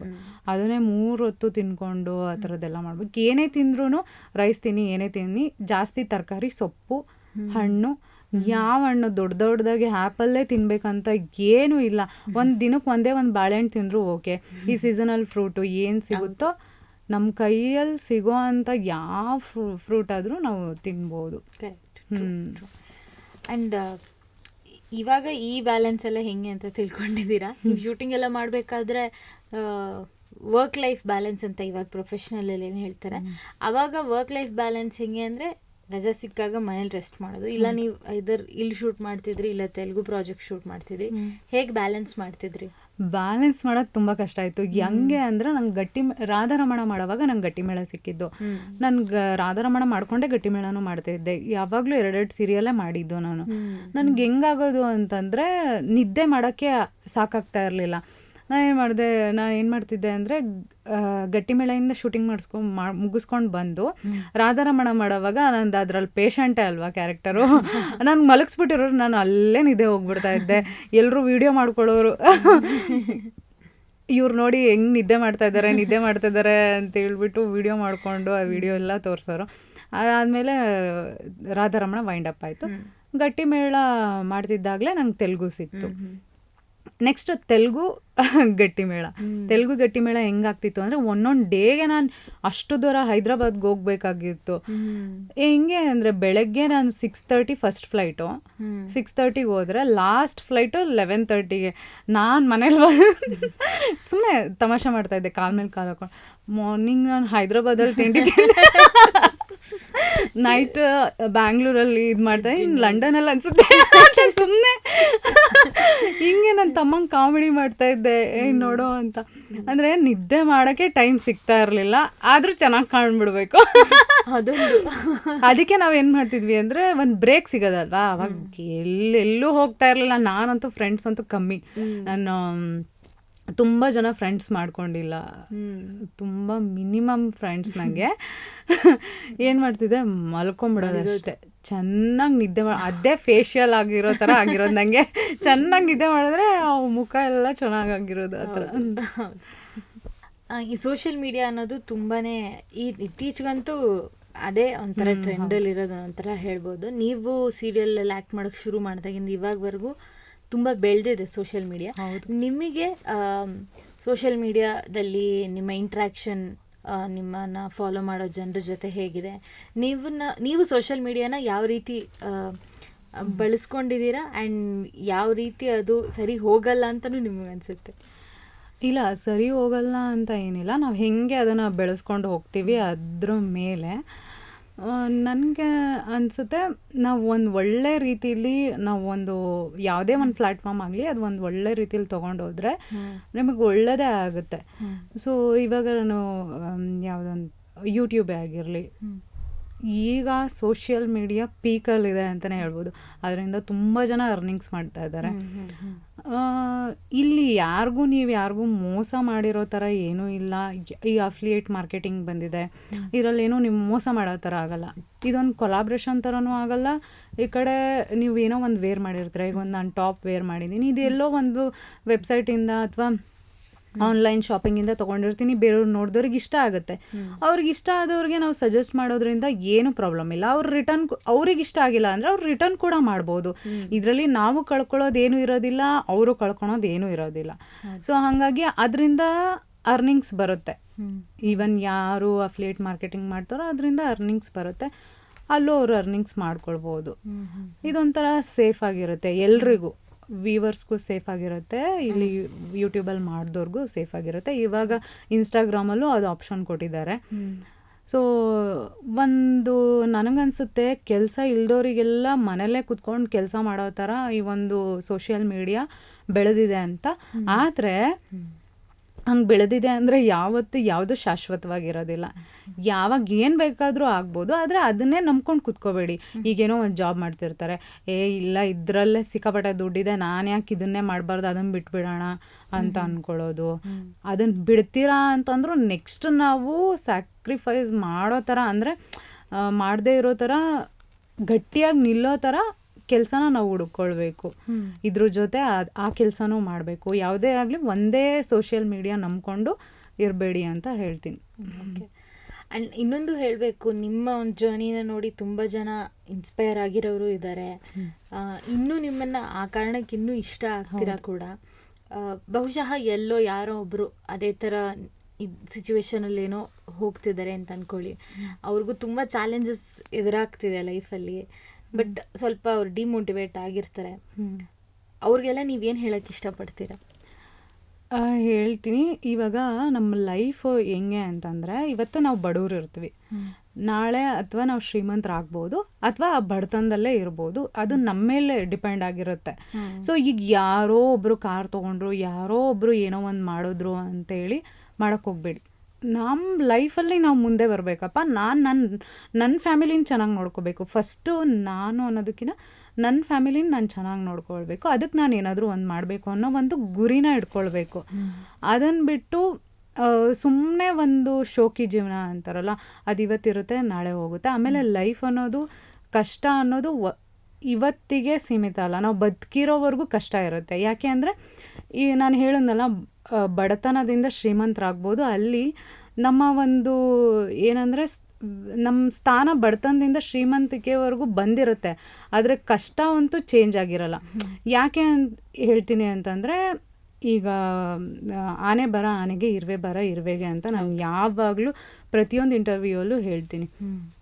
ಅವ್ರವ್ರ ಭಾರ ಅವ್ರವ್ರಿಗೆ ಇದ್ದೇ ಇರುತ್ತೆ. ಕಷ್ಟಗಳು ಬೆನ್ನಿಂದೆ ನಮ್ಮ ಜೀವನ ಪರ್ಯಂತ ನಾವು ಬದುಕಿರೋವರೆಗೂ ಇದ್ದೇ ಇರುತ್ತೆ. ಬಿಕಾಸ್ ಅದು ಮುಗಿಯೋದಿಲ್ಲ. ಹಂಗಂತ ಹೇಳ್ಬಿಟ್ಟು ಲೈಫಲ್ಲಿ ಡಿಪ್ರೆಷನ್ ಆಗೋದು, ಇನ್ನೊಂದೇನೋ ಆಗೋದು, ಇವತ್ತು ನಮ್ಮ ಲೈಫ್ ಮುಗಿದ್ಬಿಡ್ತು, ಇನ್ನೊಂದೇನೋ ಕೆಲಸ ಸಿಗಲಿಲ್ಲ, ಇದೇ ಎಷ್ಟು ಜನ ನಮಗಿರೋ ಕೆಳಗಿರೋರನ್ನ ಯೋಚನೆ ಮಾಡಬೇಕು. ಎಷ್ಟು ಜನ ಊಟ ಇಲ್ದಲೆ ಬಸ್ ಸ್ಟಾಪ್ ಹತ್ರ ಇರೋರು, ನಾನು ಅವ್ರನ್ನೆಲ್ಲ ನೋಡಿದ್ರೆ ನಮ್ಮ ಲೈಫ್ ಎಷ್ಟು ಚೆನ್ನಾಗಿದೆ, ನಮ್ಗೆ ಒದ್ಕೊಳಕ್ಕೆ ರಗ್ಗಿದೆ, ಮಲ್ಕೊಳಕ್ಕೆ ಒಂದು ಗೂಡಿದೆ, ಹೆಂಗೆ ನಮ್ಮ ಲೈಫ್ ಇದೆ. ಇಲ್ಲಿಂದ ನಾವು ಮುಂದೆ ಹೋಗೋಕ್ಕಾಗಲ್ವಾ? ಹಾಗೆ ಆಗುತ್ತೆ. ಎಷ್ಟೇ ಆದ್ರೂ ನಾವು ಪ್ರಯತ್ನ ಪಡಬೇಕು. ಅದಕ್ಕೆ ನನ್ನ ಭಗವದ್ಗೀತೆದು ಯಾವಾಗಲೂ ನಂಗೆ ಆ ಉದಾಹರಣೆ ಬರುತ್ತೆ. ಎಲ್ಲವೂ ನಮ್ಮ ಹಣೆ ಬರದಲ್ಲಿದ್ದರೆ ಇದೆ ಅಂದಮೇಲೆ ನಾವು ಪ್ರಯತ್ನ ಪಟ್ಟರೆ ಫಲ ಏನು? ಎಲ್ಲ ನಮ್ಮ ಹಣೆ ಬರದಲ್ಲಿ ಇದೆಯಲ್ಲ, ಬಿಡು ನನ್ನ ಹಣೆ ಬರದಲ್ಲಿ ಹೆಂಗಿದೆಯೋ ಹಂಗಾಗುತ್ತೆ ಅಂತ ಅರ್ಜುನ ಹೇಳಿದಾಗ ಕೃಷ್ಣ ಹೇಳ್ತಾರಂತೆ, ಹಣೆ ಬರದಲ್ಲಿ ನೀನು ಪ್ರಯತ್ನ ಪಟ್ಟರೆ ಸಿಗುತ್ತೆ ಅಂತ ಬರೆದಿದ್ರೆ ಹಾಗೆ ಪ್ರಯತ್ನ ಪಟ್ಟರೆ ಸಿಗುತ್ತೆ ಅಂತ ಹಣೆ ಬರದಲ್ಲಿ ಬರೆದಿದ್ರೆ ಹೆಂಗೆ ಅಂತ. ಅದಕ್ಕೆ ಪ್ರಯತ್ನಂ ಸರ್ವಸ್ತ್ರ ಸಾಧನಂ ಅಂತ. ನಿಮ್ಮ ಲೈಫಲ್ಲಿ ಪ್ರಯತ್ನ ಬಿಡಬೇಡಿ ಯಾವತ್ತು. ಯಾರೋ ಒಬ್ಬರು ಅಂಬಾನಿಯ ನೋಡು 500 ಕೋಟಿ ಬಂದವ್ರಿಗೆಲ್ಲ 1 ಕೋಟಿ ಗಿಫ್ಟ್ ಕೊಟ್ಟರು, ಹಾಗೆ ಹಿಂಗೆ ಅಂತ ಮಾತಾಡ್ಕೊಳ್ತೀರಾ ಅಂದರೆ ಅವ್ರು ಹೆಂಗಿಂದ ಹೆಂಗೆ ಬಂದರು? ಸೊ ನಾವು ನಮ್ಮ ಲೈಫಲ್ಲಿ ನಾವು ಏನು ಮಾಡಬೇಕು, ಕೂತ್ಕೊಂಡು ಕನಸು ಕಾಣಬಾರ್ದು ಯಾವತ್ತು. ಪ್ರತಿಯೊಂದು ದೊಡ್ಡ ಸಾಧನೆಗೆ ಒಂದು ಚಿಕ್ಕ ಹೆಜ್ಜೆ ಇಡಬೇಕು ಯಾವಾಗಲೂ. ಆ ಚಿಕ್ಕ ಹೆಜ್ಜೆನೇ ನಮ್ಮನ್ನು ಒಂದು ಸ್ಥಾನಕ್ಕೆ ಕರ್ಕೊಂಡು ಹೋಗೋದು. ಇವಾಗ ನಾವು ಇನ್ನೂ ಹೆಜ್ಜೆನೇ ಇಟ್ಟಿಲ್ಲ ಅಂದ್ಕೊಂಡು ಸುಮ್ಮನೆ ನನ್ನ ಲೈಫಲ್ಲಿ ಏನೂ ಆಗಿಲ್ಲ ಅಂದರೆ ಏನೂ ಆಗಲ್ಲ, ಅಲ್ಲೇ ಇರ್ತೀರ. ಬೇರೆಯವ್ರು ನೋಡಿಕೊಂಡು ಸುಮ್ಮನೆ ಅವ್ರು ಹಂಗಾದ್ರು ಇವ್ರು ಹಂಗಾದ್ರು ಅಂದ್ಕೊಳ್ಳೋದಷ್ಟೇ. ನಾವು ಆಗಬೇಕು ನಮ್ಮ ಲೈಫಲ್ಲಿ. ನಾವೇನೋ ದೊಡ್ಡ ಸಾಧನೆ ಮಾಡೋಕ್ಕಾಗಲಿಲ್ಲ ಅಂದರೂ 3 ಹೊತ್ತು ಊಟಕ್ಕೆ ನನ್ನ ಫ್ಯಾಮಿಲಿನ ಒಂದು ನೀಟಾಗಿ ಯಾರ ಹತ್ರನೂ ಕೈ ಚಾಚಿ ಬೇಡದೇ ಇರೋಂಗೆ ನಾನು ಇಟ್ಕೋಬೇಕು ಅಂತಂದರೆ ನೀವು ಒಂದು ಸ್ಟೆಪ್ ಮುಂದೆ ಒಂದು ಚಿಕ್ಕದಾಗೆ ಇಡಿ. ನಿಮಗೇನು ಕೆಲಸ ಗೊತ್ತಿದೆಯೋ ಅದನ್ನು ಕೆಲಸ ಮಾಡಿ, ನಿಯತ್ತಾಗಿ ಮಾಡಿ. ಭಗವಂತ ಯಾವಾಗಲೂ ನಿಮ್ಮ ಜೊತೆ ಇರ್ತಾನೆ ಅಂತ ಹೇಳ್ತೀನಿ. ಹಂಗೆ ನೋಡೋಕೆ ಹೋದರೆ ನೀವು ಒಂದಿನ ಒಂದು ಹೊತ್ತು ಊಟಕ್ಕೂ ಯೋಚನೆ ಮಾಡೋ ಪರಿಸ್ಥಿತಿಲಿ ಇದ್ದವರು ಈಗ ನಿಮ್ಮದೇ ಒಂದು ಐಡೆಂಟಿಟಿ, ನಿಮ್ಮದೇ ಒಂದು ಬ್ರ್ಯಾಂಡ್, ಆ್ಯಂಡ್ ನೀವೊಂದಿಷ್ಟು ಜನಕ್ಕೆ ಹೆಲ್ದಿಯಾಗಿ ಏನೋ ಕೊಡ್ತಾ ಇದ್ದೀರಾ ಅಂತ ಅಂದರೆ ಅದು ಜರ್ನಿ ಇತ್ತು, ಚಿಕ್ಕದಂತೂ ಅಲ್ಲ. ಹಿಂದೆ ತಿರುಗಿ ನೋಡಿದಾಗ ನಿಮಗೆ ಏನನ್ಸುತ್ತೆ? ಹಿಂದೆ ತಿರುಗಿ ನೋಡಿದಾಗ ನಂಗೆ ಅನಿಸುತ್ತೆ, ಊಟಕ್ಕೆ ಇಲ್ದಿರೋ ದಿನಗಳು. ನಾನು ಹೇಳಿದ್ನಲ್ಲ, ಮಾಲ್ಟ್ ಕುಡ್ಕೊಂಡು ರಾಗಿ ಅಂಬ್ಲಿ ಕುಡ್ಕೊಂಡು ಹೋಗ್ತಾ ಇದ್ದೆ ಅಂತ. ಆ ರಾಗಿ ಅಂಬ್ಲಿ ಹೊಟ್ಟೆ ಹಸಿವು ತಡ್ಕೊಳ್ಳೋದಕ್ಕೆ ಏನೂ ಇರಲಿಲ್ಲ. 3 ಹೊತ್ತು ಅದೇ ಕುಡಿತಾ ಇದ್ದು. ಬೆಳಗ್ಗೆ ಆಫೀಸಿಗೆ ಹೋದ್ರೆ ನಾನು ಅದನ್ನೇ ಕುಡಿತಾ ಇದ್ದಿದ್ದು. ಮಧ್ಯಾಹ್ನ ಯಾರಾದರೂ ನೋಡ್ಬಿಡ್ತಾರೆ ಅಂತ ಹೇಳ್ಬಿಟ್ಟು ಅವರೆಲ್ಲ ಊಟ ಮಾಡ್ಕೊಂಡು ಬಂದಮೇಲೆ ಅದೇ ಮಾಲ್ಟನ್ನು ಬಾಕ್ಸಲ್ಲಿ ಸುಮ್ಮನೆ ಯಾರಿಗೂ ಗೊತ್ತಾಗಬಾರ್ದು ಅಂತ ಮಾಲ್ಟ್ ತೊಗೊಂಡೋಗ್ತಾ ಇದ್ದೆ. ಅದನ್ನೇ ಕುಡಿತಾ ಇದ್ದೆ. ಆ ಮಾಲ್ಟ್ ಇವತ್ತು ನನಗೆ ಒಂದು ಸ್ಥಾನ ಕೊಟ್ಟಿದೆ. ಅದು ನಂಗೆ ಗ್ರೇಟ್ ಥಿಂಗ್ ಅನಿಸುತ್ತೆ. ತುಂಬ ತುಂಬ ಅನಿಸುತ್ತೆ. ಅದು ಎಲ್ಲನೂ ನಾವು ಮಾಡಿದ್ದಲ್ಲ, ನಮ್ಮ ಪ್ರಯತ್ನಕ್ಕೆ ಭಗವಂತ ಕೊಟ್ಟಿರೋ ಅಂತಹ ಒಂದು ಭಿಕ್ಷೆ ಅಂತ ಹೇಳ್ತೀನಿ. ತುಂಬ ಖುಷಿ ಆಗುತ್ತೆ. ಅಂದರೆ ನೀವು ಹೇಳ್ದಂಗೆ ಒಂದು ಹೆಜ್ಜೆ ತೊಗೊಳ್ಳೋದು ತುಂಬ ಇಂಪಾರ್ಟೆಂಟು. ನೀವು ಅದನ್ನು ತೊಗೊಂಡಿದ್ದೀರಾ ಆ್ಯಂಡ್ ತುಂಬ ಖುಷಿ ಆಗುತ್ತೆ. ಅಂದರೆ ವೆರಿ ಇನ್ಸ್ಪೈರಿಂಗ್ ಅಂತಲೂ ಹೇಳ್ಬೋದು. ಆ್ಯಂಡ್ ಈ ಒಂದು ಜರ್ನಿಲಿ ನಿಮ್ಮ ಜೊತೆ ಇದ್ದವರು, ನಿಮ್ಮನ್ನು ಇಷ್ಟಪಟ್ಟಿರೋ ಜನ, ನೀವು ಏನೇ ಮಾಡಿದ್ರೂ ಅದನ್ನು ತುಂಬ ಪ್ರೋತ್ಸಾಹಿಸಿದ್ದಾರೆ, ಇಷ್ಟಪಟ್ಟಿದ್ದಾರೆ. ಅವ್ರಿಗೇನು ಹೇಳೋಕ್ಕೆ ಇಷ್ಟಪಡ್ತೀರಿ? ನಾನು ಪ್ರತಿಯೊಬ್ಬರಿಗೂ, ನನ್ನ ಫ್ರೆಂಡ್ ಸುಮಾ ಆಗಿರ್ಬೋದು, ಶ್ರುತಿ ಆಗಿರ್ಬೋದು, ಅವ್ರಿಗೂ ತುಂಬ ಥ್ಯಾಂಕ್ಸ್. ಹೌದು, ಯೂಟ್ಯೂಬ್ ಸ್ಟಾರ್ಟ್ ಮಾಡೋಕ್ಕೆ ಹೇಳಿದ್ದೆ ಅವಳು. ನನ್ನ ಫ್ರೆಂಡ್ ಶ್ರುತಿ ಒಂದು ದೇವರ ಭಕ್ತಿ ಅಂದರೆ ಏನು ಅಂತ ತೋರಿಸ್ಕೊಟ್ಲು. ಆಮೇಲೆ ನನ್ನ ಫ್ರೆಂಡ್ಸ್, ನಾನು ವರ್ಕ್ ಮಾಡೋವಾಗ ನನ್ನ ಫ್ರೆಂಡ್ಸ್ ಇದ್ದರು. ಶ್ವೇತಾ ಆಗಿರ್ಬೋದು, ಪೌಲಿನಾ ಅಂತ ಫ್ರೆಂಡ್ಸು, ಆಮೇಲೆ ಅಪೂರ್ವ ಅಂತ. ಸೊ ಇವರೆಲ್ಲರೂ ನಾನು ವರ್ಕ್ ಮಾಡೋವಾಗ ಇದ್ರು. ಅವ್ರಿಗೆ ನಾನು ಜಾಸ್ತಿ ಇವಾಗ ಕಾಂಟ್ಯಾಕ್ಟ್ ಮಾಡಲ್ಲ. ಅಂದರೆ ಶ್ವೇತಾ, ಅಪೂರ್ವ ಆಗಲಿ, ನಾನು ವರ್ಕ್ ಮಾಡೋವಾಗ ಹೀರೋ ಹೋಂಡಾ ಶೋರೂಮಲ್ಲಿ ವರ್ಕ್ ಮಾಡೋವಾಗ ಇದು ಯಾವಾಗೋ ಒಂದು ಸರಿ ಕಾಲ್ ಮಾಡೋದು ಅಷ್ಟೇ. ಸೊ ಅವರು, ನಾನೀಗ ಒಂದು ಬ್ಯುಸಿ ಲೈಫಲ್ಲಿ ನಿಮ್ಗೆ ಏನಾದರೂ ಮರ್ತಿದ್ರೆ, ಏನಾದರೂ ಹರ್ಟ್ ಮಾಡಿದರೆ ಸಾರಿ ಕೇಳ್ತೀನಿ. ಆ್ಯಂಡ್ ಪ್ರತಿಯೊಬ್ಬರು ಒಂದೊಂದು ಇದರಲ್ಲಿ ನಮಗೆ ಏನಾದರೂ ಒಂದು ಹೆಲ್ಪ್ ಮಾಡಿರ್ತಾರೆ. ಅವ್ರು ಹೆಲ್ಪ್ ಮಾಡಬೇಕಂದ್ರೆ ಅವ್ರು ದುಡ್ಡೇ ಕೊಡಬೇಕು ಅಂತ ಏನಿಲ್ಲ. ಒಂದು ಚಿಕ್ಕದಾಗಿ ಹೇಳಿದ್ನಲ್ಲ ನನ್ನ ಫ್ರೆಂಡ್ ಶ್ರುತಿ ಅಂತ, ಅವಳು ಚಿಕ್ಕದಾಗಿ ಜಸ್ಟ್ ಅಷ್ಟೇ ಅಂತ ಇವತ್ತಿಗೂ ಅದು ಹೇಳಿ ಪೂಜೆ ಮಾಡೋಕ್ಕೆ ಸ್ಟಾರ್ಟ್ ಮಾಡಿ ನಾನು ಆಲ್ರೆಡಿ 18 ಇಯರ್ಸ್ ಆಯಿತು ಅಂದ್ಕೊಳ್ತೀನಿ. ಐ ಥಿಂಕ್ 15 to 16 ಇಯರ್ಸ್ ಆಗಿರ್ಬೋದು. ಅಲ್ಲಿಂದ ಇಲ್ಲಿವರೆಗೂ ನಾನು ಒಂದಿನನೂ ಆ ಪೂಜೆ ಬಿಟ್ಟಿಲ್ಲ. ಬಿಕಾಸ್ ಆಫ್ ಗ್ರ್ಯಾಟಿಟ್ಯೂಡ್ ಅಷ್ಟೇ ಭಗವಂತಂಗೆ. ನಾವು ಯಾವಾಗಲೂ ಭಗವಂತಂಗೆ ಅಷ್ಟೇ ಅಲ್ಲ, ನಮ್ಮ ಲೈಫಲ್ಲಿ ಯಾರೇ ಬಂದರೂ ಅವ್ರಿಗೆ ಗ್ರ್ಯಾಟಿಟ್ಯೂಡ್ ಆಗಿರಬೇಕು. ನಾವೆಲ್ಲ ಕಷ್ಟ ಬಂದಾಗ ಎಲ್ಲನೂ ಹೇಳ್ಕೊತೀವಿ, ಆದರೆ ಥ್ಯಾಂಕ್ಸ್ ಹೇಳೋದು ತುಂಬ ಜನಕ್ಕೆ ಕಡಿಮೆ. ಸೊ ಹಾಗಾಗಿ ಪ್ರತಿಯೊಬ್ಬರಿಗೂ ನನ್ನ ಲೈಫಲ್ಲಿ ಬಂದಿರೋವಂಥ ಪ್ರತಿಯೊಬ್ಬ ಫ್ರೆಂಡ್ಗೂ, ಹಾಗೆ ನನ್ನ ಇಲ್ಲಿ ನನಗೊಂದು ಇನ್ಸ್ಪಿರೇಷನ್ ಆಗಿರೋವಂಥ ನಮ್ಮ ಅಮ್ಮಂಗೆ, ಆಮೇಲೆ ರುದ್ರಸ್ವಾಮಿ ಅಂತ ಇದ್ದಾರೆ. ಅವರು ಆ್ಯಕ್ಚುಲಿ ನನಗೆ ಚಿಕ್ಕಪ್ಪ ಆಗಬೇಕಾಗಿಲ್ಲ, ಆದರೆ ನಾನು ಅವರು ಆ ಸ್ಥಾನದಲ್ಲಿ ನೋಡ್ತೀನಿ. ಅವರು ನಂಗೆ ನೈನಾ ಐ ಹಾಸ್ಪಿಟಲಲ್ಲಿ ಮ್ಯಾನೇಜರ್ ಆಗಿದ್ದರು. ಸೊ ಅವರು ನನಗೆ ಊಟ ಕೊಡಿಸೋರು. ನಂಗೆ ಊಟ ಇರ್ತಾ ಇರಲಿಲ್ಲ ಅಲ್ವಾ. ಸೊ ಅವ್ರು ಊಟ ಕೊಡಿಸೋರು. ಅವರು ಇದನ್ನೆಲ್ಲ ಹೇಳ್ಕೊಂಡ್ರೆ ಇಷ್ಟ ಆಗಲ್ಲ. ಬಟ್ ಅವರಿಗೆ ನಾನು ಮನಸ್ಪೂರ್ವಕವಾಗಿ ಯಾವಾಗಲೂ ಹೇಳ್ತೀನಿ, ಭಗವಂತ, ನಾನು ಡೈರೆಕ್ಟಾಗಿ ಪ್ರತ್ಯಕ್ಷವಾಗಿ ನಾನು ಅವ್ರಿಗೇನೂ ಹೆಲ್ಪ್ ಮಾಡೋಕ್ಕಾಗಲ್ಲ, ಅವ್ರು ಅದನ್ನು ಇಸ್ಕೊಳ್ಳೋದು ಇಲ್ಲ.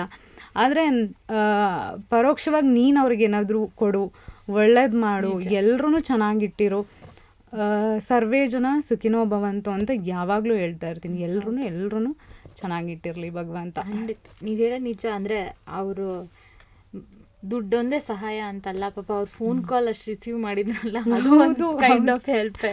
ಆ ಥರ ತುಂಬ ಜನ ಇರ್ತಾರೆ ನಮ್ಮ ಲೈಫಲ್ಲಿ. ಆ್ಯಂಡ್ ಆ್ಯಸ್ ಆಡಿಯನ್ಸ್ ಕೂಡ ಜನ ಏನು ನಿಮ್ಮ ಆ್ಯಕ್ಟರ್ ಆಗಿ ನಿಮ್ನೇನು ಇಷ್ಟಪಟ್ಟಿದ್ದಾರೆ, ಅವರು ಇವತ್ತವರೆಗೂ ನಿಮ್ಮನ್ನ ಹೌದು ಹೌದು ಹೌದು ಇಷ್ಟಪಡ್ತಾನೆ ಇದ್ದಾರೆ. ಇಲ್ಲ, ಹೌದು, ನೀವು ನೆನಪು ಮಾಡಿ ತುಂಬ ಒಳ್ಳೆಯದಾಯಿತು.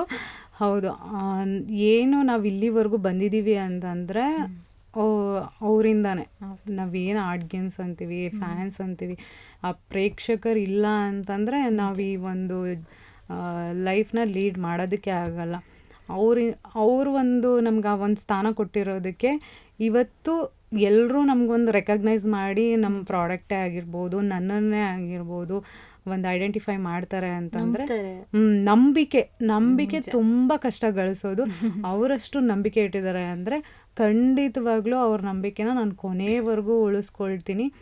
ಯಾವಾಗಲೂ ನನ್ನ ಕೈಲಿಂದ ಏನು ಬೆಸ್ಟ್ ಕೊಡೋಕ್ಕಾಗುತ್ತೋ ಅದನ್ನು ಕೊಡ್ತೀನಿ ಅಂತ ಹೇಳ್ತೀನಿ. ಕೊಡ್ತಾನೆ ಇರಿ, ನಾವು ನಿಮ್ಮಿಂದ ಅದನ್ನ ಡಿಮ್ಯಾಂಡ್ ಮಾಡ್ತೀವಿ ಅಂದ್ಕೊಳ್ಳಿ. Thank you.